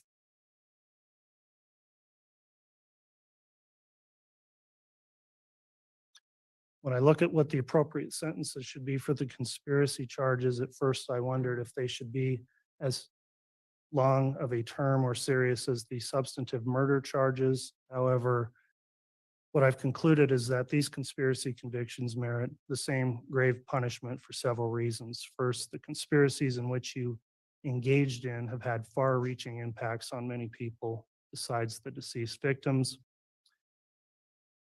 And with what the court's heard, I am convinced that the conspiracy charges also merit the same serious sentence. So on count one, the conspiracy to commit first-degree murder of Tylee Ryan and grand theft by deception, you're sentenced to the custody of the State Board of Corrections to serve the maximum allowed sentence, a fixed determinate term of life imprisonment with no possibility of parole.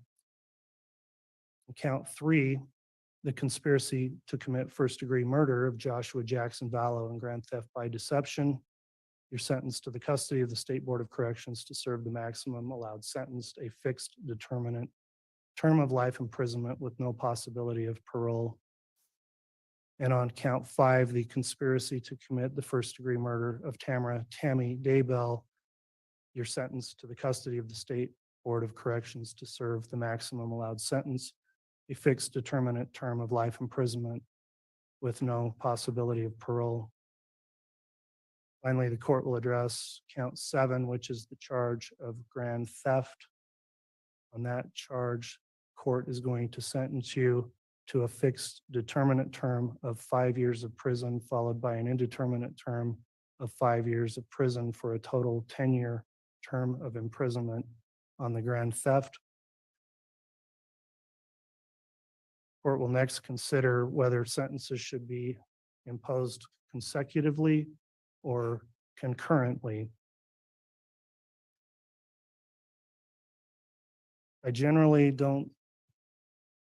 I'm a pragmatic person, and I've struggled with the point of a consecutive sentence when in Idaho, a life sentence is just that, a life sentence without parole. And I've thought it through. However, when I looked at this case and the more I thought about it, I've determined that because there are three separate murders with three separate victims that occurred at three separate times, then running counts concurrently would not serve the interests of justice, because those crimes all need to be taken into account separately and distinctly and individually. And you need to be held accountable separately for each of the three murders. So on those counts, the court will run consecutively the count two murder of Tylee Ryan, consecutive to count four, the murder of Joshua Jackson Vallow, and count five will run consecutive to count 2 and 4, the conspiracy to commit first-degree murder of Tammy Daybell. So 3 consecutive life terms of prison. The remaining counts will be concurrent to the counts that are consecutive. The court will impose fines as requested by the state in the amount of $25,000 for all counts except the grand theft. On the grand theft, the fine will be in the amount of $1,000. The court will assess the civil penalty that was requested, and I find it's appropriate under Idaho Code 195307 of $5,000 per victim on each of the 3 victims as a civil penalty. And then finally, the restitution, which was requested by the state. Mr. Wood, if you could reiterate that number, 22,000 of what the restitution term is. And I want to inquire if there's any other restitution being sought by the state. Thank you, Your Honor. I believe I said 22,545. And the state would ask for an additional 30 days to submit any further restitution for the victims, living victims who have been deemed as such by this court. The court will assess that restitution on the grand theft charge of $22,545 as shown through the evidence at trial. And the court will allow 30 days for additional restitution requests, but that will be waived if it's not submitted timely.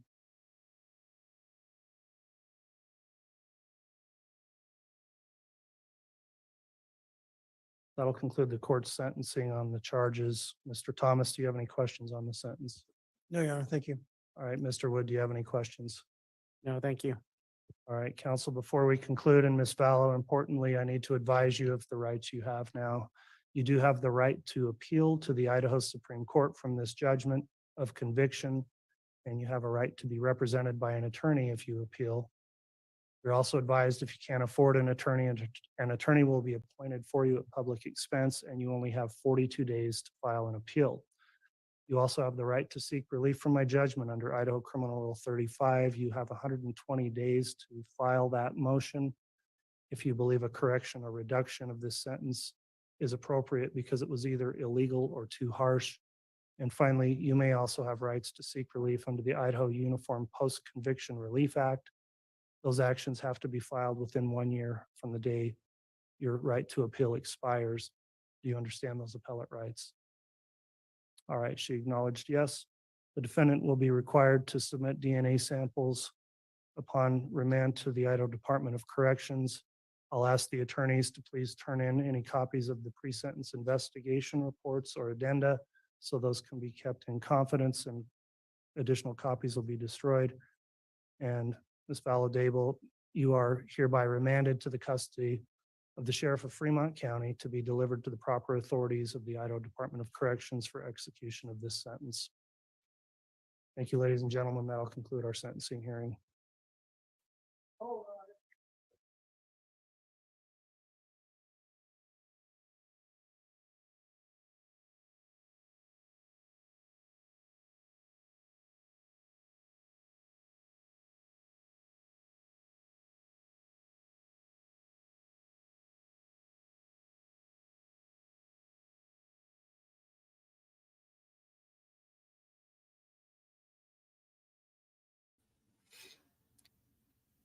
Whoa! Oh my God, yes. Oh my God, yes. Oh my God, yes. Oh my God. Amen. Amen. Bye, Felicia. Bye, Felicia. Y'all, Judge Boyce moved me. Oh my God. Oh my God. He quivered. He I thank you, God. Y'all, when she fucking spoke, I'm sorry. When she spoke, oh my God. I was like, shut the F up. Oh, y'all, I know y'all all said it too. Holy shit. And then she does not feel like she did a freaking thing wrong. Oh my God. Oh my God. Oh my God. Oh my God. I was impressed by his words too, Tess Mac. Oh my God. This is, oh, y'all know I don't really feel things. I have to like, whenever we're done here, you know, I'm going to go and reflect, re-listen to it, things like that. But oh my God, no possibility of parole, bitch. Sorry, neighbors, you know. Oh my God, that was beautiful. That was good. That was good. Oh my God. Thank you. Thank you so much. Accidents happen. Suicides happen. And accident, basically drug overdose. I was like, why is she saying that's pretty specific? You know, just wondering. Murders happen. Dumb bitch. I'm sorry. I can't help it. I have other words, you know, that it's just sometimes it's appropriate. The C word is appropriate. See you next Tuesday. She is a cunt. I'm sorry. I know I said it. I'm about to go bleep that out probably, but I have to. We got the bitch. Wow. I'm still just taking it in right now. Oh, it feels good to breathe. Feels good to breathe. I can't believe she took the stand. I laughed at that comment that said, oh my God, this is her new podcast. This is her new podcast. You bet. Oh my God. She said she died, which is why we've been digging into this book. This is nothing but delusional fucking shit. Sorry, not sorry. All you Mormons out there who, and whatever, all you out there, I'm looking at you, Latter day Media. I'm looking at you preparing it, Mike and Nancy James. It's a free country, allegedly. Stop being fucking delusional. Stop before you hurt, before somebody else gets hurt. Stop. These are just one man's dreams. They are not your dreams. Stop taking on other people's shit and adapting it as your own. Like it's some gospel, like it's some hidden knowledge or something. Stop. The stupidest shit I've ever heard. But she said she died when she was giving birth to Tylee. Well, that's news to me. Anybody else knew this? I was like, oh, man, whatever spreads over there, it's worse than an STD with them, with the like-minded people crew, because they're like, hashtag me too. Hashtag me too. I had, you know, you had a near-death experience? Me too. Hashtag.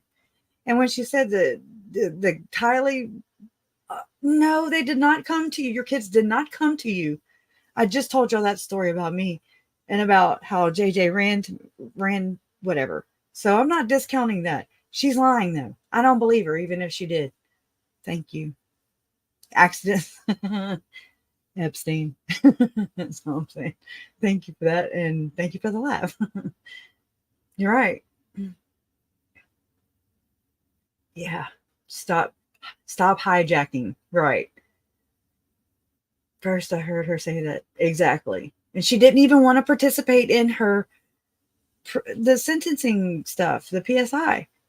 There you go. Here is Lori Cox. Here's Lori Cox. I can't believe she spoke. Oh my God. I know y'all were questioning me. Jason came in here. He was like, "You're muted." I was like, "Good," because nobody would be able to hear anything. I know I'm muted on purpose. But I talk at my TV. I talk at my devices, just like everybody else. It's like watching a football game, but not, you know.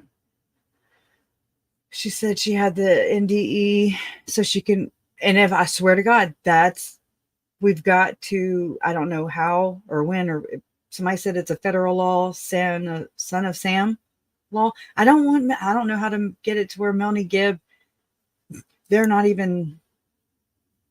no charges pending against them yet. I will not stop. They will wish they never effed up my family. They will wish that, because they hurt my beautiful nephew. They hurt my beautiful cousin Tylee. They hurt my uncle. Nobody did anything about it. They hurt a beautiful mother and grandmother and sister and daughter Tammy.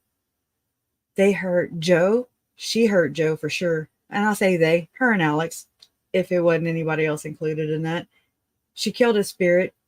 She want to talk about sex abuse. I wanted to jump through there and literally hug her neck with my hands. Gently at first. You know. What the fuck? This is just I'm just so shocked and proud. I'm proud. Actually, I'm surprised by Judge Boyce. I didn't think he was gonna, get emotional, you know what I mean? Use the feely words, but he did. And he called her ass out. How dare she call Tammy a friend? Are you kidding me? Holy shit. She said her kids were happy. What did I don't remember. Did she say that they thanked her? And I just told y'all that story about how I had that experience with JJ coming to me in my shed, my shop, you know, and he was not an adult unless he was a little person. You know what I'm saying? Like, whatever. I'm not here to discredit those things, but it's people like her and Chad and that ilk of depraved humans in that circle that they are the people who mistreat these gifts, who exploit these. They pimp them out. They exploit Jesus. They exploit these beautiful experiences. They're, oh my God, the only thing that's Christ. And I'm sorry, this is going to offend some people. This is just my opinion. This is how I feel. This is from my research into this.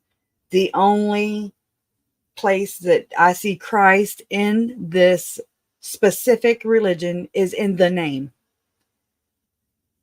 And for that, that's messed up. So anybody who is all about exploiting, tricking out Jesus, and then she want to come at us with some scripture. Wow. I'm just out. I don't know. What the fuck? She's gone though. She's gone. Now we need to play na na na na na na na na, right? Goodbye. Oh my God. I would love to see, right? That would have been beautiful. Of course, it could be on East Idaho News right now. Let me go look. Let me go over yonder. Okay. And then he called her out, you know, like when she wanted to leave the damn courtroom that day. I was like, wow. You go, Judge Boyce. You go, Stephen. All right, let me see. There's got to be people videoing outside the damn courtroom. You know they are. What about Hidden True Crime? I know they're all there. Turn your damn cameras on, people. Let's see. And 5 of the jurors were there. That was awesome. You know, there's only 2, right, that have spoken out. So that's 3 that are there. In addition to the 2 that have spoken out, right? There's only 2 that spoke out, I think.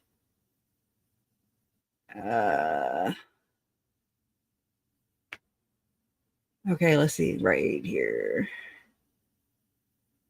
And I can't believe that objections and all that good shit. I can't. That shocked me.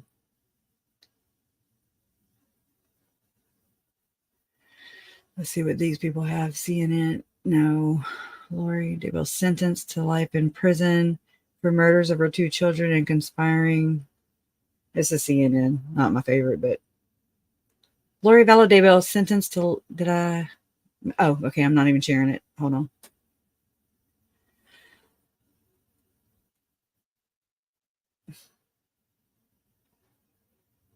Okay. Where the hell is my screen? I'm sharing it. Let me stop and let me start over. Share screen. And here. Okay. I hate these damn things. No, I do not want to freaking subscribe or pay. Jeez. Let me make this smaller. Since this takes up the whole damn screen. All right, it says Lori Vallow Daybell sentenced to life in prison for murders of her 2 children and conspiring in the murder of her husband's first wife.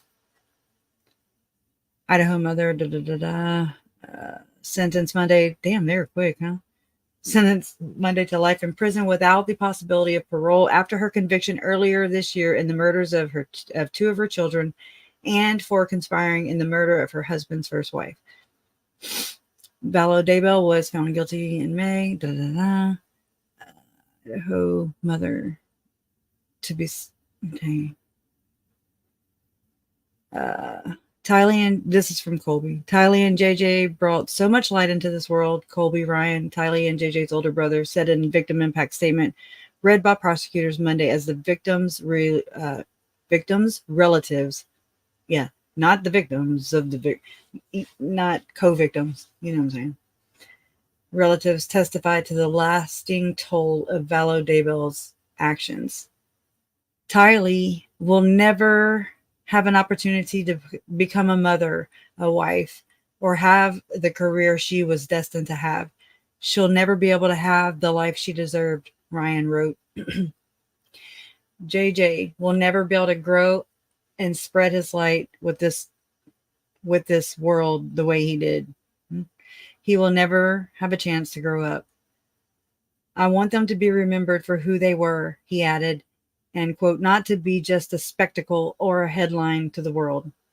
I endorse this for sure. The children were last seen September 2019. Da, da, da. He is to be tried.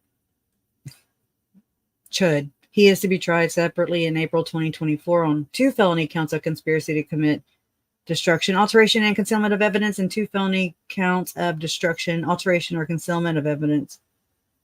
I thought they removed those. They didn't remove those from him? The conspiracy to commit destruction, alteration, concealment of evidence. No, he's to be tried for murder and conspiracy.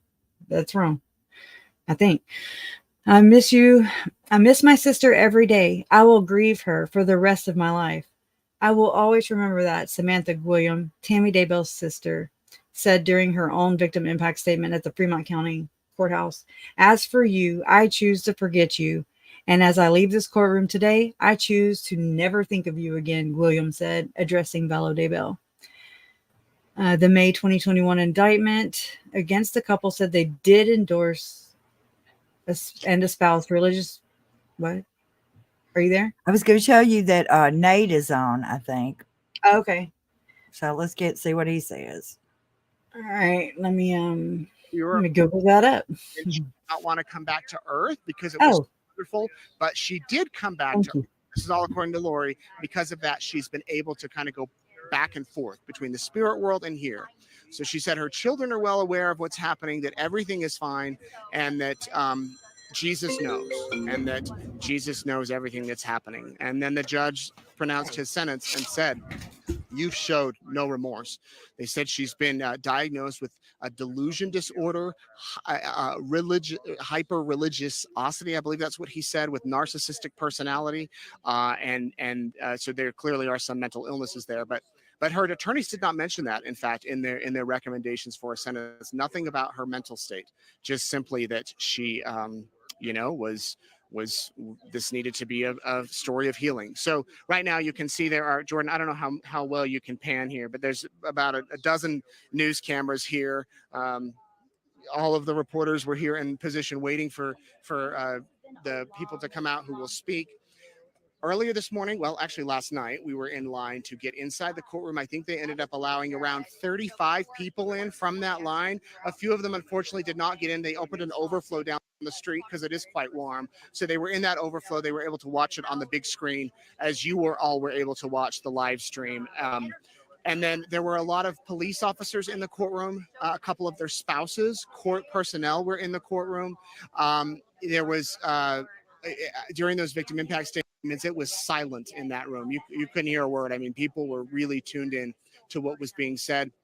We also had the victims and their families. Annie Cushing was there, Tylee's aunt, and there was also Alex, or the Cox's Rex Connor. I apologize. He was in there. He's Lori's uncle. And nobody, I should know,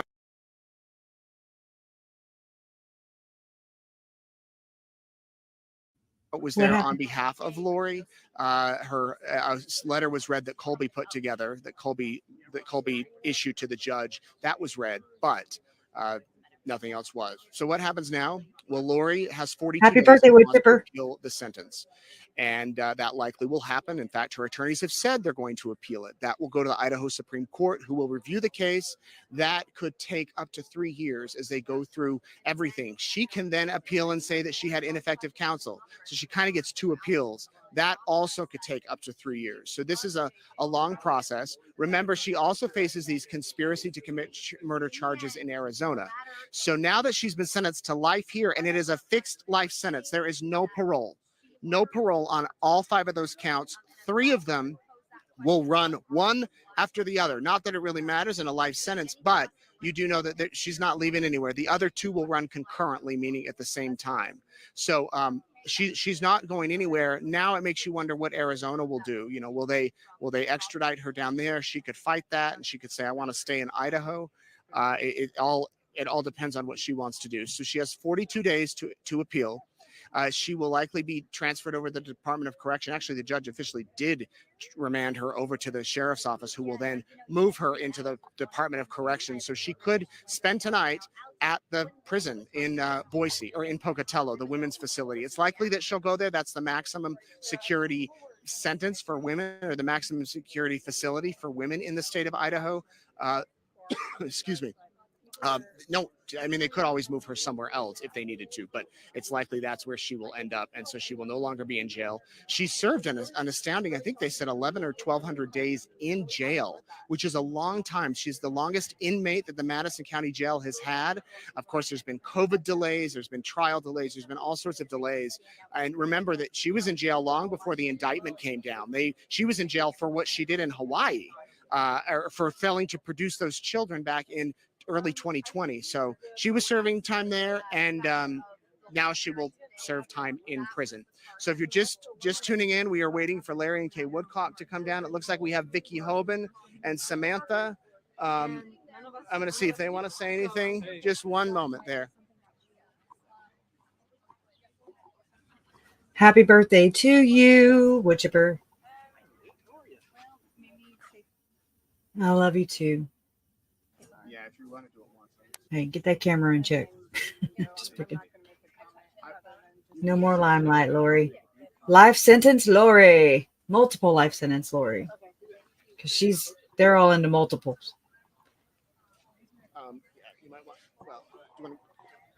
Yeah. There's so many more. What about the rest of them? Paul's Z. That's scary. Imagine there's that many more believing in the same shit. We're probably just going to make a brief comment.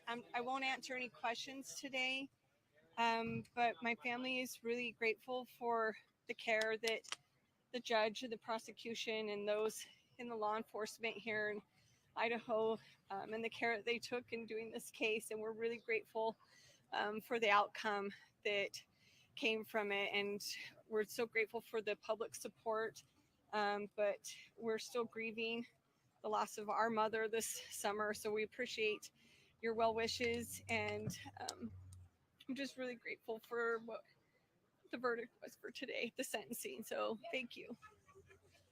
Thank you so much. Vicky, anything you want to say? I just want to echo what Samantha just said. All along, our hope, the work that we put in, the communication, the family was always about getting justice for Tammy. We obviously love JJ and Tylee too, and we were pretty confident that they would get a fixed life sentence for her. But the fact that the judge saw that fitting for Tammy just Donna, turn it up on your end if you can, because because you're sharing it. like she mentioned, we are still in mourning for my sister, and we can feel her, and we know that justice was done. So thankful for the judge, the prosecutors, every detective and administrator, everybody that worked so hard, and the people Donna? that had to see things that should never be seen. Can you turn it up Pray on your for you, end? like we pray It's for all the way up. ourselves that we will someday not It's okay. see them anymore. And yeah, we're done. Lori, we are done with Lori. She is no more to us. So next time we will see you in 8 months. So thank you, everybody. You've been great. Thank you so much. Thank you, Vicky. We love you.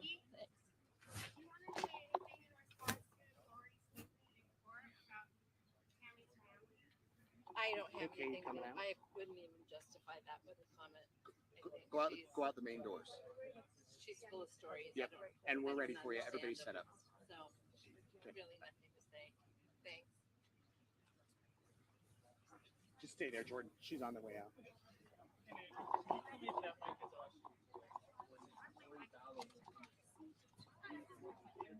It is. Do you want me to kill this one?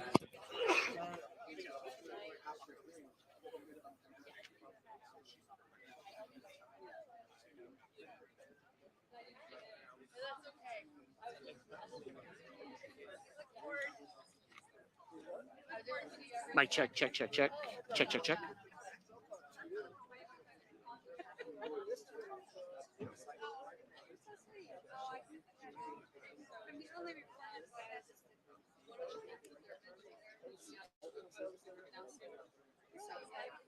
Yeah. You know what was interesting about? Yeah, let's talk about that. Let me make sure y'all can hear me. Tammy Daybell as the I just, I don't know if Donna, she couldn't turn it up. So I don't know if it's just what they're recording from, you know. I know. I want to see my dad speak too.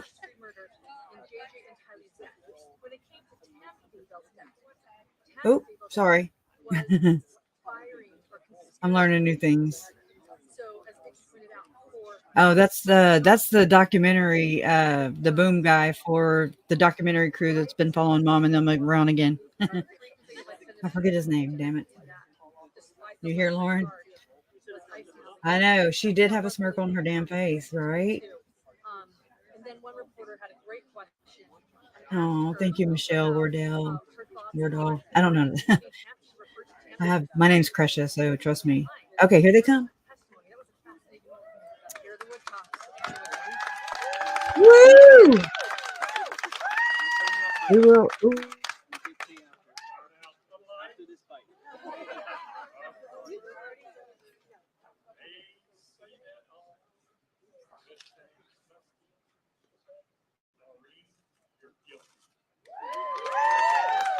Arrested, your life in jail.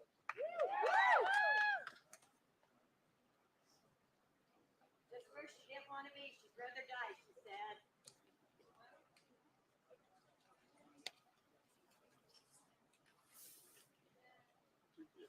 Given Janine Harrop, Janine is local.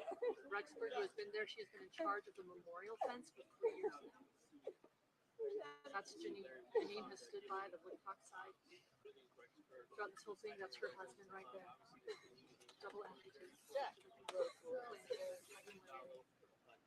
There's Jerry Vallow right there. Charles's lookalike brother.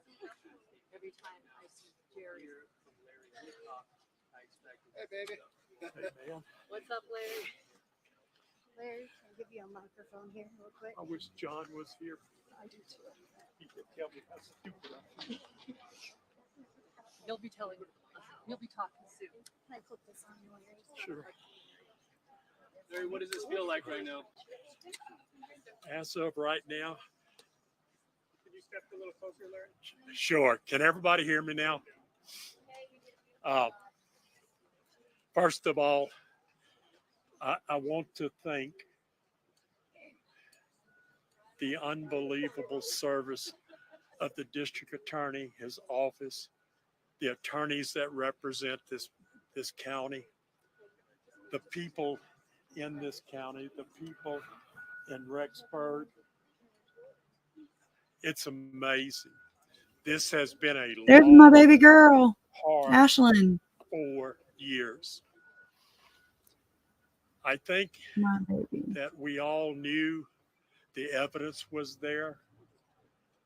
But if you think that I didn't worry, if you think that our family didn't worry until the moment Judge Boyce said basically 3 consecutive life sentences, you're wrong. I was shaken, literally physically shaken inside. My stomach feels like a Mack truck rolled over. And I can tell you right now, I just want to get past this. It's time for healing. That is the one statement that I will agree with that the defense attorney said.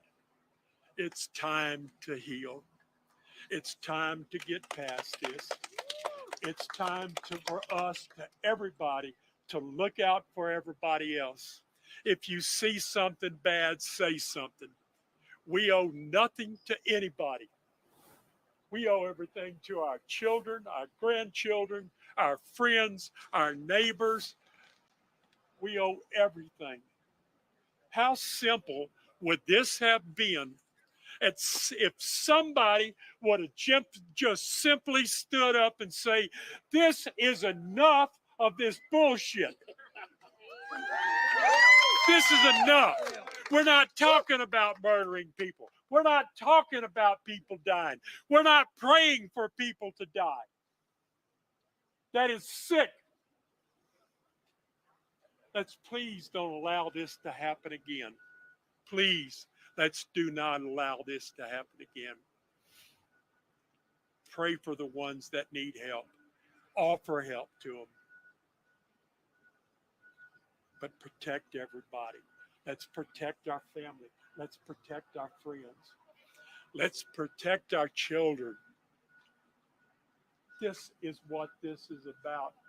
The loss of 2 children. This is about the loss of my little man, JJ. I won't have the pleasure of ever seeing him again until I die. That is hard to swallow. Until I die. But I know without a doubt, if the Lord gives me ability and out of the kindness of his heart to allow me to go to heaven, I know without a doubt JJ is there, Charles is there. These are good people. And I imagine Tylee has got 1,000 friends already. And if they have cellular, I can well assure you her phone is full. God bless her. God bless everybody involved in this. I don't know what we would have done without the unbelievable support that y'all have offered. For that, I am absolutely and eternally proud. I love y'all, and I just want to restate it. Please pray and continue to pray for the lives that were lost. Please pray, continue to pray for the next trials. Guys, we have 3 trials to go. 3 trials. And we'll be there with you. And we've got to finish this. We cannot stop. This has got to continue. More convictions, more life sentences without the possibility of parole. And in one person's case, unless they change it, the death penalty. At this point in my life, I am mad. This was senseless. And if he gets the life, if he gets prison, that's fine. If he gets the death penalty, so be it. I'll be the one to turn the switch on. I'll be one to pull the bullet in his heart because they killed 3 innocent children. Two, oh my God, 2 innocent children, 3 people. And guys, we all know there's more than that. This isn't about Tylee and JJ. There's other murders. For that, I hope they pay the dearest price, the highest price. I will take life sentences without the possibility of parole consecutive. It's what we prayed for. It's what we got. Thank y'all. Thank y'all. Lori was speaking. was it like when you heard Lori talk in court today? Okay, I'm gonna give y'all the coon-ass version. That was a bucket of shit. That's all it was. Guys, I don't mean to offend you, but it's just, it's a bucket of poo-poo. How about that? Y'all can maybe put that on camera. Kay, did you want to say anything? I'm talk out. I'm good. I'm very, I am. I guess I should say I'm very pleased with the verdict, not the verdict, the The sentences. sentencing. And I couldn't ask for, we got everything we asked for, I believe. We yeah. did, absolutely. And so it's all good. I'm happy Judge Boyce could see through her BS that she and her angels and all that and her near-death experience when she had Tylee. Never heard that story Yeah, before. that's another But I don't makeup know if story. it didn't happen. Just saying, I never heard it before. Yeah. But yeah, it's all. And I can guarantee we y'all couldn't ask for this, more. Tammy was not in her dreams. She was Yeah. not friends with Tammy. Yeah. Okay, can I follow that up with, you made a very powerful victim impact statement, and you talked about how much you love JJ and carrying him in your arms. To hear Lori sit there and say that he came to her and told her she did nothing wrong, how hard was it for you to control yourself in that moment? Not hard at all, Justin, because anything that comes out of her mouth is a lie. So there was nothing she could have said today to upset me or anything more. I'm done giving her control. It's over. Well, I'm walking out of here. I'm good. I'm happy. This is as good as it'll get. We'll never have JJ. We'll never have Tylee back again. But or Tammy's family won't have her back. But this is the closest thing we can get to satisfaction. And so next is next I'm already thinking about Arizona and Charles's trial and Chad's trial in April. So and then we have Brandon's too down in Arizona. So we still got a lot to do. We're still on the courtroom circuit. I guess that's what you could say. So Can I ask something, Kay? Sure. I remember you telling me once, you said that Charles would have said to you, take care of the children first, then worry about me. What do you think he's thinking now? He's like, yay, y'all, everybody did it collectively. It was great. He wouldn't have been any happier. And he would have said, okay, well, I'm ready. Now it's my turn. Because, yeah, he absolutely was the gentleman that he truly was. So, absolutely. Women and kids first, and then take care of me later. And that's what we're going to do. I can also say this, and I hope everybody paid as close attention to Lori as I did, if you had the opportunity. During her quote presentation. Rant? Not a rant. Yeah, her line of BS. She said that people all came to her, JJ, Tylee, Tammy. Did anybody notice she didn't say Charles? Yeah. Yeah. Yeah. Think about that. Yeah. When Kay said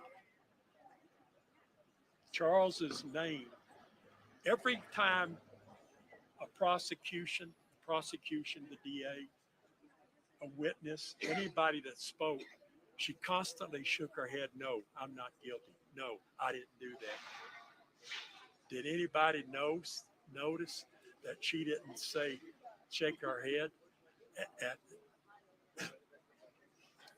Tylee? Did anybody notice that she only shook her head to try to play to the camera when the photographer was taking pictures? She's guilty, guys. There is no other way to say this. She is guilty of what she was found guilty of. And I just want her to understand that none of us believed her cock and bull story. That was pathetic. It was almost pathetic as pathetic as what the defense attorney started saying. Look, I like the guys. They have a job to do. And I told them the first day, you got a job to do. I want you to do the best that you can. I want the court to decide what is right, what is righteous. They've all done that. So I think it's just so important that you have to look at the details. You've got to look at the little things that occurred today, and you have to reflect. None of her reflected not guilty. Not one word, not one gesture. I'll get tired. And nothing. It was, I'm guilty, I'm guilty, I'm guilty. You got to have mercy. She showed absolutely zero mercy to the victims. Why should she be given mercy? There is no such thing as mercy when I say something about her. I love JJ. I love Tylee. I didn't know Tammy, but she had to be an amazing woman.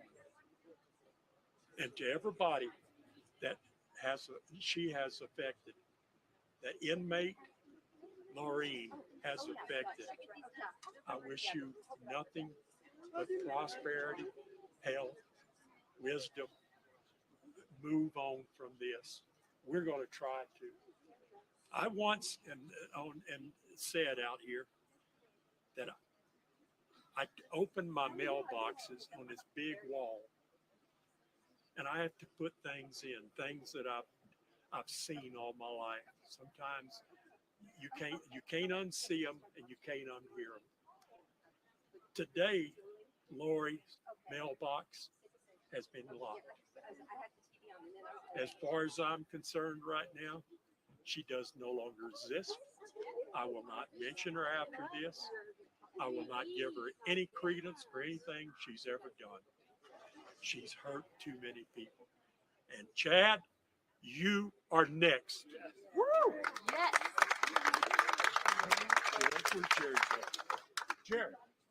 Jared. Okay, can I ask you one more question, Come Jay? on. Jay, real quick. You always remind us about getting to Arizona next, and we know how important it is for you to get justice for your brother. How much does this fall on Arizona law enforcement? How much does this result of this case here and the tragedies here? How much do you feel that Arizona law enforcement agencies need to be what they did or didn't do? Is that something that you still think of? Absolutely, they dropped the ball. There's no doubt. Absolutely. And We're coming for you, I really Arizona. don't want to talk a whole lot about that publicly. So, but I mean, I'm just ready to get down there and get Charles squared away too, and get her squared away down in Arizona. I'd like to see her extradited real soon. Like in an hour. That would be great. Where do you go? Your turn. Well, once again, they got the bitch, but they got her good this time. And that's pretty much all. I'm not a talker, so. A man of few words. All right, y'all. We're out of here. We've got several things we've got to do. Thank y'all for coming. Thank you for your support. We love y'all.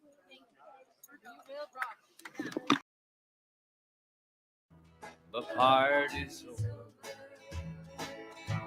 They say that all good things must end. Call it a night.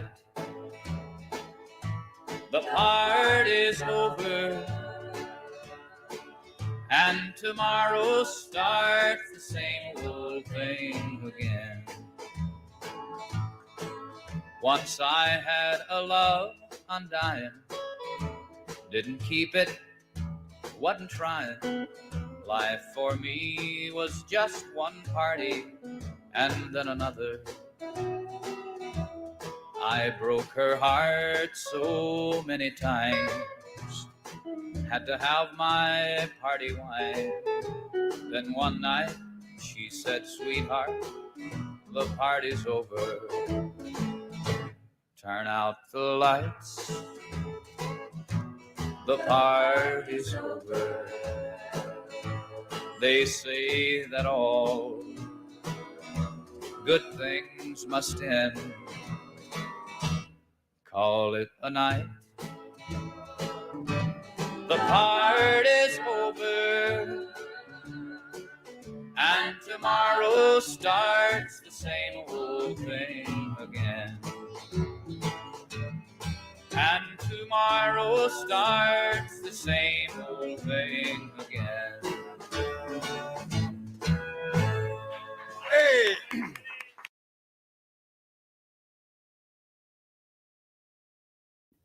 All right. So that's good. Uh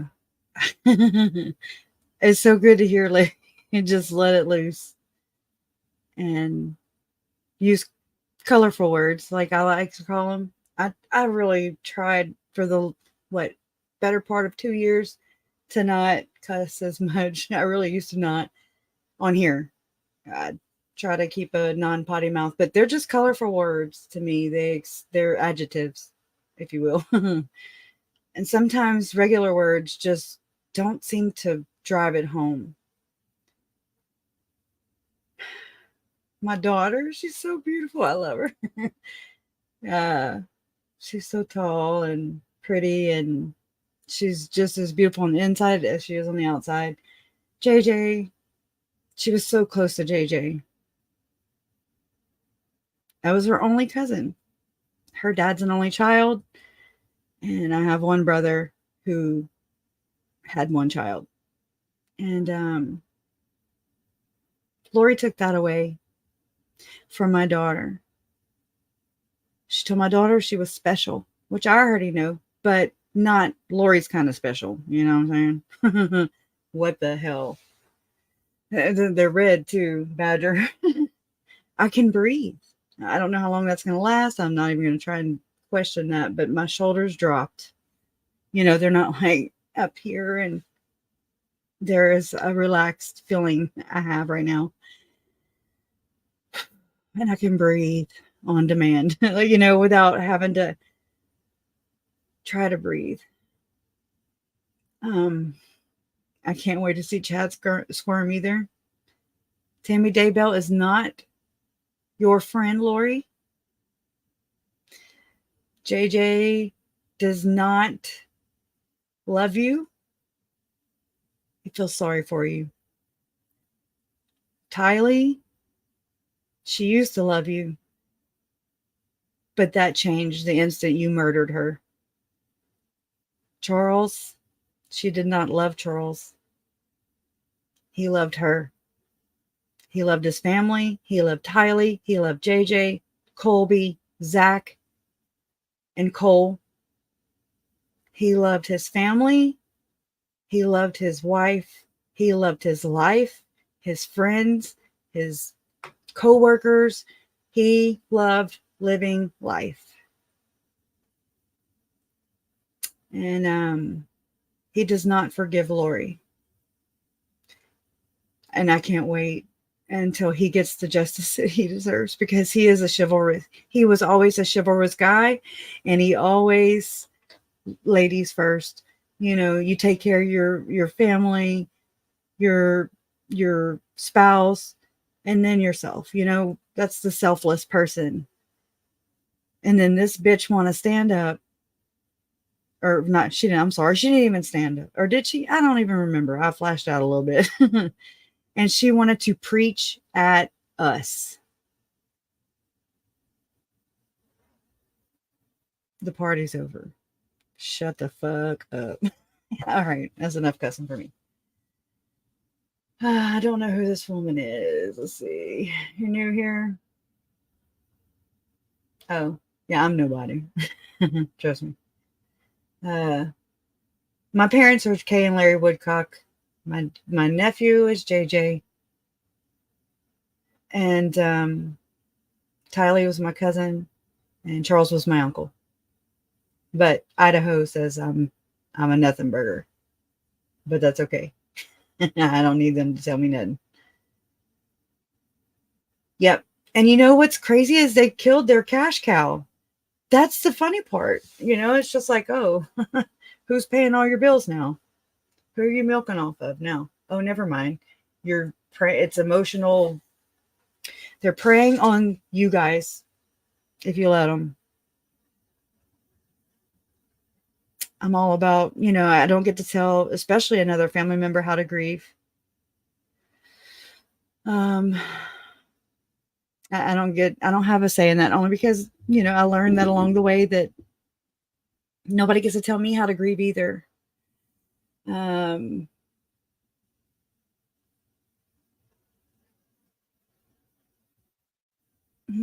don't know. Maybe I'm just catching some things out of context. Anyways, I don't know. I forgot what I was saying. But yeah. Oh, the Cox family, just there's nothing, because I tune in to listen to what I learned. I learned from when Adam told a story about my Uncle Charles lighting his grill, and straight up right before my uncle was murdered. Oh, I didn't finish the first one. So he said that Charles lit the grill and it woof, right? And so it burned his eyebrows off and everything. It's not funny, but it's like I'm cut from the same cloth. I already know that. And this is just another reminder, because I did that right a few days before my birthday in May of 2019. And this is right before the murder, right before my Uncle Charles was murdered, a couple months. And my eyebrows are just now kind of growing in. I still have to kind of shade them in a little bit. But I was just like, well, the apple doesn't fall far from the tree. To be clear, Emma Kennedy means Lori. Oh, okay. Yeah. I try not to, I'm like, well, maybe I'm taking it out of context, but then again, I try not to silence people either. But thank y'all for being here. This was definitely a one of a kind, unique experience. I'm glad that you spent it here with me. Thank you for that. I love this community. You guys rally around Charles and Tylee and Tammy and JJ and Joe, and I'll be damned if that hooker continues to smear his name. Not on our watch. There's no evidence, in my opinion, and the victim is not here to defend himself. So we don't get to villainize somebody without any factual standing. In fact, I think he was awarded custody over Tylee at one point. So I think that Joe is her first victim. I think Stacy might have it. I'm just going to allege this, that she is a victim of the Cox family dynamics and how they do things. And either way, she was abused in some sense. I theorize. That's just my theory. Can't prove it. It's good to have you here too, Tess Mac. I'm glad that you're here. The more we can build this platform. So if you'll do me a favor, there's 312 of you left in here. I think this was the most viewers I've ever had on this platform was today, and it was a little over 500 at the last time I noticed. And so if you will, please hit subscribe.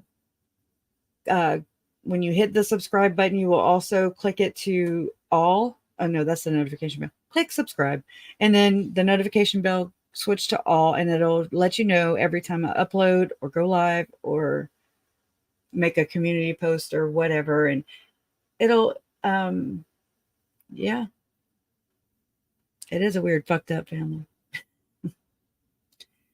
But yeah, I'm glad you're here, Sarah. Yeah, it's so good to have you guys here. I've seen some of you since the very beginning of this case. Who's going to watch the damn effigy at KJ in the Ray? All the Rays. I can't wait.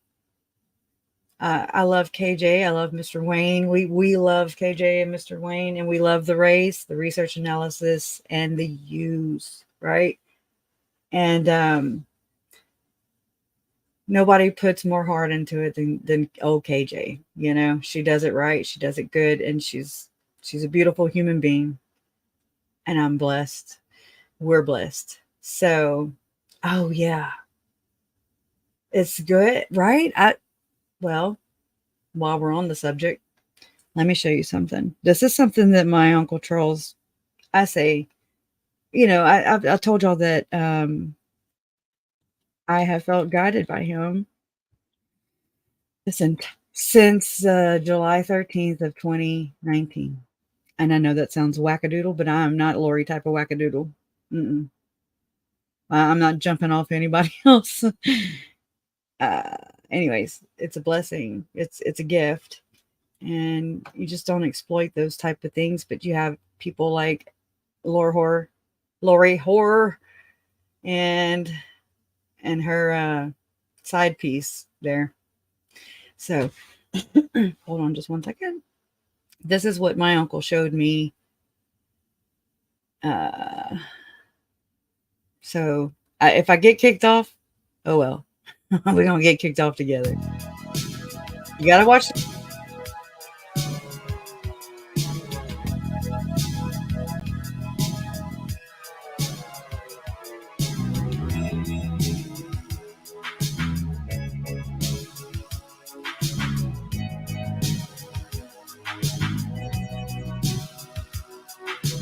I'm born out of home. One more bad break could bring a fall. When I'm far from home, don't call me on the phone to tell me you're alone. It's easy to deceive, it's easy to tease, but hard to get released.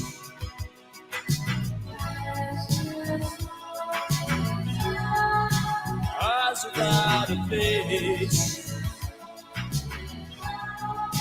eyes without a face, eyes without a face. Got no human grace. Your eyes without a face.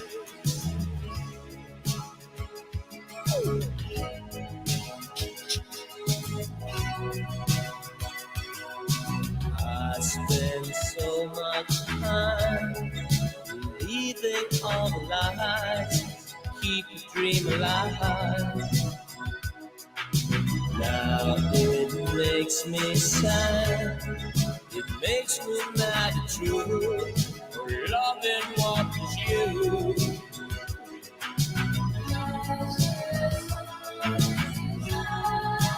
Eyes without a face, eyes without a face, eyes without a face. Got no human grace. Your eyes without a face.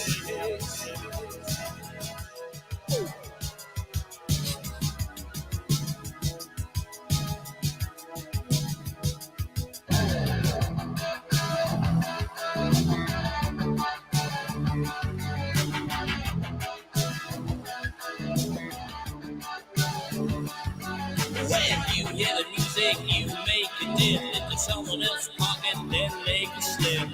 You steal a car and go to Las Vegas. Ooh, gigolo, hanging out by the state line, turning holy water into wine, drinking it down. I'm on a bus, on a psychedelic trip, reading murder books, trying to stay hip.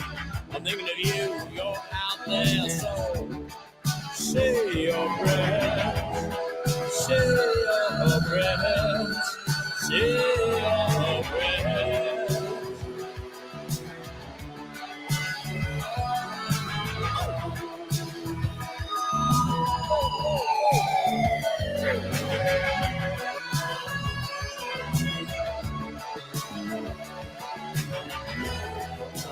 Close my eyes and I wonder why I don't despise.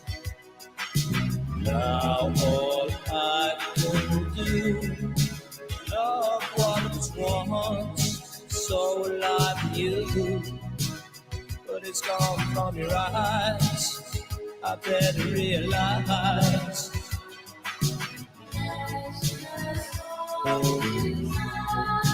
Eyes without a face.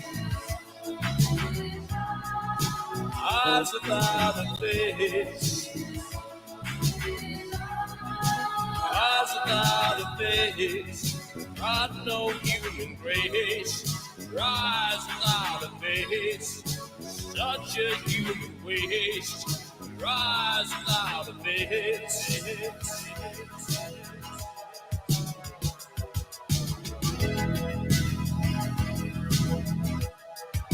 No, it's getting nervous.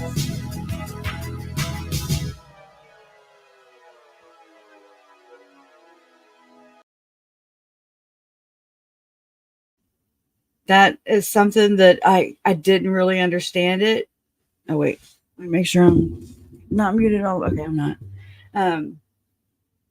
I was just like, why does the song keep playing in my head? Why is it? I mean, it's a great song. Love the '80s. I do, and probably a little too much. But that's back in the time whenever songs had words that meant something. It wasn't just a beat or a sound or whatever.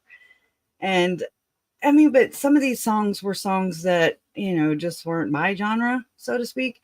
And when we were evacuated for Hurricane, I was about to say Katrina, Hurricane Laura, imagine that. And the song kept playing over and over and over in my head. Could be OCD. I mean, I've always been like that, kind of a walking iPod, if you will. I love music, and that's why I paid for YouTube Premium. That's why I had a YouTube, whatever. It wasn't a channel. I didn't know it was called a channel, but that way I could, close my phone out and still listen to my music. And that went away with Lori, and I became, entrenched in this case, listening to the podcast, Mike Stroud, analyzing, trying to figure out what the hell am I, what, and the song played over and over and over in my head. Finally, I looked up the lyrics, found that video, and I was like, oh my God, this is my interpretation of what it tells me. And it was that he loved her, and she's over there, in the gigolo pool. And then when you watch the video, there's this sacrificial circle, with the pentagram. And I'm like, oh my God, holy shit. And she is eyes without a face. She has no human grace. And then she's a gigolo. I mean, she's a freaking hoe. Anyways, we all know that. Then the next song that played that kind of just kept over and over again was Another One Bites the Dust by Queen. And again, it's just one I grew up to that I never really knew the lyrics. I used to be more about the beat, those kind of things get me. I like the if the rhythm catches you. And anyways, so I looked those lyrics up after a long period of time, whenever, I couldn't get the song out of my head, looked up the lyrics, and I was like, holy shit. Oh my God. It got to the point where, another one bites the dust, another one bites the dust. I started counting every time he said that, and to see if that's how many victims there are, but he steps in, he talks about stepping in. And I think of Uncle Charles stepping into that house to get JJ that morning. And a shot rings out. The bullets rip to the sound of the beat. And another one bites the dust. And it's just, holy shit, Another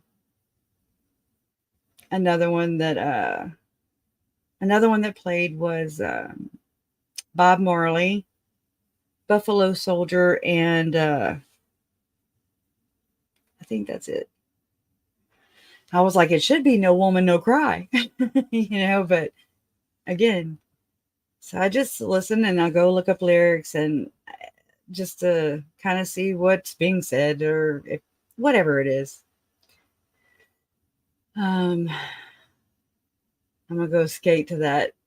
I'm gonna go skate to that. That's awesome. Thinking of Charles, JJ, Tylee, Tammy, and Joe, the lyrics are fitting. Thank you. Every song has a memory or a story attached. I sometimes think life has a soundtrack that we don't realize. I think so too. I'm right there with you. Bo Peep says, Not Alone. Not Alone is a song that reminds me of your family and the victims and those of us who care. I'm going to have to go look that up. I'm going to look that up because that's interesting. I love those stories, you know, of how you connected to it. Solid ground. Okay, let me write this down. Not alone. Not alone. And I mean, I think of like the Black Crows. She says she talks to angels, right? Not in a good way, not, you know. But it's just, yeah. I've got a playlist on here, which I'm going to clean up. Me and Donna we're about to, and the mods, we're about to tidy this little place up, okay?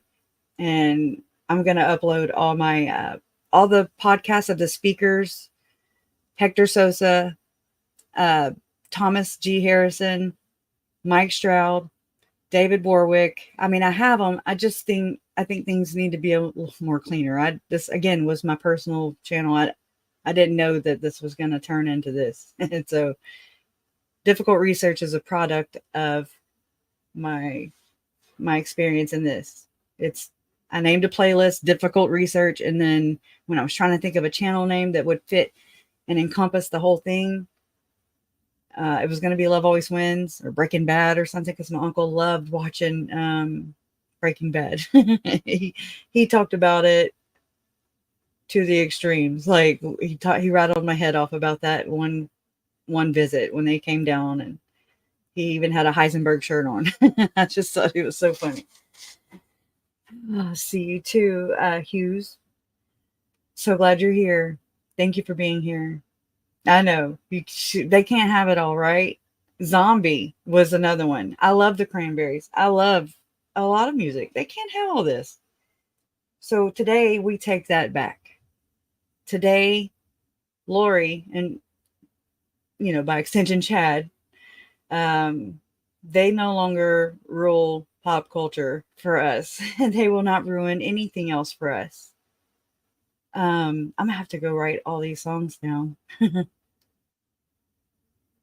Lori talking your brother Alex to take a bunch of pills is the same as murdering him, bitch. Right? So do you think that was like with Patty and Pink saying this, you know how people tell on themselves without really telling them, you know, without coming out and saying, hey, I did this or I did that. Do you think this was part of the plan? You know, what Patty and Pink said here. I don't know. It's interesting. I'm going to go analyze it again. And yes, have a glass of wine, and I don't drink, right? Not even Saul Goodman would take Lori as a client. That says a lot, right? I love Breaking Bad too. I was way ahead of them though. Like I usually don't do that. That's not my thing. But I remember like me and Mom I'd go over to Mom's house every week when they'd play Big Love. We watched Big Love before all this shit happened.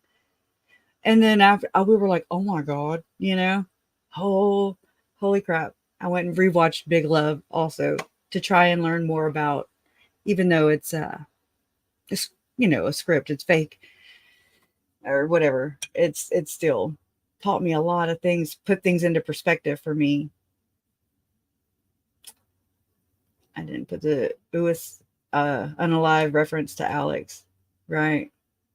For her to say medication accident had me thinking WTF. I was right there with you. Letitia Stout does that. She tells truths in her lies. And lots of folks do. That's what I do. That's what I've done this whole time is I take their words because they tell on themselves inadvertently, you know? And so there is truth in the lie, the bullshit that's coming out of their mouths. So that is why I do what I do. It's a labor of love for real, because this is the most boring. Never have I ever said, you know what? I really want to learn about Mormonism. Today is the day. No, not at all. You watched it. It kind of makes me think about, how I'm entrenched in this case and how I research it. It's what I'm not going to say enjoy. I find it intriguing, and it helps me to fill in a lot of blanks that I'm not getting from, other sources. And so I tend to be very OCD with it. I tend to be very, this is what I do. If people don't want to talk about it, then I'm kind of like bummed out. So, but Uncle Charles, him just talking about that the whole weekend, I was like, oh Lord, so maybe he kind of got hung up on things too. Cherry Pie, this little funny snippet that she had shared with me about Charles. He, something about he had gained a little weight. This is back in the college days, right? I think younger days. And she said that he would buy a Snickers bar, in the morning, and then he would not eat anything all day. He knows that's not healthy, I'm sure. And then he would, he would tear that Snickers open at the end of the day, and just kind of like, oh, wow. I've been there, done that. Meanwhile, Mom and Larry are shriveling away. And I'm like, I need whatever y'all are, I need some weight loss over here. Actually, let me show you what I used to look like. Actually, yeah, it's nuts. I miss, it's not, I don't feel comfortable in my skin. So it's not just me or society or anything like that. I just want to do this because I feel better. Let me try and find my album. Let's see. Let me get one open real quick.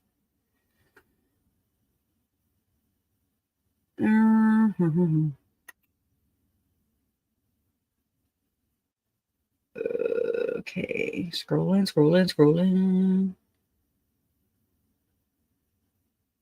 Let me go back over here and share my screen. And I mean, y'all don't judge. Uh-oh, where'd it go? And so this was for a Mardi Gras ball. But this is kind of where'd it go? Let's see. Let's go here. Oh, wait, is it hiding? Okay, just making sure.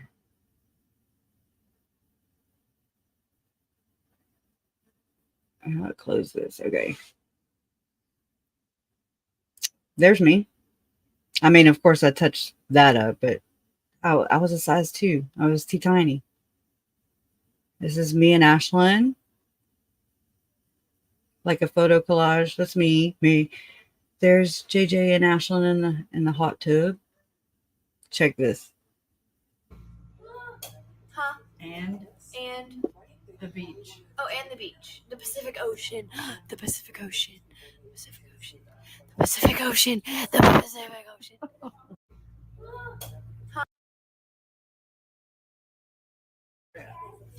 Lips, Ashlyn's hair.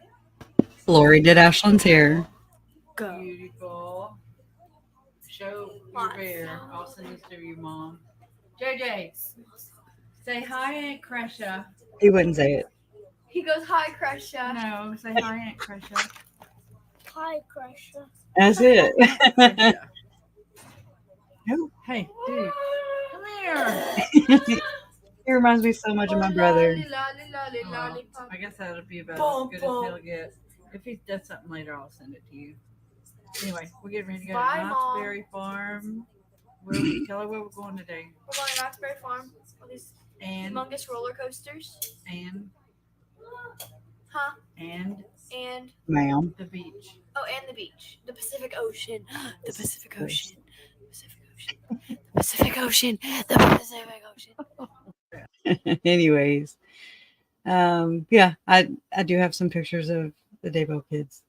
Oh, here's the one of JJ on top of the freezer, the refrigerator.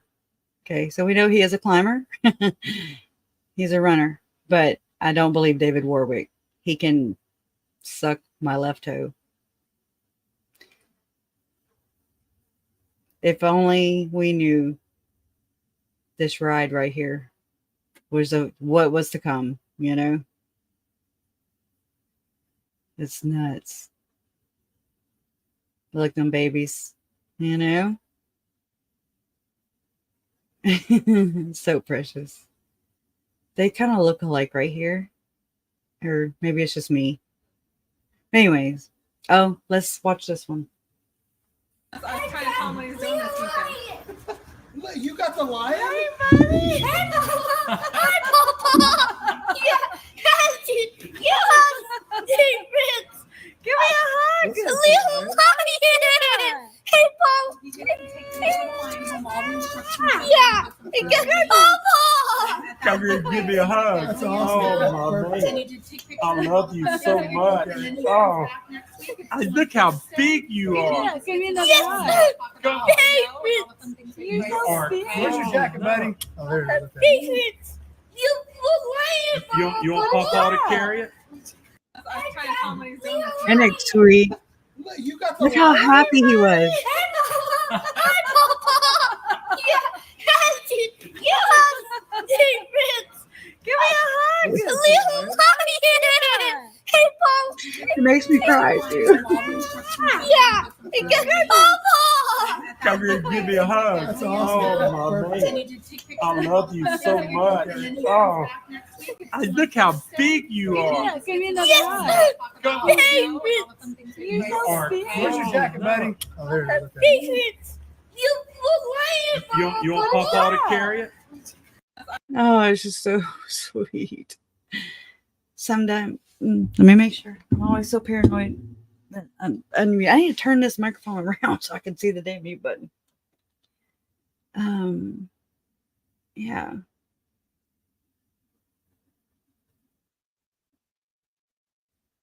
Okay. This is the one I think where the fish hits Maddie in the face. Now be careful because she will scream and it's really loud. Little baby bat. Well. Oh, it's not this one. It's the next one probably. Look at that.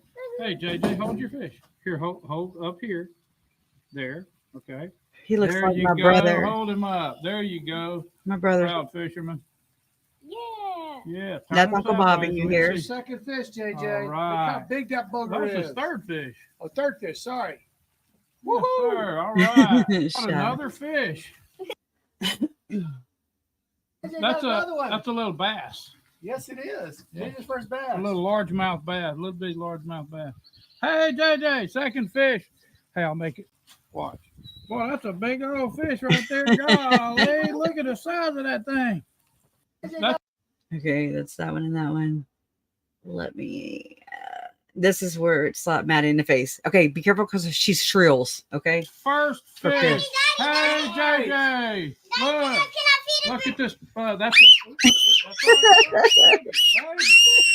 Okay. baby. It's okay. Look at your first perch, Look at JJ. that first perch, JJ. All caught. right, look at that. How about that? You want to hold JJ, him? smile. That's who Maddie Oh. is. She spoke of her in her victim impact statement. All right, he's just a little fish. Maddie, Maddie, it's a fish. Oh my baby, it's a first fish. Hey, JJ. And it goes back right in her face. Look at this. That's No more experiences like that with cousins, you know? that's a How many little of you have experiences like that with your cousins, you know? Like, you know, there's the cabin we always stay in. This is where Uncle Charles's kayak. He looks so much like my brother, man. Oh my God. And that's Maddie. That's Uncle Bobby's daughter. So she's actually JJ's second cousin, but my first cousin, but she's way younger. She's young. And that's out at my Uncle Bobby's property. And then they went that way. And he's walking over there with JJ, headed to the paddle boat.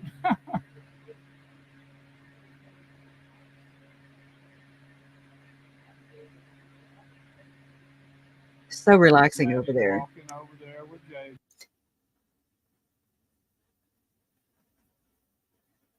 This is when Lori was on her hiatus. Katie bug going after him. Mama going to take care of them, right? This is my nanny, Uncle Jerry. Oh crap! That scared me. Holy crap! Let's start that over. That's Uncle Bobby, Uncle Jerry, Uncle Charles, and Nani. And JJ.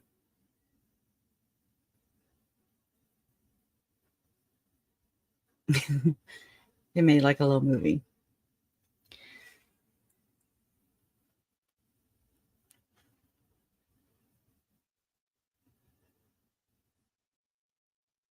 That's all we have left.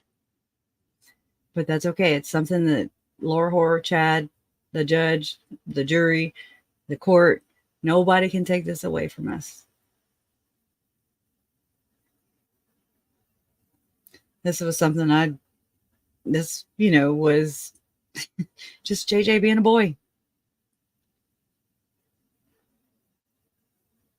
What are you doing, JJ? That's me with a camera. Watch the door. It can break it. It doesn't work. It's the door. What's that? What's his name? I was asking him what the name of his animal. His plushie. He's like, what are you doing? Couillon? Doesn't that make sense? Oh, it keeps going.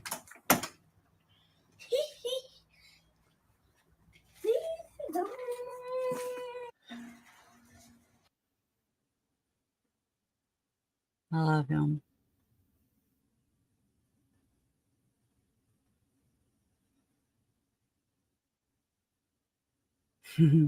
Look at his fingernails. That's how I knew. I was like, he got some DNA under there. Ashlyn's birthday. Happy birthday to you.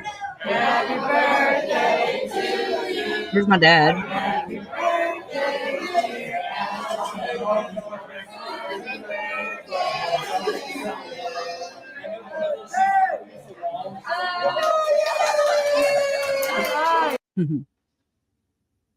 Say hi, Krisha.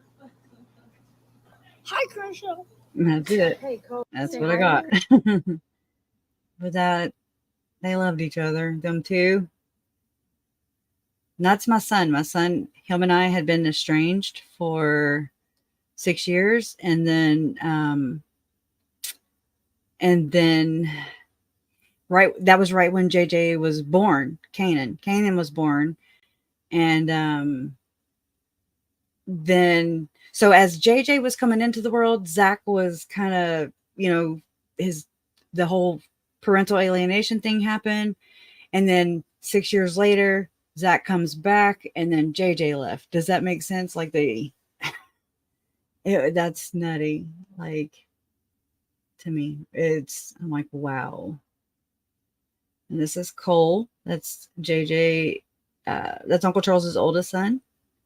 And, we know a lot of you may, I don't like to air it out, but, Cole is a successful adoption within the family, So this is out at Uncle Bobby's and this is these two kids right here, not Maddie, but these two. That's his half brother and sister, Cole's half brother and sister. This is like, dude. Happy birthday, Zach. JJ was a blur. What's his name? Silas Silas and Shantae. Shantae. They just call me Tay? Tay. Do they call you Tay? How old are you? Do I get to whip you? Like, You're 6? We're 3 years apart. Well, Maddie's 5, Or Ash, come here. And JJ is 6. I'll take a chicken No, nugget. Ash. Then you. JJ's a big chicken nugget. Because you are what you Man, I'm eat. short, but I make some big kids. She's a big chicken hog She's a big kid. Kids with big bones. Hey, no, this is No, Leland. There's my bonus kids. Where are you going? So this, you know, Uncle Charles was Silas. out. Charles was out by the bonfire that night. It's like I don't have him in any of my videos. That's a horrible look. Hurry up and play. Stand up, since y'all are the kids. Okay. I love you. Oh. Thank you for coming back into mine. It's been the best Thank you birthday very present of much. all. Love you. I'm not gonna cry. Samantha, We all love you. Ashlyn. Hey. We're flammable people. Yeah, I love you, cousin. This is how You we can grab change the people's diapers. nose with that. I used to. Uncle Bobby is Zach's godfather. There's Silas, my little one. Afwin. Leland. Oh. Sam! 9. Nine. Me and her were born on the same day, just 3 years apart. God, listen how little Leland sounded. Hey, quit whipping your hair back and forth. She's like, it runs in the family. It does. Where's Mama? Okay, is she coming? They're cleaning up. Okay, we ain't got time for that part. He got a lighter. All right, there's sparklers. JJ. Watch your hair whipping in it. JJ, can I have that? Thank you. Let's chicken. Gotta get them hot. By the time y'all get them lit, they're all going to be. Oh. Maddie, help them light. No, with that hair. Never touch fire. Look, we have I can't flammable light. cans right there, Maddie though. does whatever I tell her not to do. Maddie, do not touch the fire. Light them this way. They look like fireworks. They are. They are sparklers, Oh. which is what we should do. Save a little money. Oh, it took the flame. Oh, no. It was Zach's birthday. His birthday is January 1st. Go for popping top, put you down. So it was New Year's. Well, y'all should have started. 2018. Mama will do it. Why did you not start in the middle I of don't March? know. I've never had a 19-year-old. candles You can teach them, out? send them to school, and they date the teacher. Just Yeah. still can't make them learn. Who's gonna sing the best? JJ. Uncle Bobby is. Okay, hang on. Happy birthday to you. Happy birthday to you. Happy birthday, dear Zachary. Happy birthday to you. And many more. One cannot speak over Uncle Bobby. It's now or never. You already got what you wished for. Oh. Whoa! Stop. Asher, Everybody got in. Yeah. Hey! I got stretch marks. I got stretch marks. I got stretch marks. No, Yeah. that was a job. I should have did them all. And I miss this crazy, just Hang this on, kind Friday. of life. hers was a 1 and a 3. You can have a cake. And it's got wax on it now. He can have a cake. Press the cake cow patty. Oh my gosh. I should have bleeped that out. Did I say crushy cake cow patty? I didn't say that. Thank you for Secrets out. Thank you for C-section. Woohoo! I got tiger stripe, For but a C-section. C-section? I didn't get a Wreck-It Ralph. Oh, okay. Well, you have And a then I got a record right scheduled there. C-section. No, it's mine. No labor. 28 Okay, I'm hours, going back and swing. 0. No, you want a But piece of he cake? paved the way for that. Want a piece of cake? Thank you. I'm glad we know that now. Now I don't have a 9. I'm glad we know that now. Stand up. I can't believe I'm showing her. Anyways. Oh, sorry. There's no warning. He was just a singing.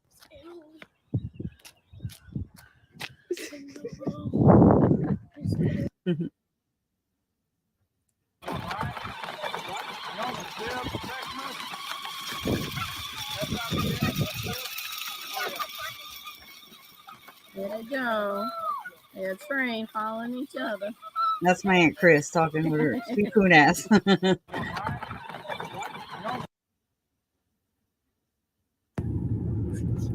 That's Ashlyn messing with JJ. Stop.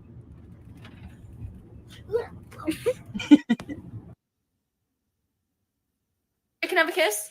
Oh, that was fake. Give me one.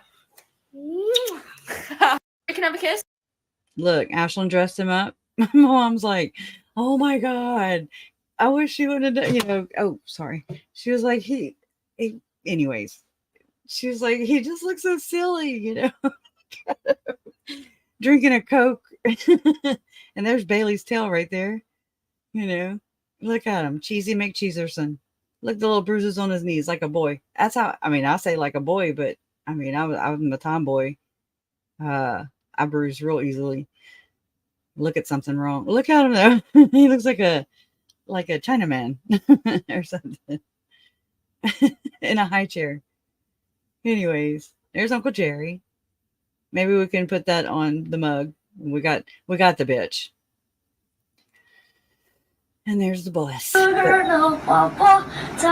lies. Open one.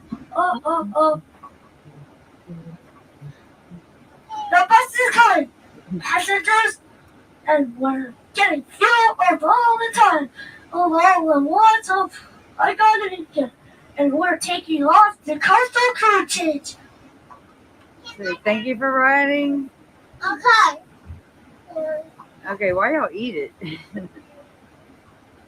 All Welcome right. to cruise change. Welcome to Coastal Crew Change. Welcome to coastal cruise change. I'm your bus driver, JJ. I'm the bus driver, Pepper. And I'm also your MC. I'm also it's all side air. Yeah. Woo! Thanks for riding Coastal. And I can go. I could. Oh, coastal cruising.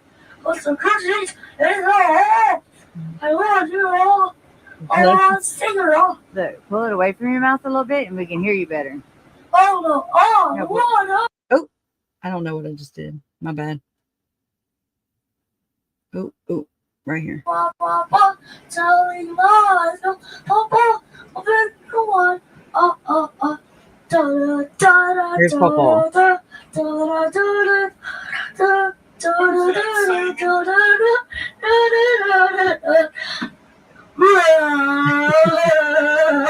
Say welcome to Coastal Crew Change.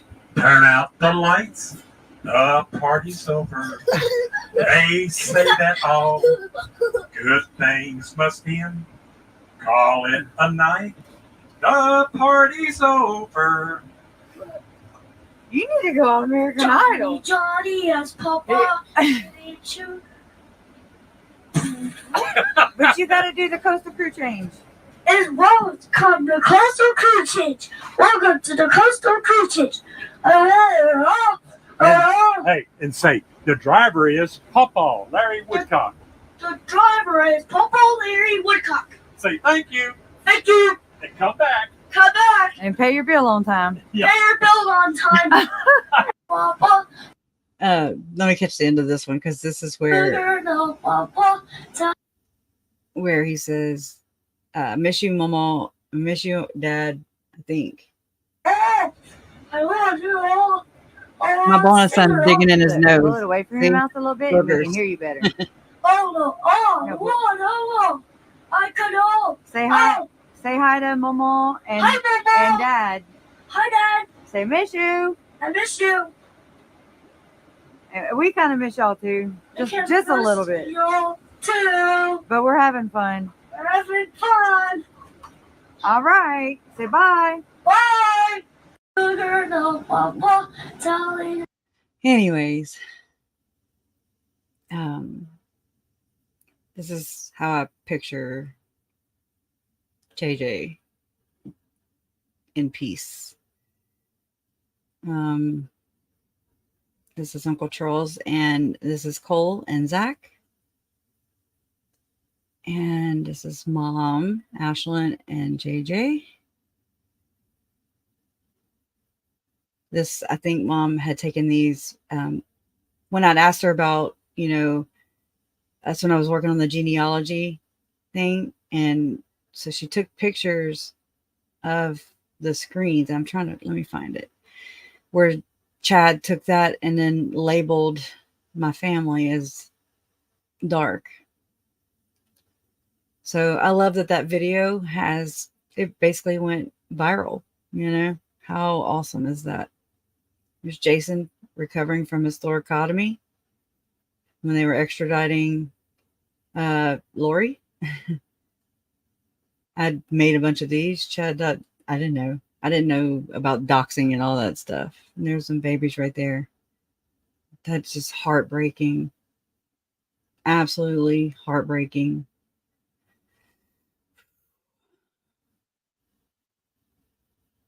That was a painting. I don't know who the artist is. I don't remember. Somebody in Rexburg, I want to say. I served in this wedding, Uncle Charles and Kimberly. There's Tylee. Colby's Instagram. He says, "A year ago you were taken. I never knew how to handle it. My life changed that day. All of our lives changed, but I'm forever grateful for you. I miss hanging out with you, grilling, and asking me about basketball. I miss being on the boat, all the trips we took. You provided a beautiful lifestyle for us while loving us. I miss meeting up with you and you counseling me on how to make the right decisions. I'm so sorry that this happened. It's hard to believe that I won't ever get to talk to you on earth. But I know one day I will get the opportunity to show you my full love and gratitude for all of your love and being my dad. I love you, Dad." Ashlyn, JJ. This is Matthew Price. There was a flagpole that was put up with the flag on his property. Let me bounce out of here. Let's see. There's the babies. This is Shelly Pease. Oh, no, it's not. No. I'm sorry. There's Tammy. These were her favorite candies, I learned. Love this picture. Gone from our sight, but never from our hearts. Beautiful girl. There's Zach Cox and Tylee being silly. Tammy and her. That's Samantha. I don't know who this is. Maybe a cousin or something. Yeah, this is Janine. She is a godsend. She works on this fence all the time. This is Peggy.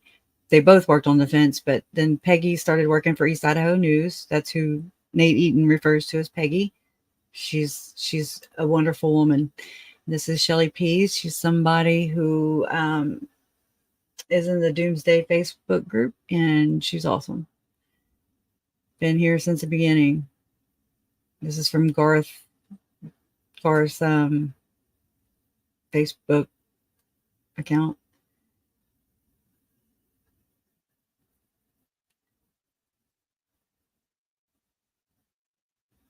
Yeah. There's my great grandparents and Jason's dad. And there's that picture I was telling you about. And Tylee, the pictures that Lori never handed out to anybody. The fence. That's from Christopher Parrott. The kids are safe. Awesome. And happy. Joseph Ryan. I wish we had more pictures of him. This is a blanket that the Doomsday film crew made for Mom and Larry.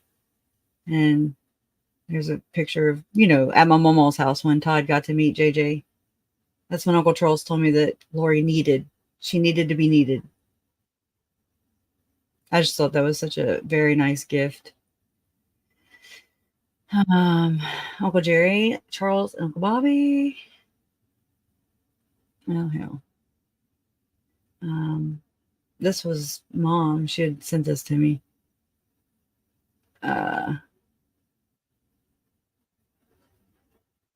JJ, Lori, Charles, Colby, and Mom.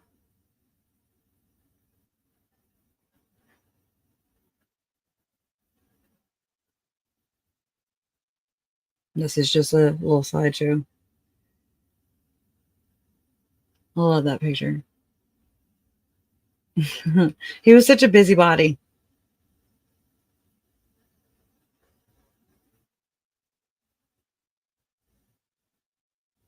Yeah.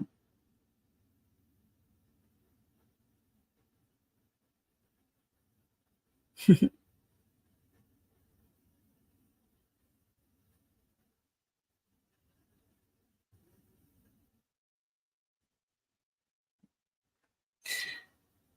crazy.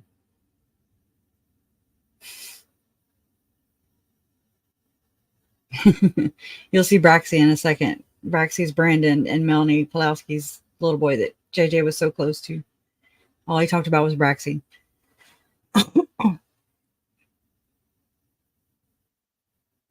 He was a blur.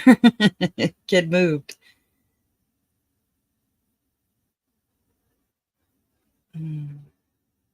See how she would do his hair all the time? And he loved M&M's. See? Look, her house furnished. Oh, there's temples on the wall there too. Never noticed that. Interesting.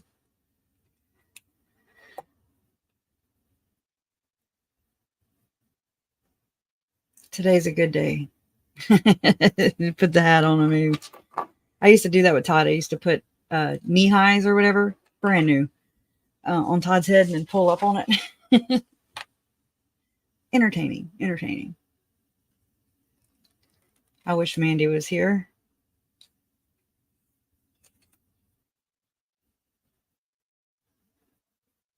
Yeah. Anyways, I don't know if I'm boring the hell out of y'all or not. There.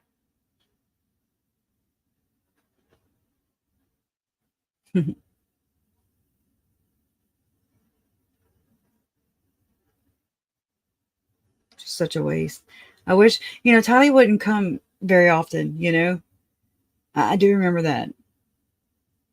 That's Maddie when she was a baby. There's a cardinal that landed while I was over at Uncle Bobby's.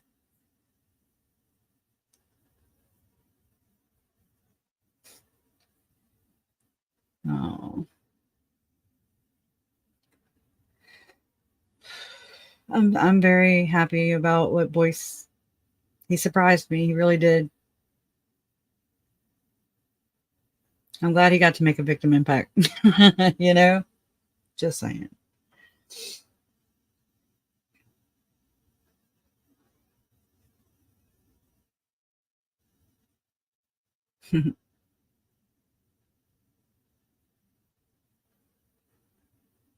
You'll see him climbing in a minute. He's a climber. He did not like that.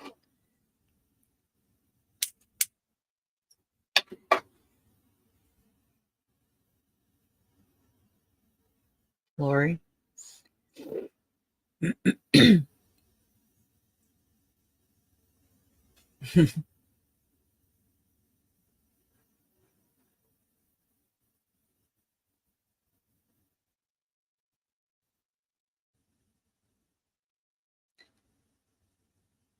Could have showed y'all this instead of going through them singly.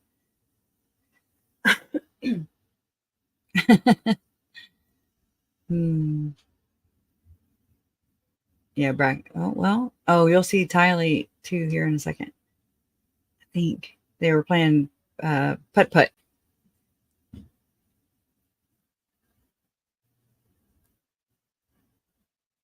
I think it's in this one. It's around these pictures.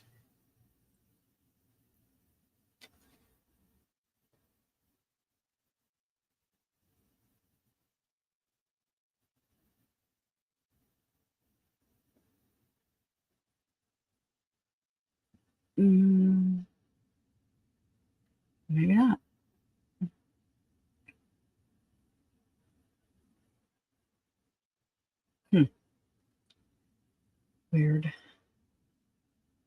And let's see. There's Samantha and Tammy, and I don't remember her brother's name. This is, I think, one of the first videos I made. You know, I'm gonna mute it. That way.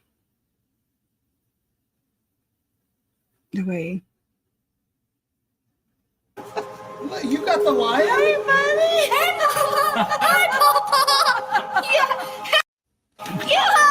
Hey, Prince. Give me a hug. A little lion. Hey, Papa. Yeah. Give me Papa. Come here and give me a hug. That's awesome. Oh, my man. I love you so much. Oh, hey, look how big you are. Give me another hug. Hey, Prince. You are Where's your jacket, buddy? Oh, there it is. Hey, Prince. You look lion. You want Papa to carry it?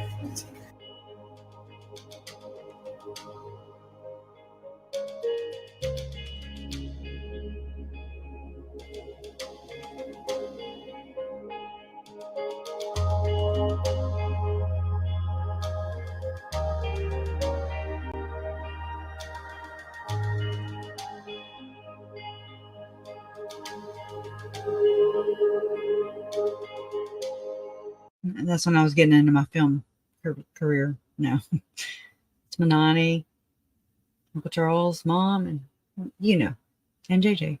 Oh, this was something I made, and it's long, but it was like this app I tried, and yeah, it just kept that on there the whole time. I was like, okay, I didn't know what the hell I was doing.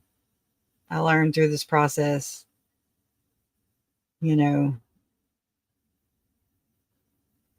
Oh, it's just a bunch of random pictures.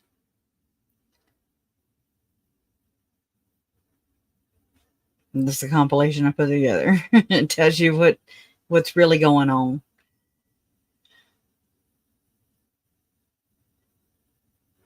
Full of madness of two, but it spreads.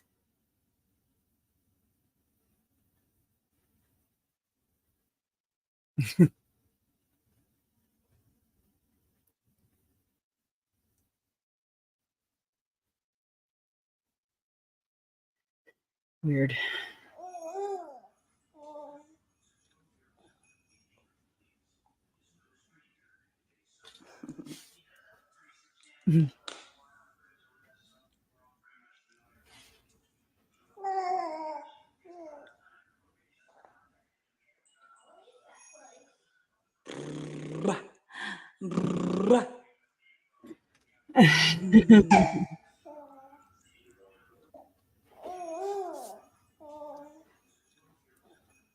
Yeah. Little man.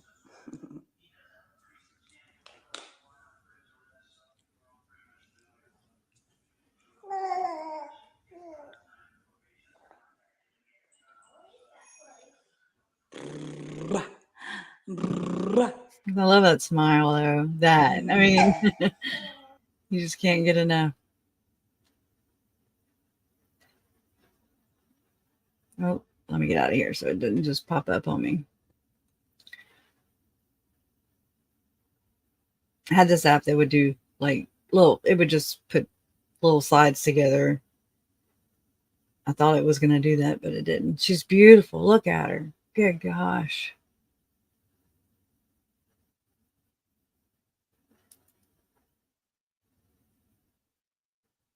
Yeah.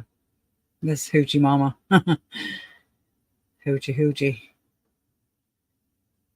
No, it's from the TikTok I made. The only TikTok.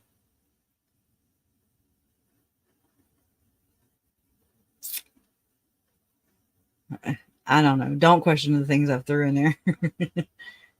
I'm like, what? Oh, hell. And that reminds me of Uncle Charles. The sign thing. Like, well, that's not a good sign. That needs to be put on some merch. People is ignorant. I don't. Oh, I like these things. Yeah, look at that. The world will not be destroyed by evil, but by those who watch them without doing anything. Amen.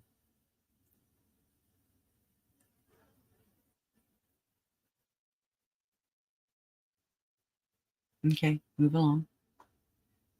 Oh, Lord. Oh, Lord.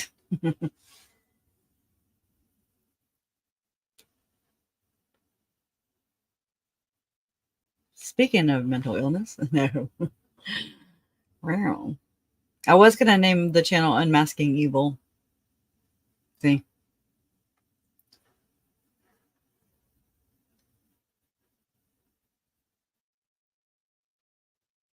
I don't know. That's just my humor.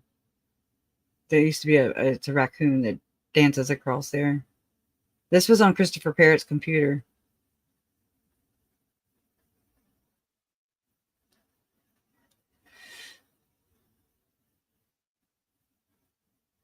Just randomness. I wonder if my rosaries are still in there. I doubt it.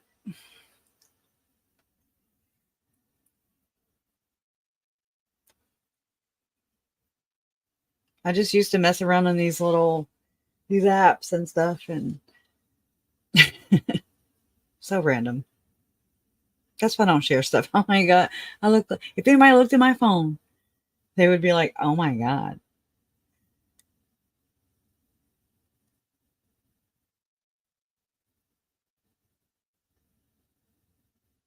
Fully I do. Madness of two.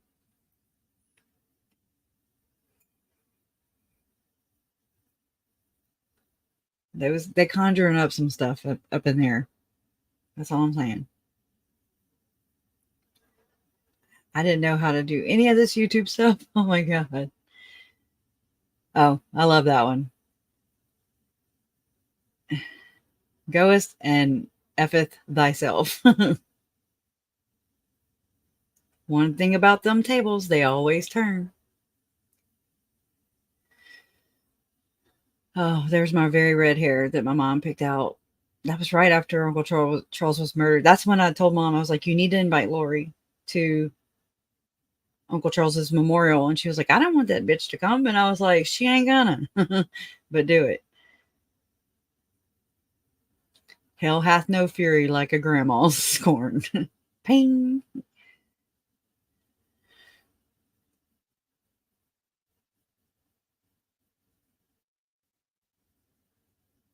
Mm-mm-mm.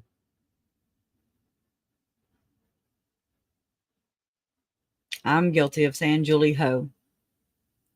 Heaux. Y'all are some sports for sticking around, I'll tell you that.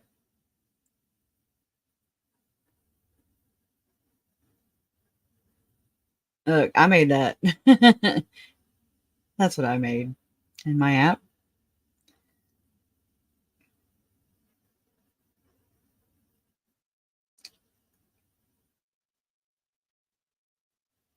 Me and Mom on the plane, but Folie is a cataclysmic coming together of two exciting, multi-disciplined artists who are in fact are aesthetically binary opposites. However, there's a dialogue between this. Oh, this might be the shared obsessive themes in these new works. Okay, that's artistic. My bad. I didn't notice it till just now.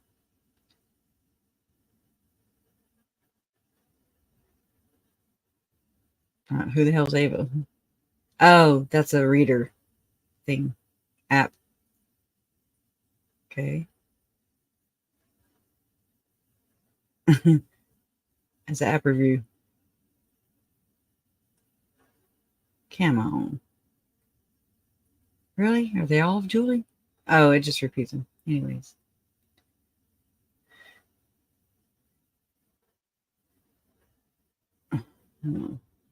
Oh.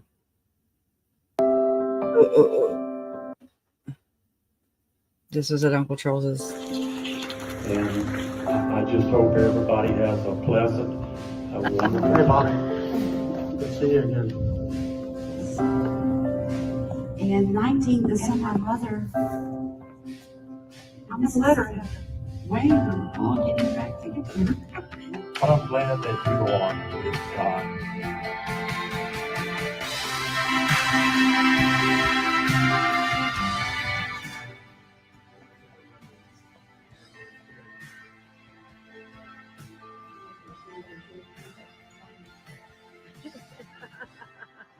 Yeah, for sure.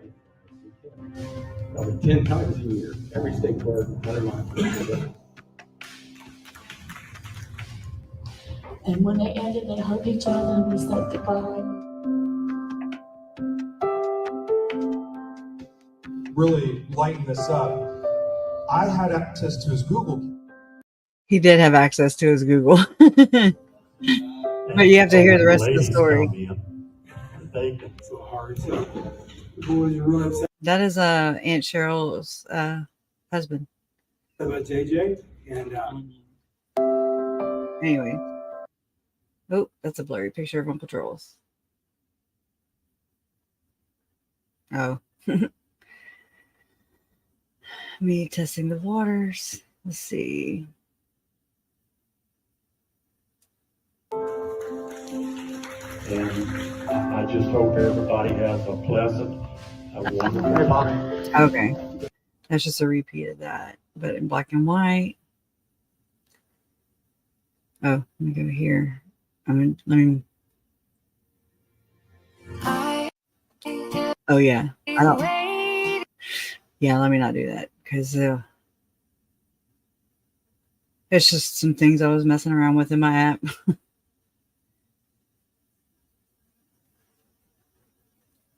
Oh, I love this picture. Where's it at?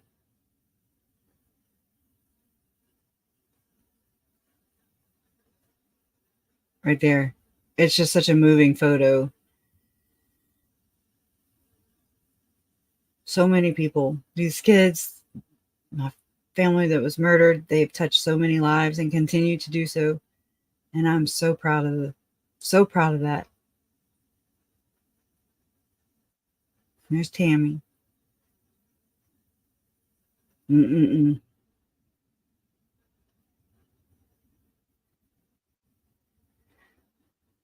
see. I don't know what that is. and his own mother didn't even know he died for 7 days. Regarding Alex and Zulema, I didn't know they were married until after he died. I didn't know that they had moved back to Arizona. About Alex's death, we had him cremated, which were his wishes, and we had a service for him. And we didn't invite anyone to his service that believed he was a murderer. So it was a very small, precious group of us who loved him. That's my mom. Mom laughing. This is Uncle Charles's. I gave this to KJ. Yeah, it's the ones we had made. I've tried so many times to clean this picture up of Tylee and JJ playing, the piano, but look at her. It's beautiful. Love that picture. Love this picture. This is from Life Academy.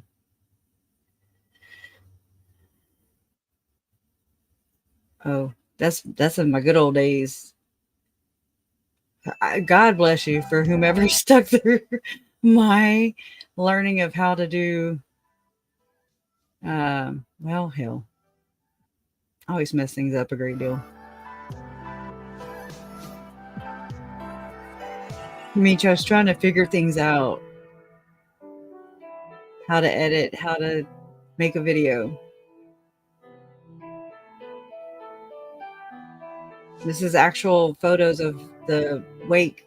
When we interred my uncle's ashes. This is actually there.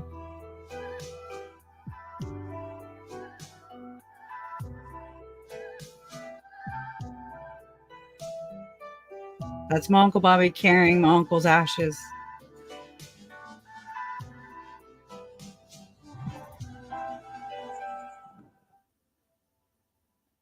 I've gotten a little better, right? This is a catalog, or I'm sorry, magazine that comes out here. It's free. They're called Lanyap, and they did a big story on it. And 10. Oh, Justin Lum, reporting on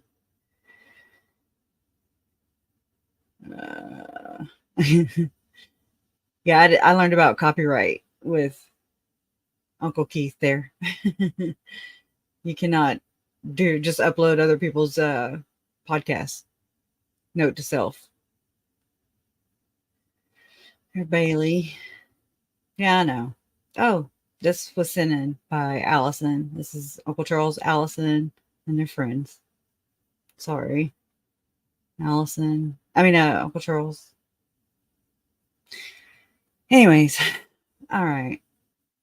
I could do this for days and days and days because I have pictures galore.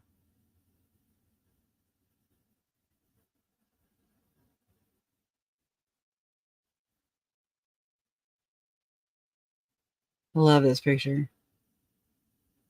Tylee and Visaya.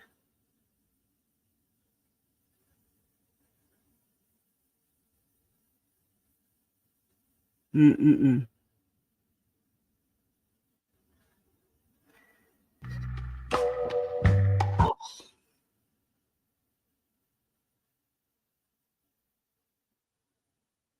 This is my first time at Rexburg. It's just one of those things that your phone puts together or whatever. Anyways. Oh my God, there's still like 200 people in here. Holy crap. She does have the same smug face as Laura Horror. Aunt Laura Horror for Melanie's. Right? You're welcome. Thanks for looking at them with me.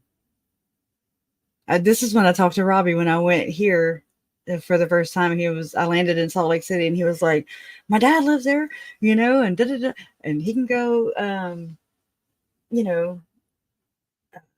call him or whatever. And I was just like, oh my God, I'm just so shy. I say I'm shy, but yeah. Melanie. How many hearings did we have? They were endless. Yet today they ended. I like that, Rombo. And I think that's a good note. We'll end here. So thank you so much. Let's go and watch the bitch burn with KJ. Right? Let it burn. That Usher song. Let it burn. So thank you so much for being here and supporting Tylee and Charles, Tammy and JJ and Joe. We're not finished, but this is one big hoorah. It's a closure. There's never closure, but it's an end to that. There's a finality to it. That's a better word. And she got what she deserved. Death penalty should have stayed on the table, but maybe it was spared for us in the long run because it entails a whole lot more. But no parole, and multiple times, she got what it's called karma. Oh, thank you. I love you. Lori, her roof is on fire. Let the mother for burn, right? Yeah. Oh, wait, I was answering this one. Where'd it go? I know. If you say you've been here since the beginning, PJ, then I know you have. Definitely. But so we're gonna be uploading a lot of all the speakers, like-minded people speakers. Love you too, Ashley. And just getting them to where it's a little more easier to access and get to, because I've done so many live streams. There's like 200 and something. I don't know, a lot. I love Canva. That is the best thing since sliced bread. I'd love to see her digging in the mines. Yeah. Seems like Jason, he swore up and down for the longest time that he was like, Lori has some money hidden somewhere, and I'm like, you think? anyways, who knows? We'll never know. She'll never tell the truth. So I can't wait till she goes there too. And I love your guts too. Ugh, the weird mom. I have met the most wonderful people throughout this thing, and I'm so glad. Thank you, Donna. Thank you, Beach Bum. Thank you, Trace on the Case. You guys are the best mods ever. Ever, ever, ever. Oh, what the hell? Look like I went to Ash Wednesday. What you recommend? I don't know what you mean. I would like to meet you one day. Here? Okay, so you're in Arizona? You're one of them Arizona bitches? And I mean that in a good sense, you know? That'd be fun. I would love to. Sounds like a date. Yes. I'll see you too, Nancy. Mod Squad. It's the, wait, what do y'all call me? The Crusher Crusher Crew or something? I forget. Anyways, I'll see you guys later. Thank y'all. Okay, let me end the broadcast. Love always wins. Justice for Tylee, Charles, Tammy, JJ, and Joe. Ongoing. Justice through understanding. Bye, guys.